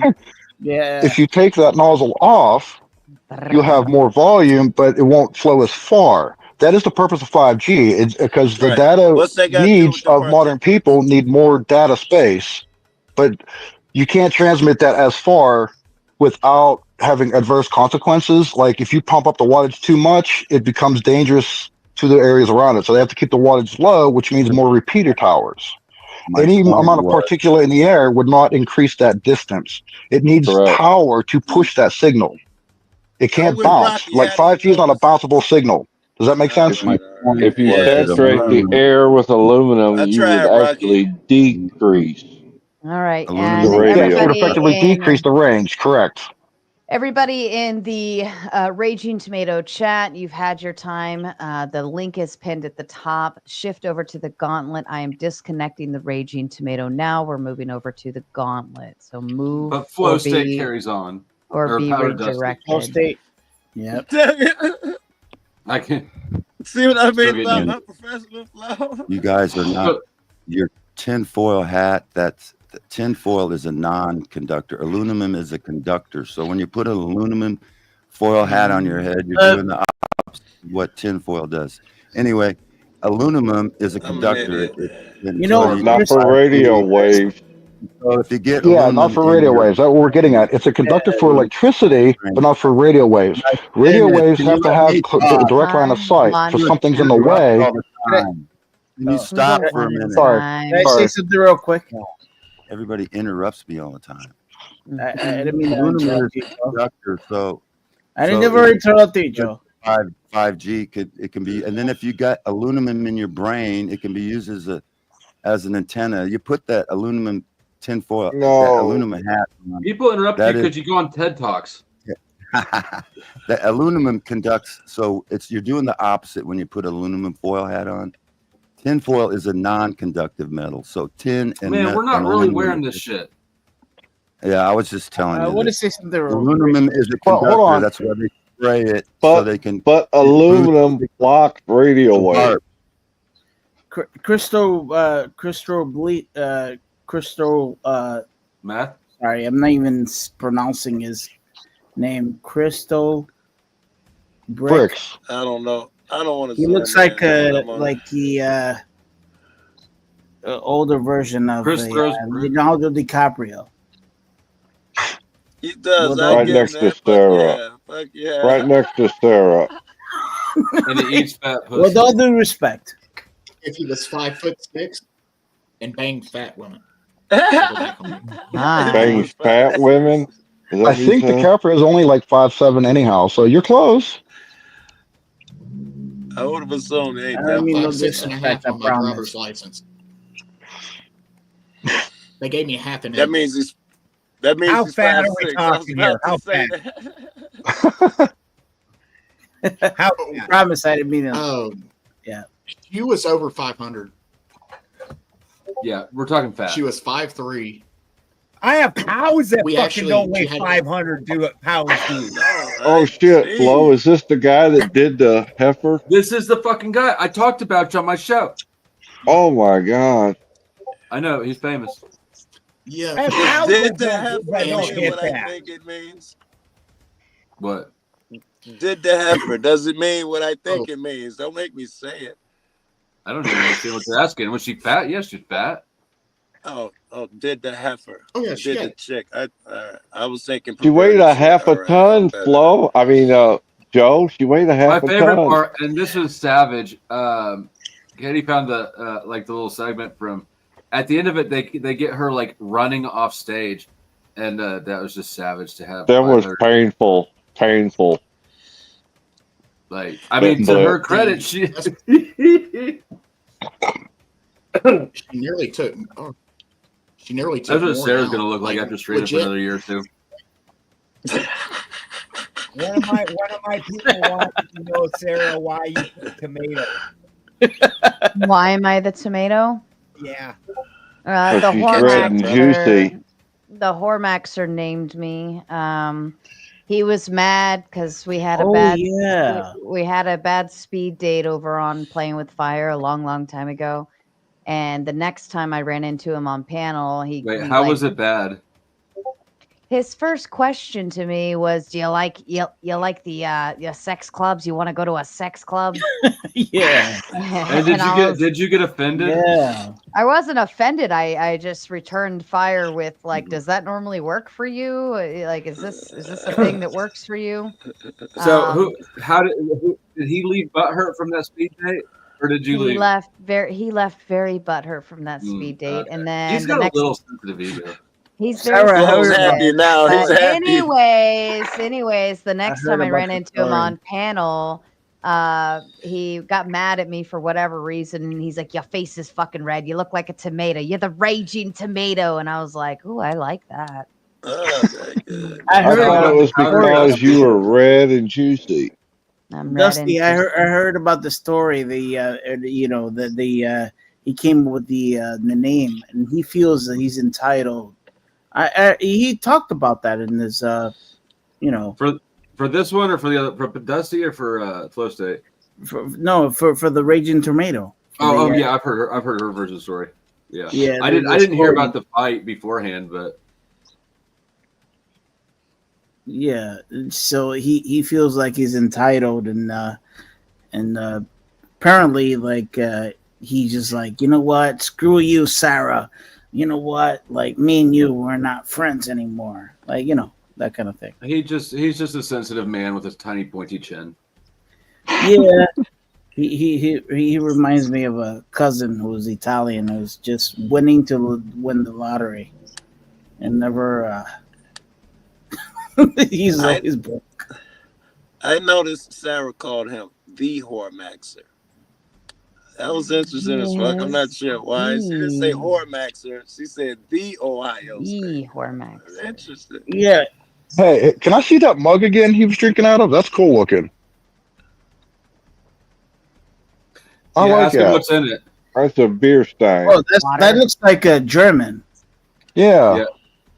Yeah, I'm German, very Yeah. German in heritage. He's- And I what's also in it? I Is it visited meat? Germany. off grid on a farm, so Speak Deutschland? Sprechen Sie Deutsch? Deutschland. I spoke more in the 90s when I was there in the army than I've forgotten basically. Meine Deutsch ist schlecht. Hey, I where was know you words. stationed I at? was in Germany for 1 year. Oh, I was stationed in Berlin. Nice. I was in I Rotenburg. love it when military guys find each other on panels. It's always a great half an hour while y'all rub dicks. I'll be back. Kaiserslautern, Grafenwehr, Wurzburg. How was What was your MLS? Wild time in Kaiserslautern. What was your MLS? K-Town. 62 Bravo. What is it? 62 Bravo. That's why I was in during Desert Storm. But Motor pool, right? Wait, Yeah, I was a 62 Bravo. I was a construction equipment mechanic. yeah, construction equipment vehicle. Yeah. Yeah, yeah. I was certified up to everything, including half tracks. So Maybe with you me, know it's a different story, though. I'm not in the military. I'm an American, but it was I met a German girl, and then I just wanted to get get away from New York. Didn't we all meet a German girl? I met a couple while I was over there, but yeah. It was a I different was story for 19, me. I was so drunk I barely remember half of it. What years were you over there? What year? Yeah. Yeah, what year? 94? I was there 78 Oh, you're to older than I am. I was 85. over in 98, 78, 99. 85. Oh, wow. Go ahead, Chuck. Sorry. 78 to 85 is when I was over there. Oof. 98, 99. Wait, so you That was guys before I. Clinton military. That sucked when Clinton took over, and all of a sudden, like there was I no was- movement upward I movement was anymore. in when Jimmy Hey, I still make Carter good was money there, so I president. don't care. Oh God, Joe. That was the pits when Carter was in charge. He cut our pay. Guys, have you been to the Oktoberfest and the women how they hold the beers? Never been a Nuremberg, part. yep. Munich, yep. Yo, man. like that was amazing for me. So me, I was young. I met this German girl. I'm from New York City, and it's like it was an experience to me. And Now, did she have the hairy armpits or no? no, she. So Oh, most you got one of the newer ones then. no. Most European women don't shower, unfortunately. Once a week on Saturday, whether Yeah, they needed it or they not. don't shower. I didn't get to enjoy any of that. I pretty much concentrated mostly on my work because I was over there when we were over there helping rebuild East Berlin. I wasn't That's allowed to mainly go why I to was over there Berlin. because I was attached to a road construction crew, so we were redoing a lot of the roadways, expanding the autobahn and stuff like that. So I was spending most of my time repairing equipment because you know how the army is. I was using equipment that was 30 years old that never stayed running. No. Oh, you mean new equipment? That's the good stuff. When I went, I got Well, we to did bring it with Germany. us when we went over, so I got to Yeah, Germany in Marines. '78. We were still using equipment from the '50s when I got there. Dude, we Yeah, were well, the still Marines eating always fucking got the rations Army from leftovers. Vietnam during Desert Storm. We were eating Vietnam rations. oh, Yep. that's horrible, ain't it? And they talk We were about how our still military is getting so great. We're using like we were 20, 30 we year were old still equipment. getting C rations from the '40s. Oh God, None of it that had to have ever been horrible. expires. You were gonna eat it. And then when Humvees came out, everybody acted like those things were like this armored personnel carrier, and the doors were cloth. Like cloth. Give me a Jeep anytime. You could spear me with a freaking wooden spear through this thing. What the Yeah, the hell? doors were paper thin. It was disgusting. Like I liked mine because it was a toolbox on wheels. I don't know if you had a contact truck when you were there, but I had a contact truck which had every tool known to a man for a mechanic. I loved it. M880 is what we had. Oh geez. Dodge M880 with a 318 in it. I didn't have anything that old. But I only did Hey, two tours hey, in it, hey. and I got tired of it, so that's why I transferred to the Navy. I was on the Enterprise for a little over 2 years before I got out for a heart attack. Ooh. Oh. Not good. I got discharged okay? September 13th, 2001. Yeah, I'm fine now. I haven't had any problems since, and it's been 24 years now. I think we So, hijacked Sarah's string with all this military talk. I don't give a fuck. yeah. This is that's why it's the gauntlet. It's DGen Power Hour. It's open. It's whatever. It's exactly where you belong. Okay, Dusty, I'm just are checking. you here? What's that? Flow state. That's He's looking for flow. You know, Flo is my brother. From another mother? From different mother and dad. Ah. Yeah, Flo is my brother. Are you bisexual too? I know he is. Oh Well, Jesus! whether you're bisexual or not, but whatever. He's still my You're in brother. the right place, Chuck. You're in the right place. Well, You know how many comments I heard like that when I was in the Navy? I swear. Yeah, the Navy's colors In are the gray to show that they are gay. The You know, Air Force colors are blue to show that they are yeah. too. Like on my ship, there was 5,426 personnel living on that ship. That's a lot of people. That's a lot of assholes. Yeah, you guys packed a lot of fudge. Yeah, The hey, Navy is that was before the they were Marine, allowed women to be on ships. Like women were allowed to join the Navy back then, but they weren't the allowed Navy to deploy on ships. I wonder Because why. I never had the I never had you guys could call me pussy, but I never had the encouragement to join the army force. I remember Oh, bro, I remember this guy when I was 17. He was like, "You should join the army," and I was like, "Oh, I don't know." I joined when I Yeah, was 17. Yeah, I joined on my 17th birthday. Fucking Yep, crazy. I me joined too. when I was 17 also. Me I three. just didn't. I don't know, man. At the time, I was just, but thankfully, I had the privilege to travel. I don't know. Well, I joined in between wars. That's one of the main reasons why I joined. We weren't at war, so I knew I wasn't going to be deployed too much. It was after the Gulf War, before Iraqi freedom, so it was peaceful when I went in. In 93, 92. No, I didn't join until 97. Wait, but the Iraqi so correct me if I'm wrong. The Iraqi freedom wasn't 92, 91? I'm the one that No, was in during Desert that Storm. was Desert Storm. That was me. Oh, I was during okay. Desert Storm. I'm a little bit older. Operation Iraqi Freedom was There's a 2001. storm with Bush, and then the sun Yeah, with. I was in during the first Bush. All right. Old man I got Bush out and young man Bush had to pick 96. the fight again and pretend he's the one that came out and was like, they definitely have weapons of mass destruction. Oh, where's the weapons? Oh yeah, with the I was- sun. Yeah. They did. Yeah, I was in for Clinton and then Bush Jr.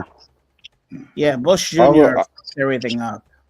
I joined under Carter, went through Reagan, went through Bush, went through Clinton.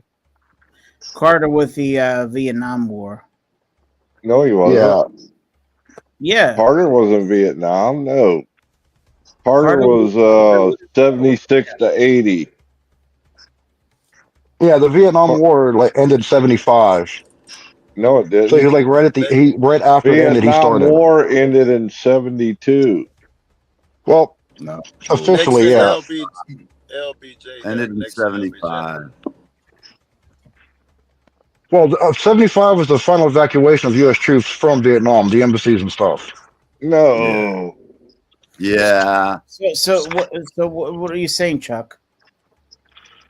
I forgot what I was saying. I was under a few presidents, was my Vietnam point. War was not with Carter. Carter was I think he was a presidency. Carter was 76 to 80. Yeah, correct. Yeah. So he wasn't during the Vietnam War. No, he was the one that sent us to Iran when we went to Iran. I was during the part of that. overthrow of the Shah. I was involved in that fiasco when he went to help the free the hostages, but we didn't make it that far. We had a few problems. Wasn't that also when we were helping the Iranians, right at the tail end when we were helping the Iranians fight the Russians? No. The Iranians were our enemy by then. Yeah, well, that's what I'm saying. It was right after we helped them, because I know in the 70s we were helping Iran, 60s, 70s, we were helping Iran fight. Well, it was kind of Afghanistan too at the time, but it was mainly Iran. Yeah, but once they overthrew the Shah, yeah, that's what I'm saying. When they overthrew the Shah, that's when we became enemies. We washed our hands of them. Yeah. Yeah, yeah. That's when he took that school hostage, and that's when we went over to free the hostages.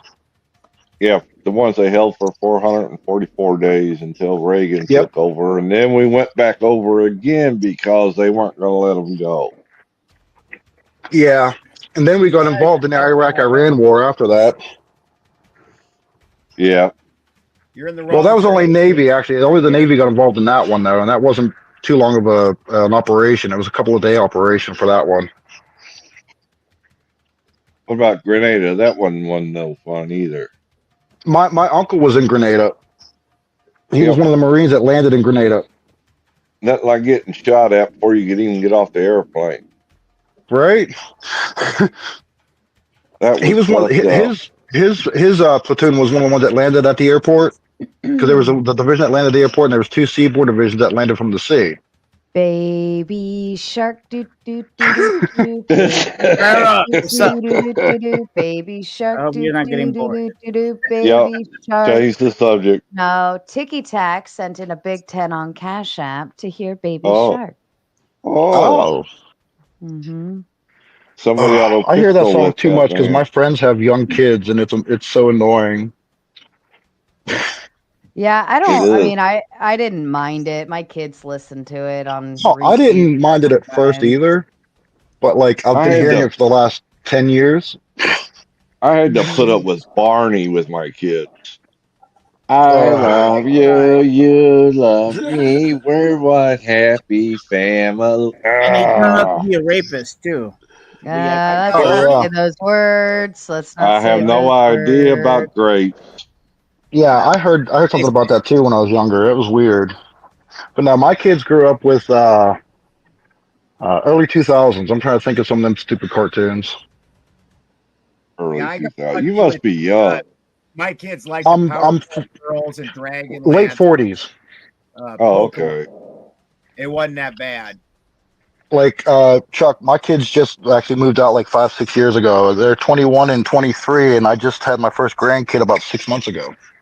Ah, well, I I'm have no kids. 64 and just celebrated my son's 16th birthday today. Nice. My only kids is 3 cats.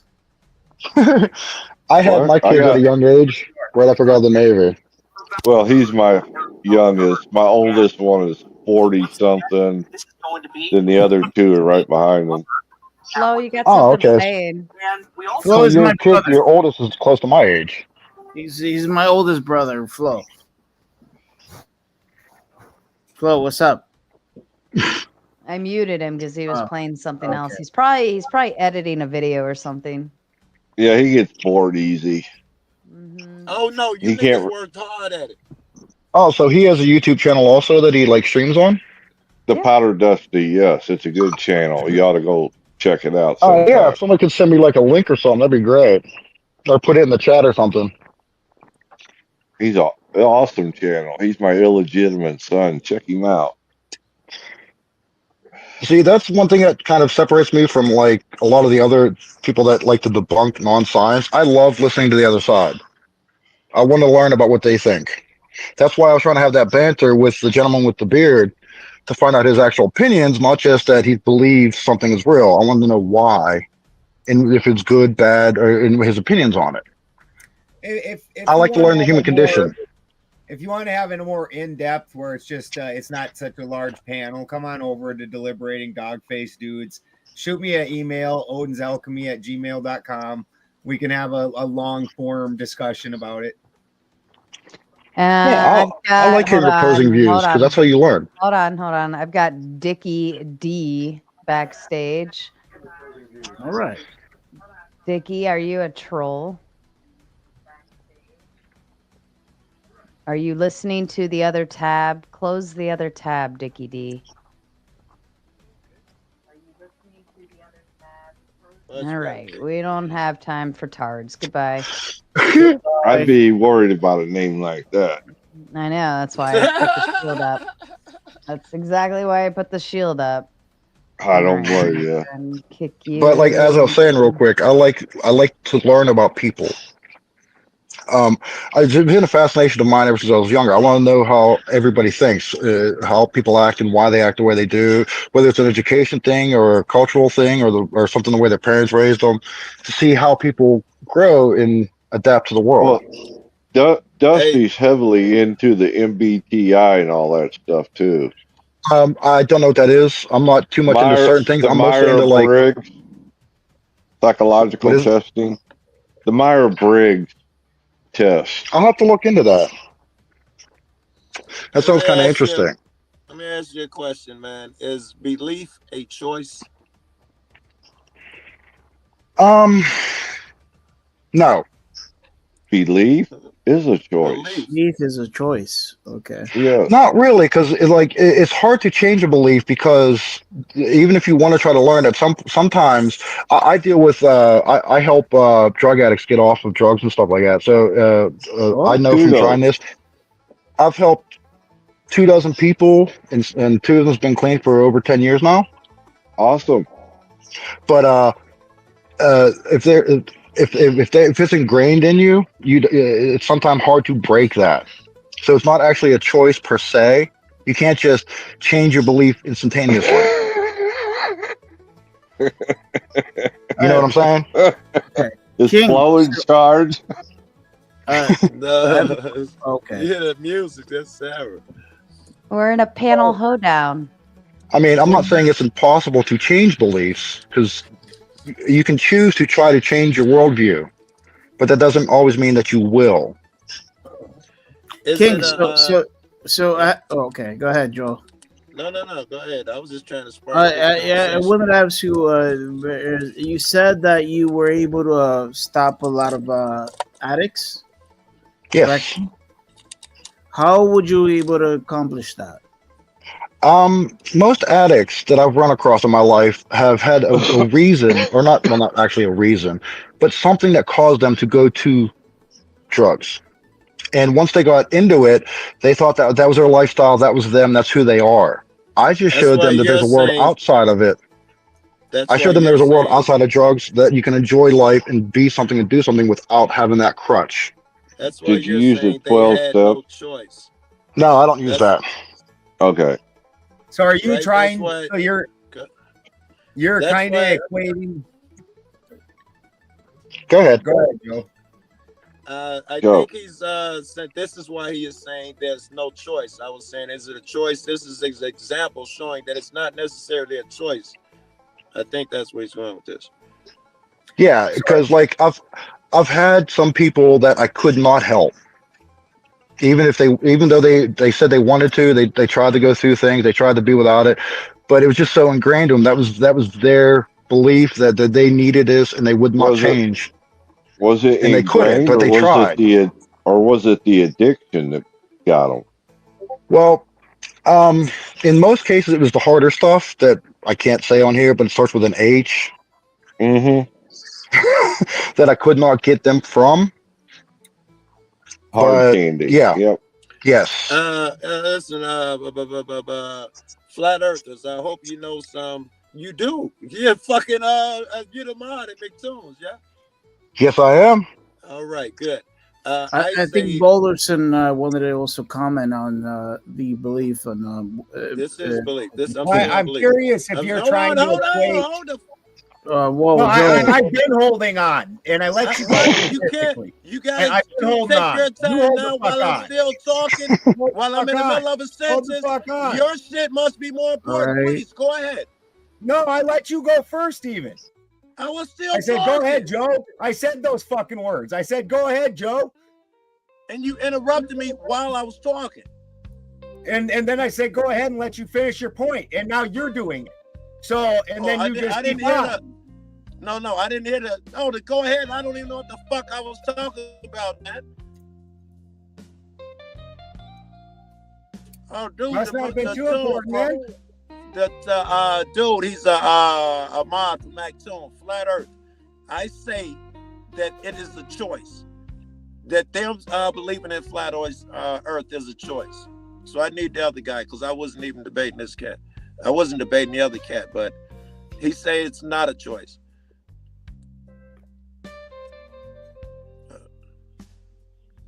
Well, fuck it, Balderson. It's me and you up there. Is it a choice? Flat Earthers?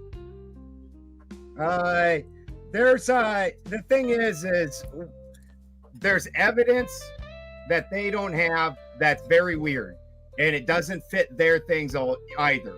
And once a person sees those type of things, they don't in any way have all the answers. And once you see that, sometimes people go down a crazy rabbit hole, there's no doubt, and they get real wild with it. And then sometimes people will more try to be scientific about it and realize not everything that we're told is in any way true. Just had a giant conversation about Whoa. Did you ask my question in there somewhere? Flat Earthers. I'm saying it's a choice that they make. They choose to remain ignorant. Do you think it's a choice? Ignorant to what? To the fact that the earth is round, to all the evidence that the earth is round. They have, flat earthers have evidence that some of the things that you're going to try and say to prove that the earth is round do not pan out. That's a problem. And including that NASA is known liars, that their pictures are generated. You are a flat earther, say it, yeah? No, I'm actually a cosmic egg guy. But I speak at Flat Earth events, so I'm real aware of their talking points. Very good. And a cosmic egg, that is not a physical sphere, yeah? Egg? No, basically it's kind of a sphere. Not a perfect sphere, no.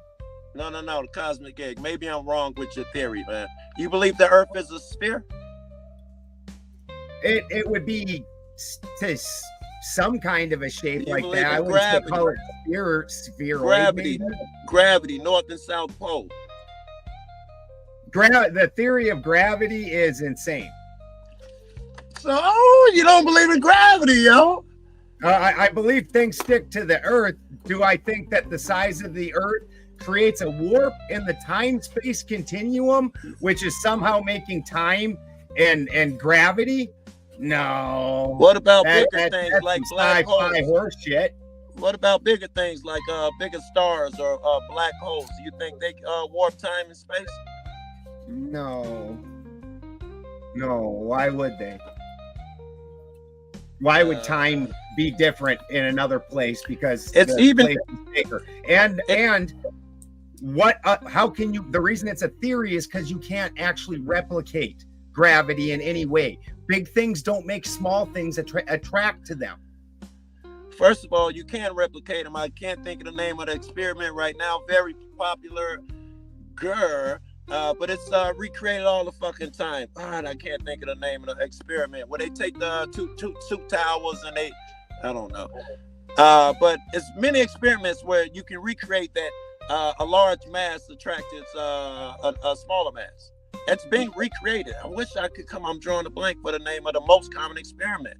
But they've done many. They've suspended shit from mountains and judged the change. You can stack up a bunch of bricks and the pencil will move toward the fucking bricks when they get big enough, assuming you get big as a house or a building or something. That's been proven many times. And the speed thing. You don't believe that the twin who's flying up at in a jet plane going super fast, that he ages slower than the guy down here. You don't believe that one either. Repeat what that last thing you just said. You got a whole bunch of things you said. I can't. It was hard. All right, the last thing. What's the last one?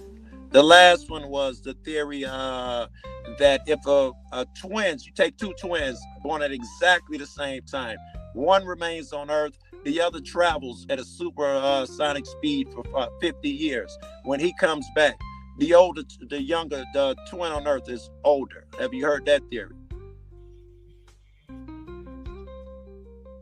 That's interesting. I'm not aware of that one. I haven't heard that discussed. That's interesting. I have not heard that discussed. No. All right, that's some of that Einstein. So the one on Earth is going to be older because the one is that what you're saying? Because the one traveling, the closer you get somehow to the losing the effects of this time space continuum because yes, the speed, the closer you get to the speed of the light, the slower time travels. So that's why they come up with if you go off to another planet and come back, you're still young, but your family members have died because you're moving so fast. Yeah. Twilight Zone. Yeah, that was painful, Sarah. Thank you. That was very painful, but. Hey, Chuck. Joe. Yeah. This is Harmon. Oh, what's good, man?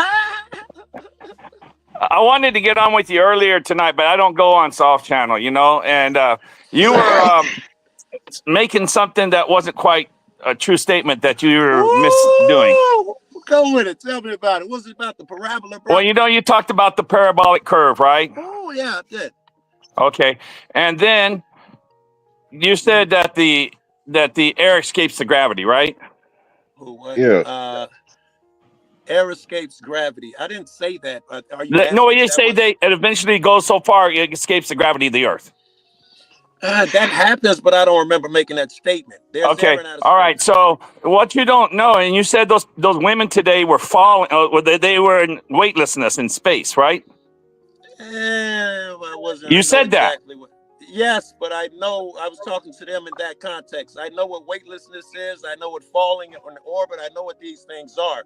But for the context of that conversation, weightless suffice. Yeah, but you said they escape gravity. You But they said don't that. really expect gravity. It works for the conversation. You know one escapes gravity if you're on the fucking moon. All that has microgravity. It's not really a thing. It was just Okay, for just the make purpose sure. Well, of the you didn't say conversation. that was solving them. Of course, they were interrupting you quite a bit. Yeah, it's very difficult talking over there. Yeah, but you were That's the saying only that reason I came on, parabola. because I wanted to know it's a constant free fall, like even the story of the space station. It's a constant free fall. That's why it's like a parabolic curve. That they haven't escaped gravity. That's why gravity's pulling them on a free fall. You know that, right? Yeah, they're only But 215 but when miles you above. agree, Yes, Chuck. I don't know about 215 miles, but when you came in, the first thing you said was I was wrong about the parabola. Well, you were saying it wrong. You said, well, I suffice it. I was just saying it's free fall. They never escape gravity, not even the Oh, ISS. that was your issue. Okay, that was your issue about the parabola. They were saying that height, if you do the parabola down low, it only lasts for 23 seconds. But if you go high for some reason, suddenly it would last for 3 minutes. I was arguing that makes no fucking sense. Right, that make no sense. I just making sure you just were saying that on the free fall that Yes, I'm they very never well escape. aware It of never escapes gravity. how the moon stays out of satellites. I'm very well Right. aware. Okay. You know, you see me argue these clowns. I'm Yeah, sure I you know have. that. I'm just saying you didn't say it that on solves. That's all I was just saying. I've never seen you be that off, and so you just didn't clarify it. No. But if I'd have tried to clarify, it gives them 87 more things to hang on to, and I never get where I'm going. You got to be, you know how these fucks are. Oh yeah. Well, I said in the chat, and if you had read it, I said it's his channel, and he has the right to interrupt you. Woo! And that's all he does is interrupt. All right, that's all I Joe, want was to say. that Thank you for letting me on. No problem, Tomato. Carmen. You're always welcome. Joe, was that the Cavendish experiment you were talking about? What? About large mass and small mass, the laws of attraction. Yeah, you know the name Cavendish. of the Cavendish experiment. Thank you, Pam. Thank You're you. welcome. Yes. Oh, Joe, what state are you from? Real quick. What city? Yeah, city and state. Chicago. Oh yeah, right. You sure Chicago? All right. Via Denver. What, King? Via Denver. Joe's everywhere. Via Joe's Denver. everywhere. He's a good auditor. If you don't know Joe, he does good auditing. I thank you for that, but I'm a cop watcher, man. I'm Financial? there's a difference. Auditors go Yeah, there's a huge difference. on the street. Did I just But hear you the still, sweet, you sweet still, when voice you of cop Norman? watch them, you That's- audit them. You're in Midwest, right? This is true. I think Excuse you're in me, Midwest. Midwest, yeah. If you're talking to me, yeah. Well, Flo's back, whoever was looking for him. Flo is in Missouri. Am I correct on that? I'm on the Kansas side, but I'm from Kansas. Missouri. I claim Missouri. Fuck Flo, Kansas. did you wash your hands?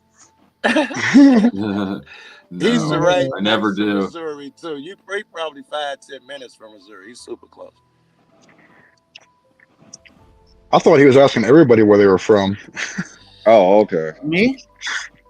Yeah, you. Yeah, I mean, I don't. Where you from? What's your New mother's York? maiden name? I'm from Pittsburgh. And her social security number. I don't know What? any of that. Sorry. I'm What are you guys laughing? What is it? I'm from where it was 101 degrees today. Sarah, No. how do you? I guess you would not answer that, but if you don't mind. Yeah, I don't know if you heard. I said I'm from Pittsburgh. Now I'm from Laughlin, Nevada, out in the desert in Arizona. Sarah, Oh, jeez. I'm in from my Maryland. mother. all right, Maryland. You're not too far from me. I'm from New York City. Oh, hey, we got some East Coasters here. Nice. It can be 104 at 3 o'clock in the morning in fucking Arizona. It is the most miserable place in the world. 104. Hey, Joe, I was raised in what we considered the hottest spot in the nation for cities. It's a place called Blythe, California, right on the Yeah. Arizona-California border. And we had a big old clock in the middle of the town that had the temperature on it. And you had people come in. It was 2 a.m. It was still 107 degrees, and they're going, "Hey, we think your clock's broke." Nope. It never drops below triple degrees. I went out to We smoke didn't. a cigar in the middle of the night to to catch the cool. It was 104 degrees at 3:30 in the morning. Yeah, we went 15 days one time. I think that was our record. It didn't go under 100 degrees for 15 days straight. Oh my God! See, I don't know which was worse, that constant hot, or when I was over in the Mediterranean, we stopped over in Jordan. It was 130, 135 in the day and 40 at night. Yeah, like that, not the 130, Jordan? 40 shit, but In Jordan, yeah. Was that like 4 years ago in California, or 5 years ago, something like that? What happened in California? Oh, for me? No, that was in the 80s that hit that. In Reading, like 7 years ago, we had 73 days of over 110 in a row. Yeah, but ours never went below 100. See, Okay. where I live, it barely gets to 100, so I'm happy for that. K2 keep on trucking sent in a big 10 on Cash App and says, Joe, important question. Are those hot dog stands off of 90 and 94 at the Roosevelt exit, are they any good? So the next time I'm in Chicago. 94th and Roosevelt would never enter second. Maybe that was a test to see if I'm from Chicago.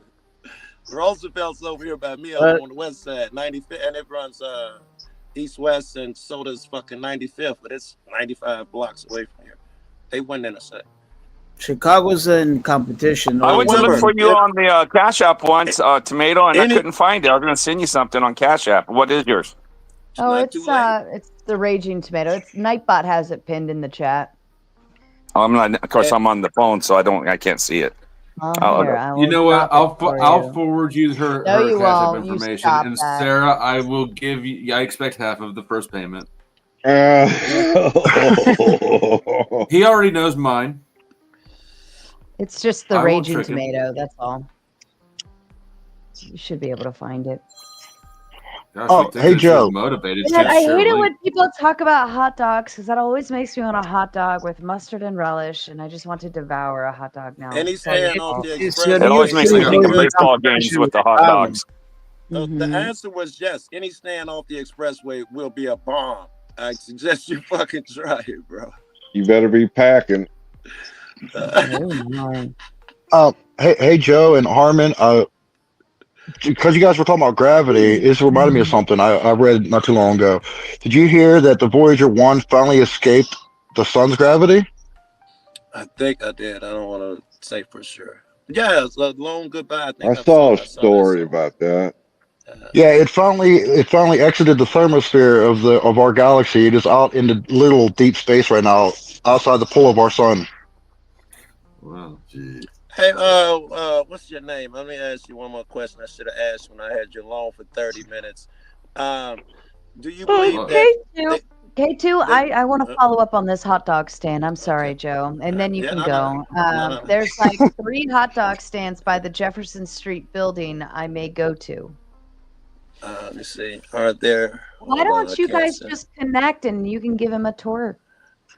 There's like 3 hot signs by the like a proper Jefferson host. Street building. You could do like a total hot dog stand tour. You swap hot dogs.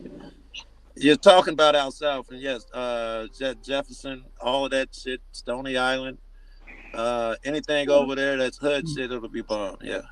So let me ask you this: which is the better hot dog, New York City or Chicago? Listen, I'm gonna start with New York has the better pizza, Chicago the better hot dog. And see, that's the thing. Chicago's always in competition with New York City. A lot of food. That pizza though, oh my God, I like it. You know, I agree with your assessment. New York pizza and Chicago hot dogs. I think that's right. Yeah, I think he's right. I mean, nobody needs all that fucking bread in a deep dish pizza. Yeah. I'm with you, man. The more meat and toppings, the better. We're always in competition with Chicago. I don't know why. Chicago's nothing to write home to mom about. The best places I ate pizza was a place called Boston's Pizza. I don't know. They were good. Boston. And Harmon Walker sending in the 20 on Cash App just to say, gotcha. Tag your There ex. you go. Pizza. Way to Thank go, you, Harmon. Harmon. It's okay, He's Chuck. I done. just need to make sure it worked. You're cool. Boston pizza. Flo's the one that got me to put Cash App on. He begged me so long, I finally broke down. I did. I was I like, know. Harmon, Chris, you gotta help me. Crispy tried to get me to do Cash App, and I said, hell no. Oh, But it is the can I easiest for me. It's the best. can isn't it? I talk to Balderson for about something real quick? I just thought of. Yeah, Go ahead. I still got that question. Okay. For you. When Joe was talking to you about gravity and space time bending, space and time and stuff like that, right? They did an experiment in the 30s and once again in the 60s where they had atomic clocks. One was stationary on Earth, one flew circumnavigation around the world, and when the plane that landed next to the airport, its clock was slower. It was behind the other clock, showing that time slows down the faster you move. Time is a relative thing. Time is not permanent. It's not stationary. It's not one frame of reference. Time is relative to your frame of reference. To them, they were going at the right speed, but to the people on the ground, they were going slower in time. Oh my Cool story. Cool story, bro. I have another question for you. Do you believe that these rovers and shit on Mars and the moon, you believe that shit's a real thing? You No. muted, pimp. You're muted. It's bullshit. Joe, did Do you you go love through these that? hoes? No, the idea that we can go off out of our atmosphere is absolutely insane. That goes against actual laws of science, and this is part of why you guys are spouting. It's funny because you guys are calling me the theorist, but I have laws behind what I'm talking about, such as gases in a pressurized container. If you take away the container, what happens? It equalizes. It's something I do in my lab every day. I deal with. Oh, what kind of lab are you running? As your lawyer, it's Dexter's We would agree lab. that gas equalizes. What's that got to do with being on the moon stuff? So the moon, they say now, is in our atmosphere according to them. So That's a false article. They've adjusted their Yeah, science it's misleading, to meet that. at least. So they're saying Yeah, that it the is. outer atmosphere and hydrogen goes up that far. By the way, which is extraordinarily flammable, and they supposedly fly rockets through it. It doesn't ignite that. It's probably not in Extraordinarily them big concentrates, right? Well, The lighter the gas, the higher up it goes. Guess what? It's the only gas at that height. You were talking about you had the laws on your side. How about I have a million fucking photos, videos. In fact, 3 famous people today went to the edge of space. Fucking Gail King, and I'm sure Chuck will If tell you me can't trust Katy Perry, who can you trust? Katy Perry, thank you, fucking Flo. I got 24-hour pictures from the U.S. Satellite space station, right? Flying At least overhead. 3 of those pictures are my I dick. got fucking rovers on Mars and shit, constantly 24 hours a day. You can see this shit. I think my evidence beats yours. Joe believes in NASA. You have a bunch. You have a bunch of things you watched on TV, including you even brought up Katy Perry. How sad is that? Now, Do you have an paper, argument? it needs a hard container. No. I'm not. No, it does not. Wait, hold on, Chuck. Don't let that nigga off. It does. Did you have an No. argument? You just said some shit about I had to bring up Katy Perry. Did you have an argument? Does my evidence outweigh yours? He just called you the No, other word. you have scientific laws. You have TV. Guess what? Science is built off of repeatable experiments. You have TV. How do Katy you Perry know? told you. Wait. How do you know that you've been to Rome? Have you been to Rome? Is it Rome, Italy? How do you know it exists? Rome, Italy? You've seen it through some type of TV and heard stories. You know what? Most of the shit you've experienced been off of TV and the same shit I'm talking What's about. that got to do with scientific laws? It means that you're desperate to use the same fucking proof I do to prove your shit. No, I'm using and scientific act like I'm repeatable crazy laws. for doing the same shit. That's like why you there's a don't couple use things I'm TV, talking nigga, about laws, like you don't use and the Google. things you're talking about theories. Laws are Joe. proven, theories are not. Go ahead. What's your law then? It says, what is your law, Balder? Balder, whatever. I can't see his name. That was my name. What's your law? State your law. Yeah. I know what gravity is. Gravity is. Let him talk. Let him talk. Let him answer the question. Go ahead. What is your law? Vapor system. Next to that pressurized vapor system is, depending on where you look, either a vacuum of space or basically a extraordinarily low pressure system. When you put two vapor systems next to each other without a hard container, the higher pressure vapor system empties right out into the What is your lower law, I pressure ask? system. What is your law? That's a law. That was a long one. As the gravity decreases, the closer you get to space, eventually you will reach an equilibrium. You do not need a hard container. That's not true, Chuck. He can't believe in gravity though, so he can't accept that theory. Chuck, that's not true. The reason in the second law of thermodynamics would state you don't need pressure. Go to the top of a mountain and see what the pressure is compared to Your the second being law on. of thermodynamics never says it equalizes. That's what it's searching. It's searching equilibrium. That's why they have the heliocentric model in space. It never equalizes. They're searching for equalizing. That's why it's expansion in space. That's your second law of thermodynamics. Chuck, that's what you believe. Yeah. Let me chime in real quick. Hey, let me chime in real quick. Gravity is buoyancy. What goes up must come down. Anything lighter than air floats. Anything heavier than air falls. It's called buoyancy. I'm not arguing that part. I'm talking about the second law of thermodynamics that Chuck isn't explaining completely. He says that the air reaches its equilibrium. It's never reached its equilibrium. Trying to.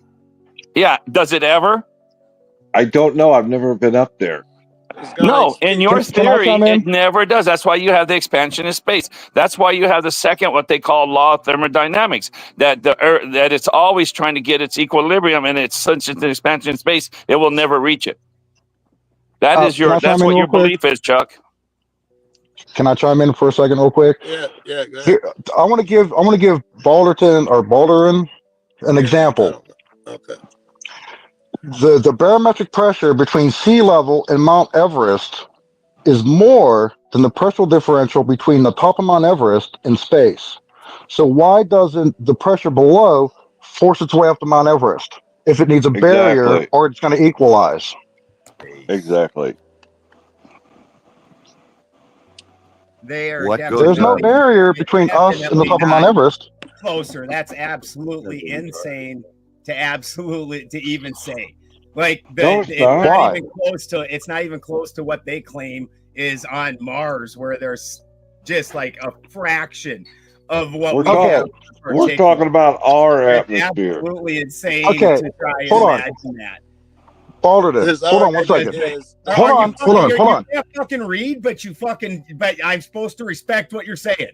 That's hold what on. we're going here. Like hold on, listen. SON, you don't know how to fucking read that? But I'm supposed to respect what you're thinking. No counter argument. Just say your shit's insane and then call your names. It's weird. Okay. What I'm trying to get at is the barometric pressure at sea level is roughly 1100 millibar. The pressure at the top of Mount Everest is roughly 200 millibar. The pressure of space is 0 millibar. What's the larger number? 200 to 1100 or 200 to 0? About whether we can go to space is fucking dumb, bro. No, it's not. Because if there's no barrier between sea level, if there's a lesser pressure, and I do this every fucking day, all day when I work in the lab. All I do is fucking work with vapor pressure. The lesser pressure, the higher pressure moves to the lesser pressure. The pressure is created by the pressure at sea level moving to Mount Everest? That kicks that smokes the whole thing into the action if you put vacuum into it. Why isn't the pressure from sea level moving to Mount Everest? That is a 900 millibar pressure difference. But the difference between Everest and space is only 200. That's a larger differential. Why ain't it rushing to Mount Everest? That's temperature difference that's causing No, that. that's pressure, No. not temperature. Yeah, the temperature difference is Barometric causing That's the that. pressure. second law of thermodynamics, right? It's No, gotta. you can't. Hold on. You can't correlate pressure and temperature because parts of the stratosphere are at a higher temperature but lower density. So pressure and temperature are not correlative for this instance. A drop in pressure will not Temperature on directly gases decrease are not pressure. correlative. Go ahead. That might be the dumbest shit I've ever heard. Pressure Oh and my temperature are God. not always correlative. What do you not Really understand? They do not correlate. Look at pressure and temperature on gases don't make a difference. Jesus Christ. Holy Why fucking it you don't? can't read my name. Because I'm not it doesn't. kidding. Wow. It doesn't because certain parts of our atmosphere are hotter, but still at less pressure. You see, The pressure and temperature difference this is was normally all lower fucking pressure, paper at lower one temperature. point in time. And if I turn this to, if I heat it up, it'll get fucking more pressurized and more pressurized as I heat it up more.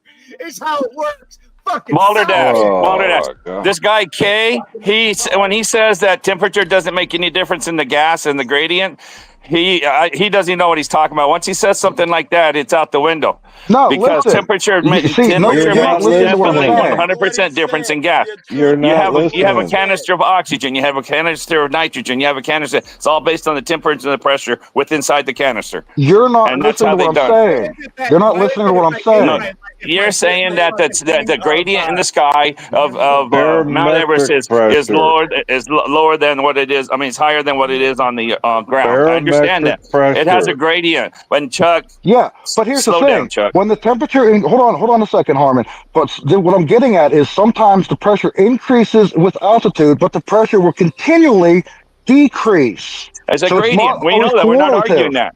that. It's a fact. It's a gradient. But the temperature does not directly correlate to that pressure because if it did, the temperature would always decrease with altitude, but it doesn't always decrease with altitude. Sometimes the pressure increases or the temperature increases, but the pressure always decreases. It does not increase at all going up. It's good to know I Period. can keep this can of butane in the sunlight, even though it tells me I can't. I wonder what happens if I keep this can of butane in the sunlight. Would it possibly? Do you understand what I'm saying, Harmon? I understand your argument. I've heard it 100 times, and that's what your argument is, and that's just what it is. But let me ask you something, Kay.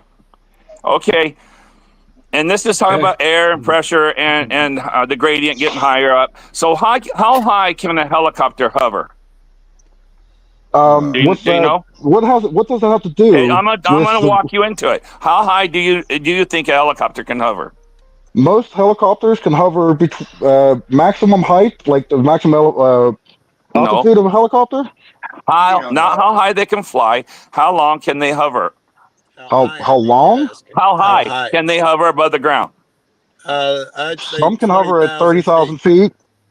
What do you say, Some can hover at 30,000 What do you say, feet. Cool Joe? I'd say 20,000. 10,000 feet as high as they can hover. Okay. Okay, in our atmosphere, that's as high as they can hover, and that's a real strong one. Most of them hover between 9,000 feet. They can fly up to 25,000 feet. That's the heavy-duty helicopters. Now walk us into that point you were going to walk us in. Yeah. Okay, I am. Okay, so then you sit there and you think so we know a helicopter cannot hover above 10,000 feet. It's not even debatable. They can't do it. We'll give Okay, what's the correlation here? What are you getting at? You know I'm why saying it how can't you. hover? I'm just saying how high up do you think things can go? Is when you say that a rocket ship can go up 1,000 A feet pushing rocket off. ship What's it is not pushing a off of? helicopter. Yeah, rocket ship's not a helicopter. Okay, because they say on Mars, they landed the helicopter there, and the Mars's atmosphere is equivalent to ours at 50 miles in the air. 50 miles, not even 50,000 feet, 50 miles in the air. So how is a helicopter flying on Mars when our helicopter can't hover above 10,000 feet? So how does that work? How about you do this? Look up JPL. They spent 7 years How does developing. something Hold on, fly? listen. Go ahead. JPL spent 7 years designing specific rotor sizes, dimensions to gain more lift.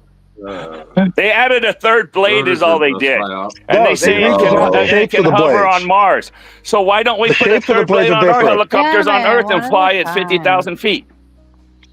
Because Mars it's is over engineering for no empty. reason. We don't need that here. That's why they We don't don't do need it here. They've had thousands of people die on Mount Everest because they can't land there because helicopters can't hover and land on Mount Everest. We don't need it. They've actually had helicopter recoveries on Everest. At 10,000 feet, not at 15,000 feet. Okay. I beg to differ on that one. Okay. You try and land a helicopter at 15,000 feet. You ask any helicopter pilot. Oh, jeez. Yeah. That's So, a fact. I assume you can overcome that. So, You just make the damn helicopter lighter, give it an extra rotor or two. I am not going to tell you if I may say something briefly. I'm not going to bullshit you, but I know that at a certain level that the helicopter can land. I do agree there's certain attitude that, depending on the altitude. Exactly. But how hard would it be to make a helicopter? You guys believe in gravity. That's the problem. I see. It'd be very hard. Doesn't fly, if it can't hover about 10,000 feet, look, then how does it do 50 miles in the air on Mars? Come on. Oh, Like I they just did said. 7 years of study, and now they do it on Mars, but they don't want to do it on Earth because we don't need it. Yeah, Wow. the extreme circumstance of one incident that you're talking about of Mount Everest is not enough for them to redesign air helicopters to all be able to fly that high. It's a one-off The military would love to have a helicopter fly that No, high. they Silly. wouldn't. Anything? No, they Oh, wouldn't. okay, fine. Your logic's out the window. And Joe, if you don't Do agree you with me on know that, what? that's bad. Do you know the primary role of helicopters in the logic is military? Because bad. I do. Do you know what the primary role of helicopters? I don't know. If a The helicopter primary role of helicopters in military combat are ground attack aircraft, which means they don't need high altitudes to fly. They want them to fly as low and fast as possible. Black Hawk down. Close air support. Yeah. That, and as soon Thank as you. you start getting So they don't need a lower helicopter air, flying it's less 50,000 dense. So feet. your excuse that they As don't soon have as a the air is helicopter less that can dense, hover they above don't work. 10,000 feet because we don't need it. No, we don't. You guys all need Jesus. Hey, The amount of people that die on Mount Everest is fractional.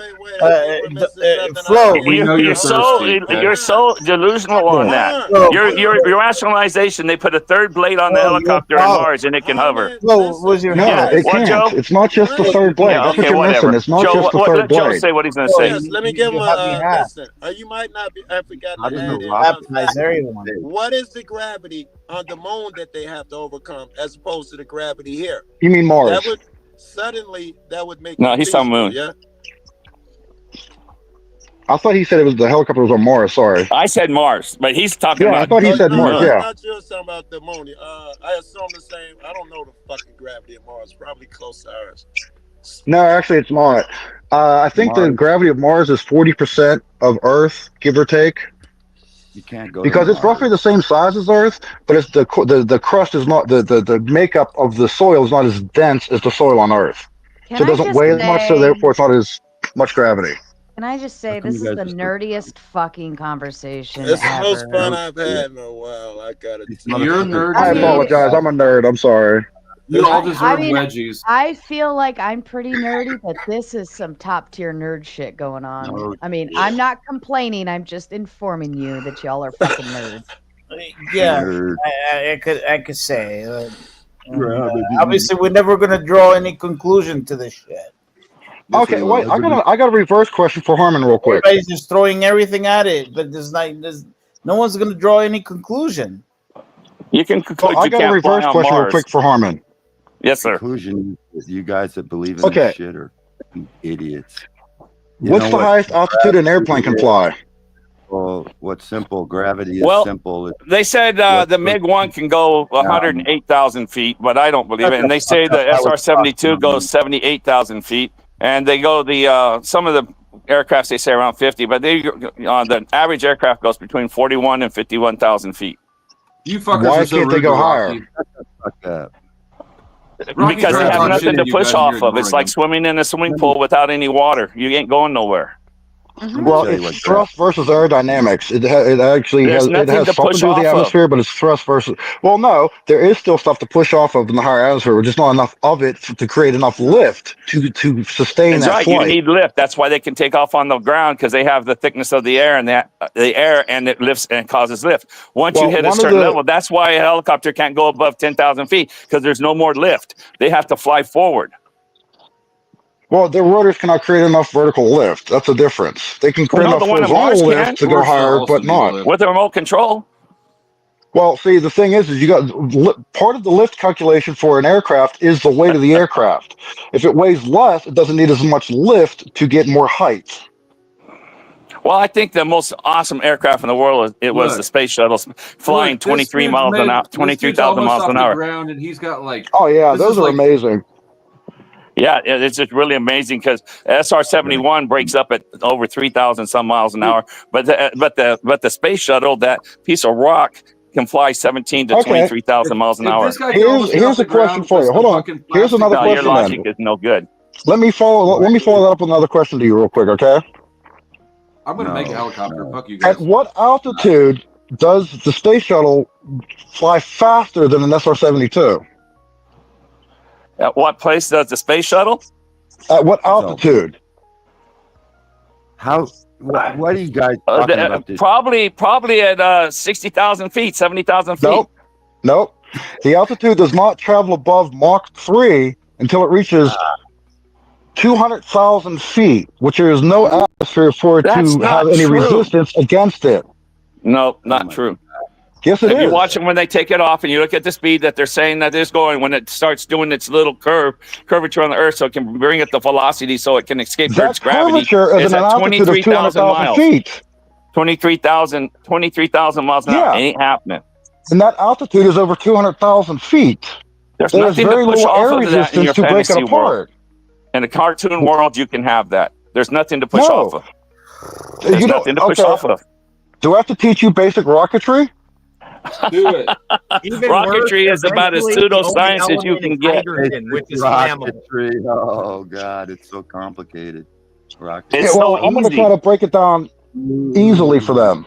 No, we already heard this. Well, you think you're the first one to say this stuff? You think it's the first? Then tell me. So that's tell your me how opinion, we say and I'm not going to rockets argue work. with your opinion. Gentlemen, can we go Tell me one how at a we say time? rockets work. Tell me how usually we say rockets work. They flip a switch and it goes off in the air. Haven't you seen the movies? And No, they count it down and it goes up and it's just so pretty and it goes and it curves.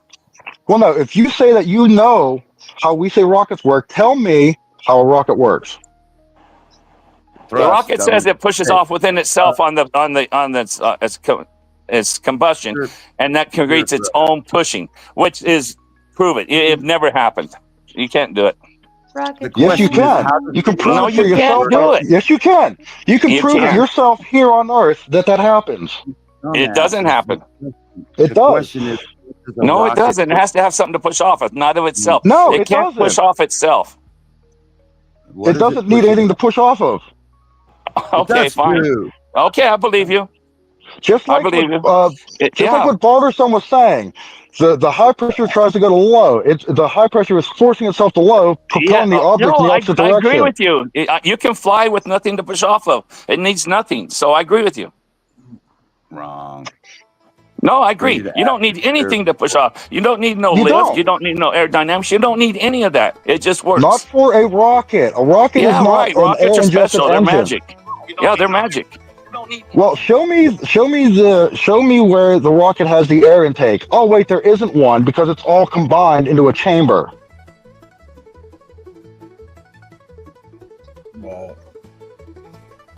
Cool story. I believe you.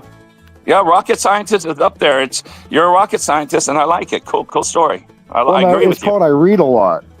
Yeah, good. I'm glad you do. And once Superman's story holds more validity in your story. Well, see, it's called, learning knowledge and applying knowledge. And that's not applied. That's theory. No, it's not applied. Just like I know it's not applied. Gravity's applied theory too. I know it's not applied. It's a theory. No, it is applied. I agree with you. That's what I'm saying. No, it you is said an it's not applied theory. applied. I What are agree you with not listening? I agree with you. It's not applied. Rocketry is an applied theory, just like gravity is an applied theory. Again, I'm like the word theory. So, okay, you can have your theory. I don't agree with your theory. Well, it's a proven theory, so it doesn't matter. No, it's a proven theory. You Yes, can't have it's a proven theory. You it can't has have a applications proven in the real theory. world that work. Okay. I agree with you. Go ahead. Let's go back to the chat. I don't want to talk about this anymore, Tomato. Like, do you believe in gravity is just a theory too? So do you. I love the proven theory thing. That's called a law when it's proven, not a theory no more. I'm not sure if you understand how that shit works. And I like how you know that a high pressure moves to a low pressure, except for when it comes to space. And what are Wait, they? say that again. Sorry. A rocket needs to push against something. There's nothing in space, so that proves they're not going to space. You dumbasses. No, gravity. Hey, listen. You're understanding that way wrong. It doesn't need something to push against. I don't know what. Gravity. Yeah, I'm down Gravity to is. Hey, Flo, let's get us another conversation. What are you listening to, Flo? You can't hear that banjo music right there? Yeah, there's banjo music. You don't hear it? Can you play an instrument, Sarah? Who, me? No, I was wondering if Sarah can play an instrument. Oh. Yeah. What, piano? The piano, the guitar. Can you really play piano pretty good? Better than average. I mean, not amazingly, no, but like I can I can learn a song and then play it. Really? That's cool, because I've always been too lazy to sit down and do that. What instrument you play, Sarah? Well, she just said the piano and the guitar. Oh, the piano. What else? And the Guitar. Oh, cool. I can't even play a radio. I can't. But so, did you have to learn as your child? Did your parents put you down in front of the piano and say, "Here's piano lessons"? No. I wish I would have done that with my children. I'm more self-taught. I did do guitar lessons, so I can Me still too. read music and I understand the concept of how it works. But could I just sit down at the piano and see the music and just start playing? No, I actually have to like mentally learn the song. Do you have a favorite one you like to play? Sam Smith. I like playing his stuff. It's very pretty. Do you have a song? His a older favorite song? stuff. Is it called Lay Me Down, or is it By Your Side? Can I Lay By Your Side? Something like that. How about you, King? Can you play an instrument? I dabbled a little bit when I was in school. I played a couple of instruments in band, but I never went past like the 10th grade with it. I've always thought that's quite a talent. Someone it takes discipline. So how old were you? You said you didn't do it. Right, go ahead. So, Sarah, you said you didn't. You weren't taught with your kids. Musicians, they're amazing. How old were you when you learned the piano, Sarah? I taught myself. Not until years later for the piano. Were you in the 20s? More like recent. My mother's piano came to my house. My grandparents were downsizing, and it was my mom's piano, and my mom wanted to make sure that went to my children, the family. So yeah, so I inherited her piano, and I just started playing. Do any of your children play it? My son seems to gravitate towards it a lot, and he likes to go over there and just start playing on it. He has a really good ear for rhythm and sound, like the tune, or more like tones and stuff. So I kind of want to push him more in that direction. But my daughter, she's got a really beautiful voice. She'll deny it all day long. But she's got a really beautiful voice that I wish she would have tapped into and did something with it. I don't think Sarah, I'm sorry. How That's many? okay. How many kids you have? Just the two. All right, cool. Yeah, I think. Well, I don't have no kids. My only kids is like 3 cats, but I think that eventually they they'll. It's like a flower, right? Like it just blossom on its own, right? No. Yeah, I typically don't force them. I mean, even my daughter, she's kind of found her way through different sports and things throughout the years. And then the one thing that I didn't expect her to really want to do, she ended up thriving in her freshman year, and like made varsity by her sophomore year. And now she's really big into the club leagues and that she lives and breathes that sport. So I mean, you got to let them kind of venture out, and she did dance and gymnastics, and then once she got into competitive sports, like it was on.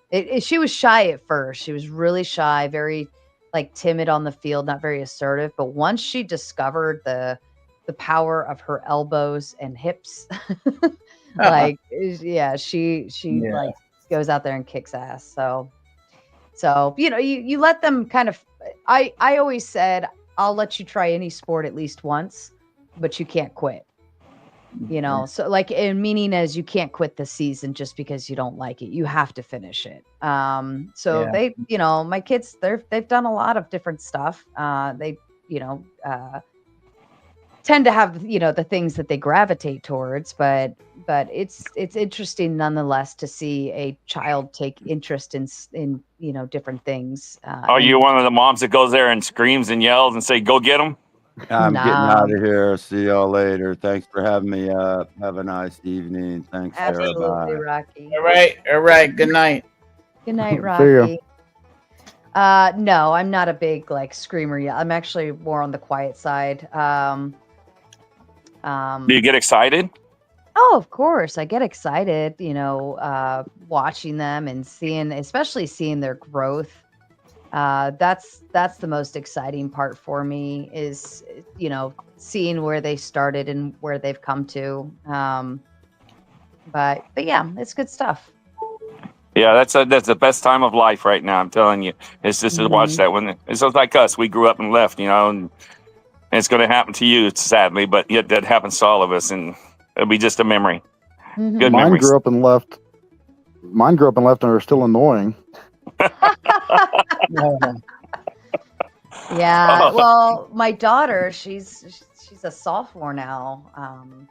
And so now, like the reality of knowing I've got like 2 years left before that bird leaves the nest is kind of like a scary thought.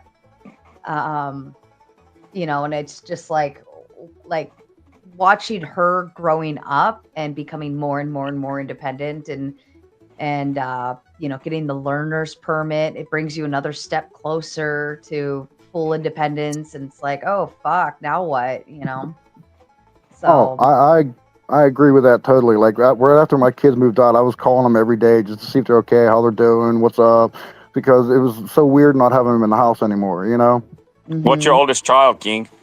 He's going to be 23 this year. Yeah, mine's 42, 43. Wow, Oh, wow. I feel left out. Like everybody has kids. I'm like, my only kids are my cats. Like, Yeah, there's 3 of them. You said, yeah. 6 Hey, years. I have cats too. Those are my replacement for my kids. Man. Yeah, I got one son. He's you guys. one of my twin Grandkids. sons, 38, and he Grandkids don't come out round enough to replace the kids, so you got to get cats and dogs. he only How wants 2 old- dogs. Well, How what was old that? is your oldest? I'm sorry, I didn't hear that. Oh, okay. I said, How old is your oldest cat? I said, yeah, can you grandkids. repeat that? What's Come that? on, I mean, How about Balderson? Do you play an instrument? Balderson, he was saying something. I'm sorry. Go ahead, Balderson. I think my timing's just a bit off. The internet, the satellite internet must be a bit off. And I was just agreeing. I said, I've got 8 grandkids. They don't come around enough to replace the kids. So yeah, you get dogs and cats. And I don't have that artistic brain. I'm an electrician and an organic chemist, and I can do things that calculate out very well for me, but artistically I suck. Oh, I'm the same way. I graduated from electrical engineering, so I mean, I'm trying to sympathize with you. I mean, I don't have no kids, but Balderson, I'm the same as you. I am very unartistic. After I got out of the military and after I was done with working with the government, I ended up getting my structural engineering degree. So I own a construction company now, and when I draw blueprints, I do the old school way. I don't do CAD much because I don't like it. I like the more hands-on approach. So I have rollers and straight edges off the ass just to draw because I cannot even draw. It's horrible. hey, King, you're amazing. What's that? No, you're amazing. Yeah. Like everyone in my family, aside from me, they can draw like masterpieces, and they're good. Even my kids, but I'm like the lone, I don't know, oddball. I guess you could say that. I never got the ability to learn how to draw, even. Yeah. I'm on the same page. Like Jim Bob's rudimentary type political sketches. Yeah, that's like Da Vinci compared to anything I can produce. I always make the reference that when I draw a person, it looks like a drunken stick figure. I just want to say one. Go ahead. I love drawing. It's like one of my favorite things. I miss drawing. I don't have time for it anymore, but charcoal. Why not? Time. I work. Yeah. I work during the day. I stream at night, and my kids are everywhere in between all of that. If you don't mind me asking, what do you do? If it's okay, what do you do during the day? I do exactly what I do for YouTube, just with more civilized people. Oh, so okay. So you do the YouTube in the morning, but I'm a little bit confused. No, I know you are. Okay, Yes. what I do for YouTube is I basically go and I find people and I piece them together and I align their calendars and I facilitate a conversation. I do exactly that off of YouTube, just not with a panel like this. So, like, you're saying, like, you set up debates and meetings for people to have stuff like that and, like, talks on the internet or on YouTube? No, it has nothing to do with talking on the internet. It has nothing I to do with meant YouTube. I'm sorry. I meant on YouTube to have debates and stuff. Are the same. The mechanics. She's a coordinator of. Thank you, Benjamin. I missed the reference. I apologize. Okay. You're using, like, it's like this. So King and Balderson and Mike, I'll say one quick little story on my arts. You guys say you guys are all electronic and stuff like that. I'm bad in the arts as you guys are. I was 12 years old and tried to join the church choir. You had to go early on Sunday before they sang at night, and you go there and practice. So I'm in the choir. It's volunteer, it's all volunteer. So I'm sitting there, and the choir instructor, I remember his brother too. He comes by listening. He said, "Okay, quiet, everybody." And then he says, "Okay, sing again." Then he was walking by everybody, and he stops in front of me. I thought, "Wow, man, I'm so good. He wants me to do a solo or something." And he goes, "Little brother Walker, I think we got something else for you to do." He kicked me out of the volunteer choir. So that was my venture into arts. I got kicked out in front of everybody. I thought that was...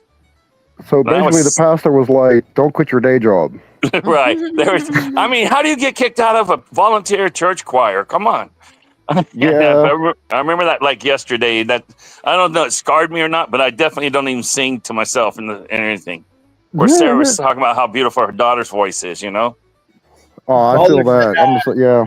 At me in Discord, if you do. To farm animals, and they think it's great, or at least they don't complain. Oh, to your singing?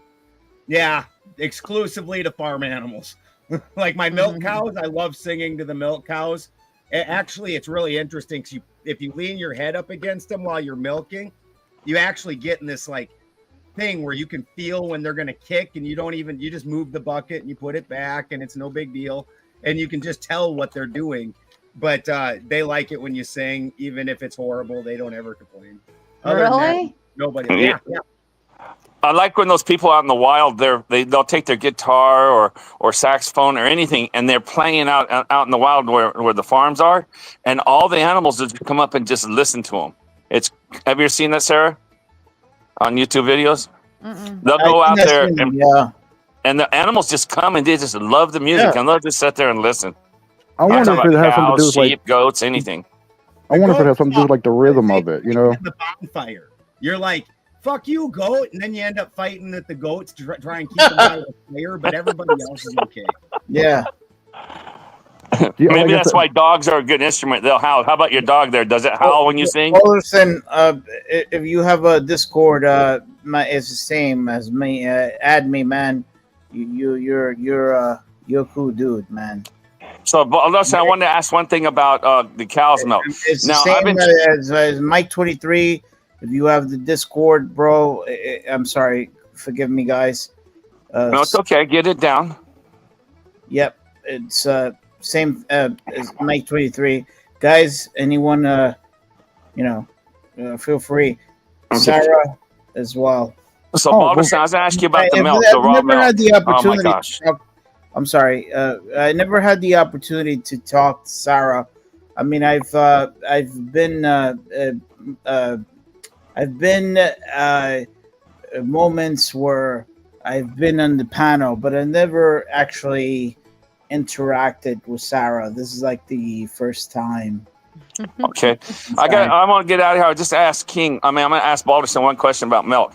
Okay, so you got the raw milk. Of course, you drink the raw milk, right? And Nevada is one of the 2 or 3 states that they don't allow raw milk to be sold. Okay, so California allows it. Believe it or not. Matter of fact, California is the #1 state to sell raw milk. I was really surprised about that. I live in California. Yeah. You do? Yeah. So you know what I'm talking about. Yeah. And so this raw milk. So if I go to like Needles and they have raw milk, the carton has to? What does it say for me to get raw milk? I want to get the raw milk. It will actually say raw milk. A lot of times, depending on the place, it will even say not for human consumption. I'm not even kidding. And right. And typically, actually, the ones that say not for human consumption are way cheaper. So that's actually very nice. If it says raw milk and it is for human consumption, you're looking at a $30 gallon of milk because of all the different hoops that they make you jump through in order to put that on the shelf and all the different testing you have to go through. So your typical person, and what I would recommend for you is find a local co-op or a local farm or a local cow share. They call this a milk share. Like I do this with my cows. I had because my cows are A2 milk. Most people that react to milk and get sick from it, it's from the A1 protein in milk. So your typical commercial cow is going to be a Holstein, and those produce about 8 gallons of milk a day. My A2 cow only produces about 2. So you can see how it's much more commercially viable. But those cows produce an A1 protein, which humans have a hard time digesting. And we don't have a hard time with A2 milk. So I had this family that would come over and milk the cow and feed it for me 2 times a week, and then they would keep the milk. Or you can usually buy it from somebody that's got like a milk share program. Okay, so I'm really interested because I can't deal with this pasteurized milk anymore. And you're saying this A1 milk, that's probably because of the medicines they've injected into the cow through the years. Is that possible? The medicines are a problem. The growth hormones are a problem. The A1 protein, which is just natural. Because like if you imagine 200 years ago when there wasn't dairies, well, the cows you kept, like your yard cow, you didn't want a giant freaking 2,000-pound Holstein sitting in your yard. My cows are only like 500 or 600 pounds, like that one dude from Jerry Springer or whatever. Murray. Yeah. My cows are only like 500 or 600 pounds. So, and you can imagine they're basically like having a pet, and you get 2 gallons of milk a day out of it. And that's what most people had. And it has an A2 protein, and A2 proteins are highly digestible by humans.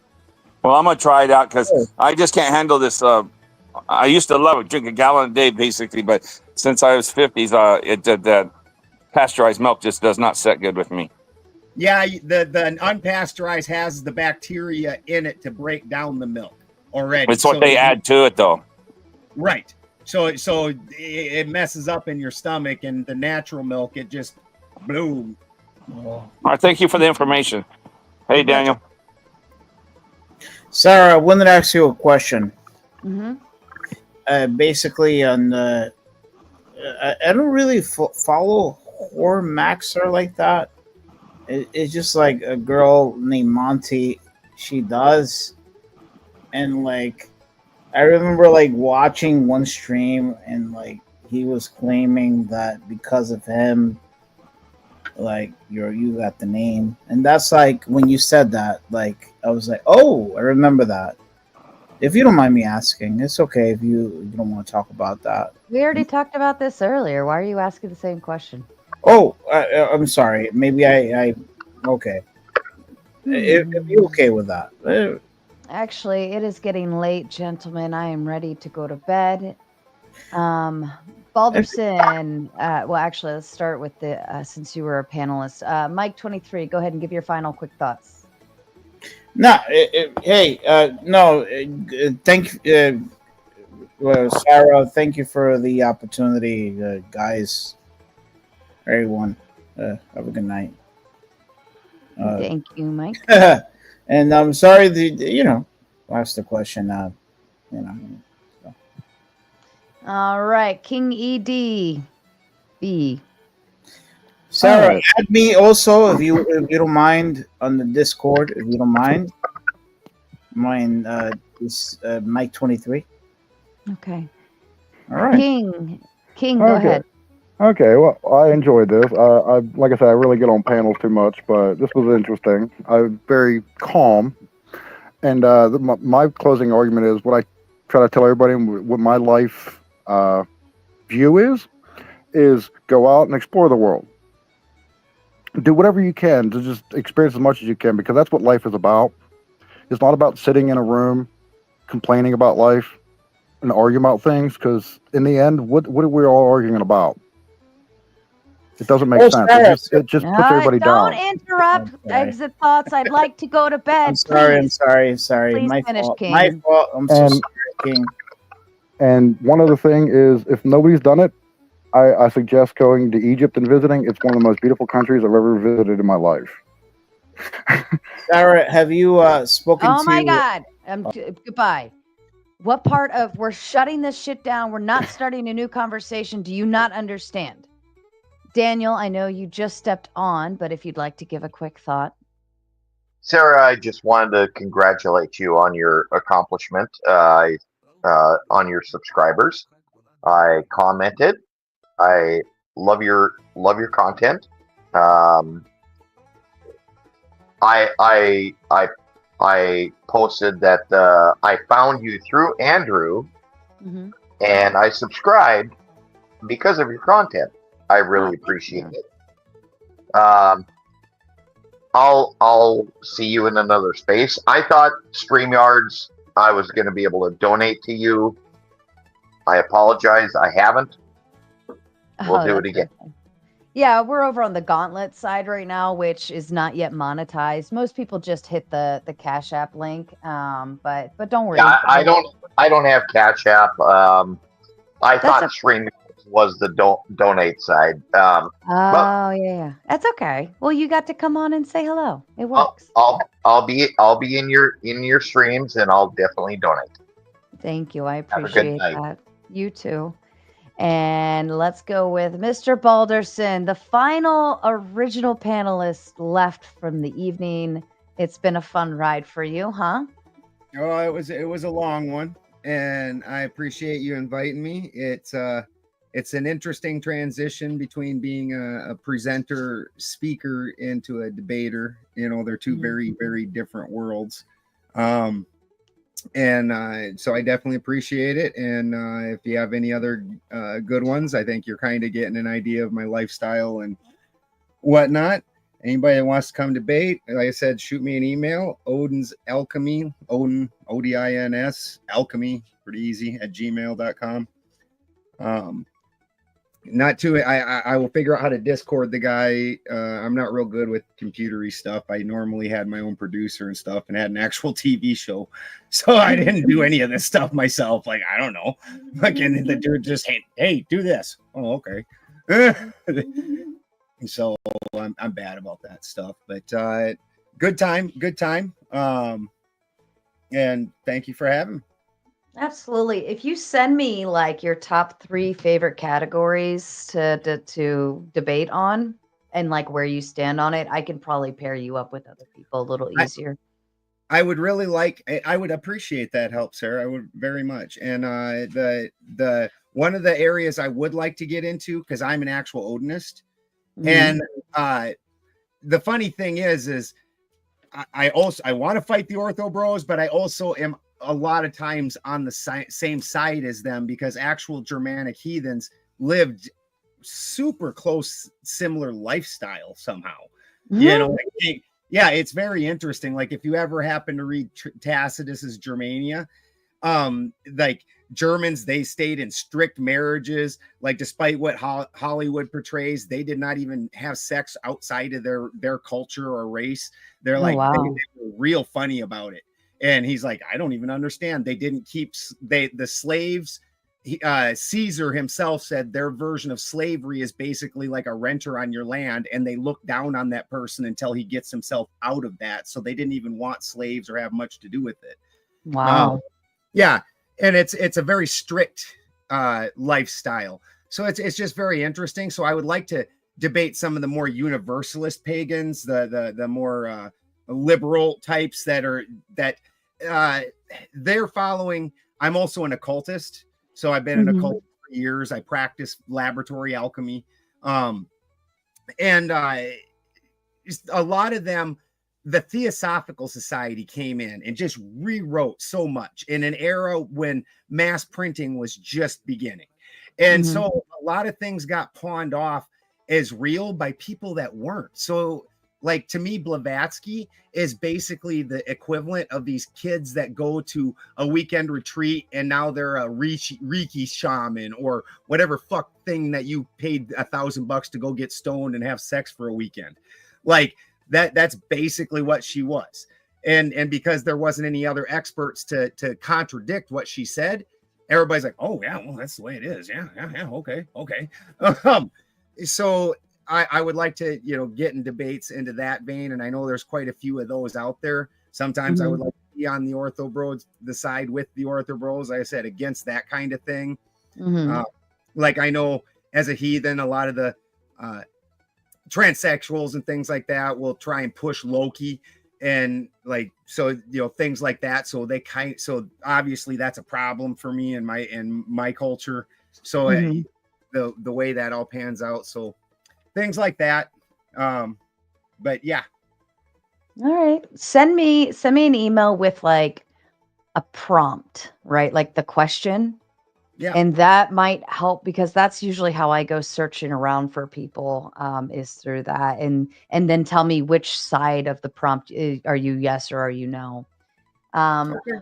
All right. Well, this was really fun. Thank you so much for popping on and doing this debate. I know Flowstate, of course, appreciated it, but I appreciate it because I like that people can take the other side.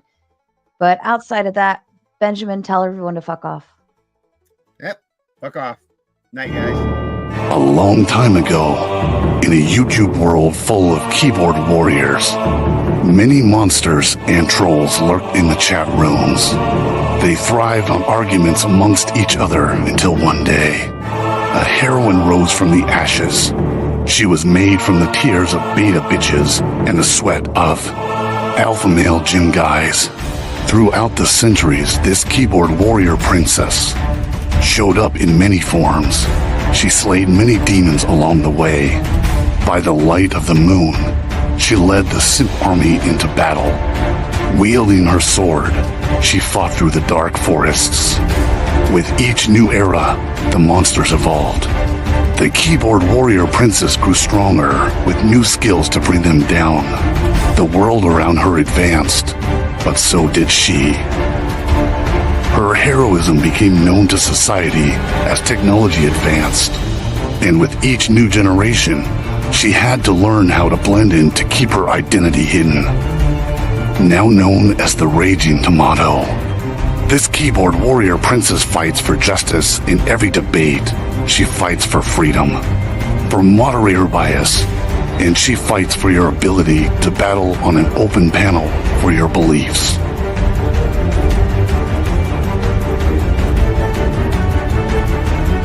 She protects the Simp Troopers from destruction. She fights to create peace among troll wars. She storms the battle zones without hesitation and leaves the battleground with her pockets full of souls. Are you ready to battle your fellow trolls? Are you ready for a moderator to give you time to talk? Are you ready for justice, peace, and a fair fight? Tune in every Monday night to watch your friends duke out their issues, or join the open panel so that you can fight the good fight and find resolution with your peers.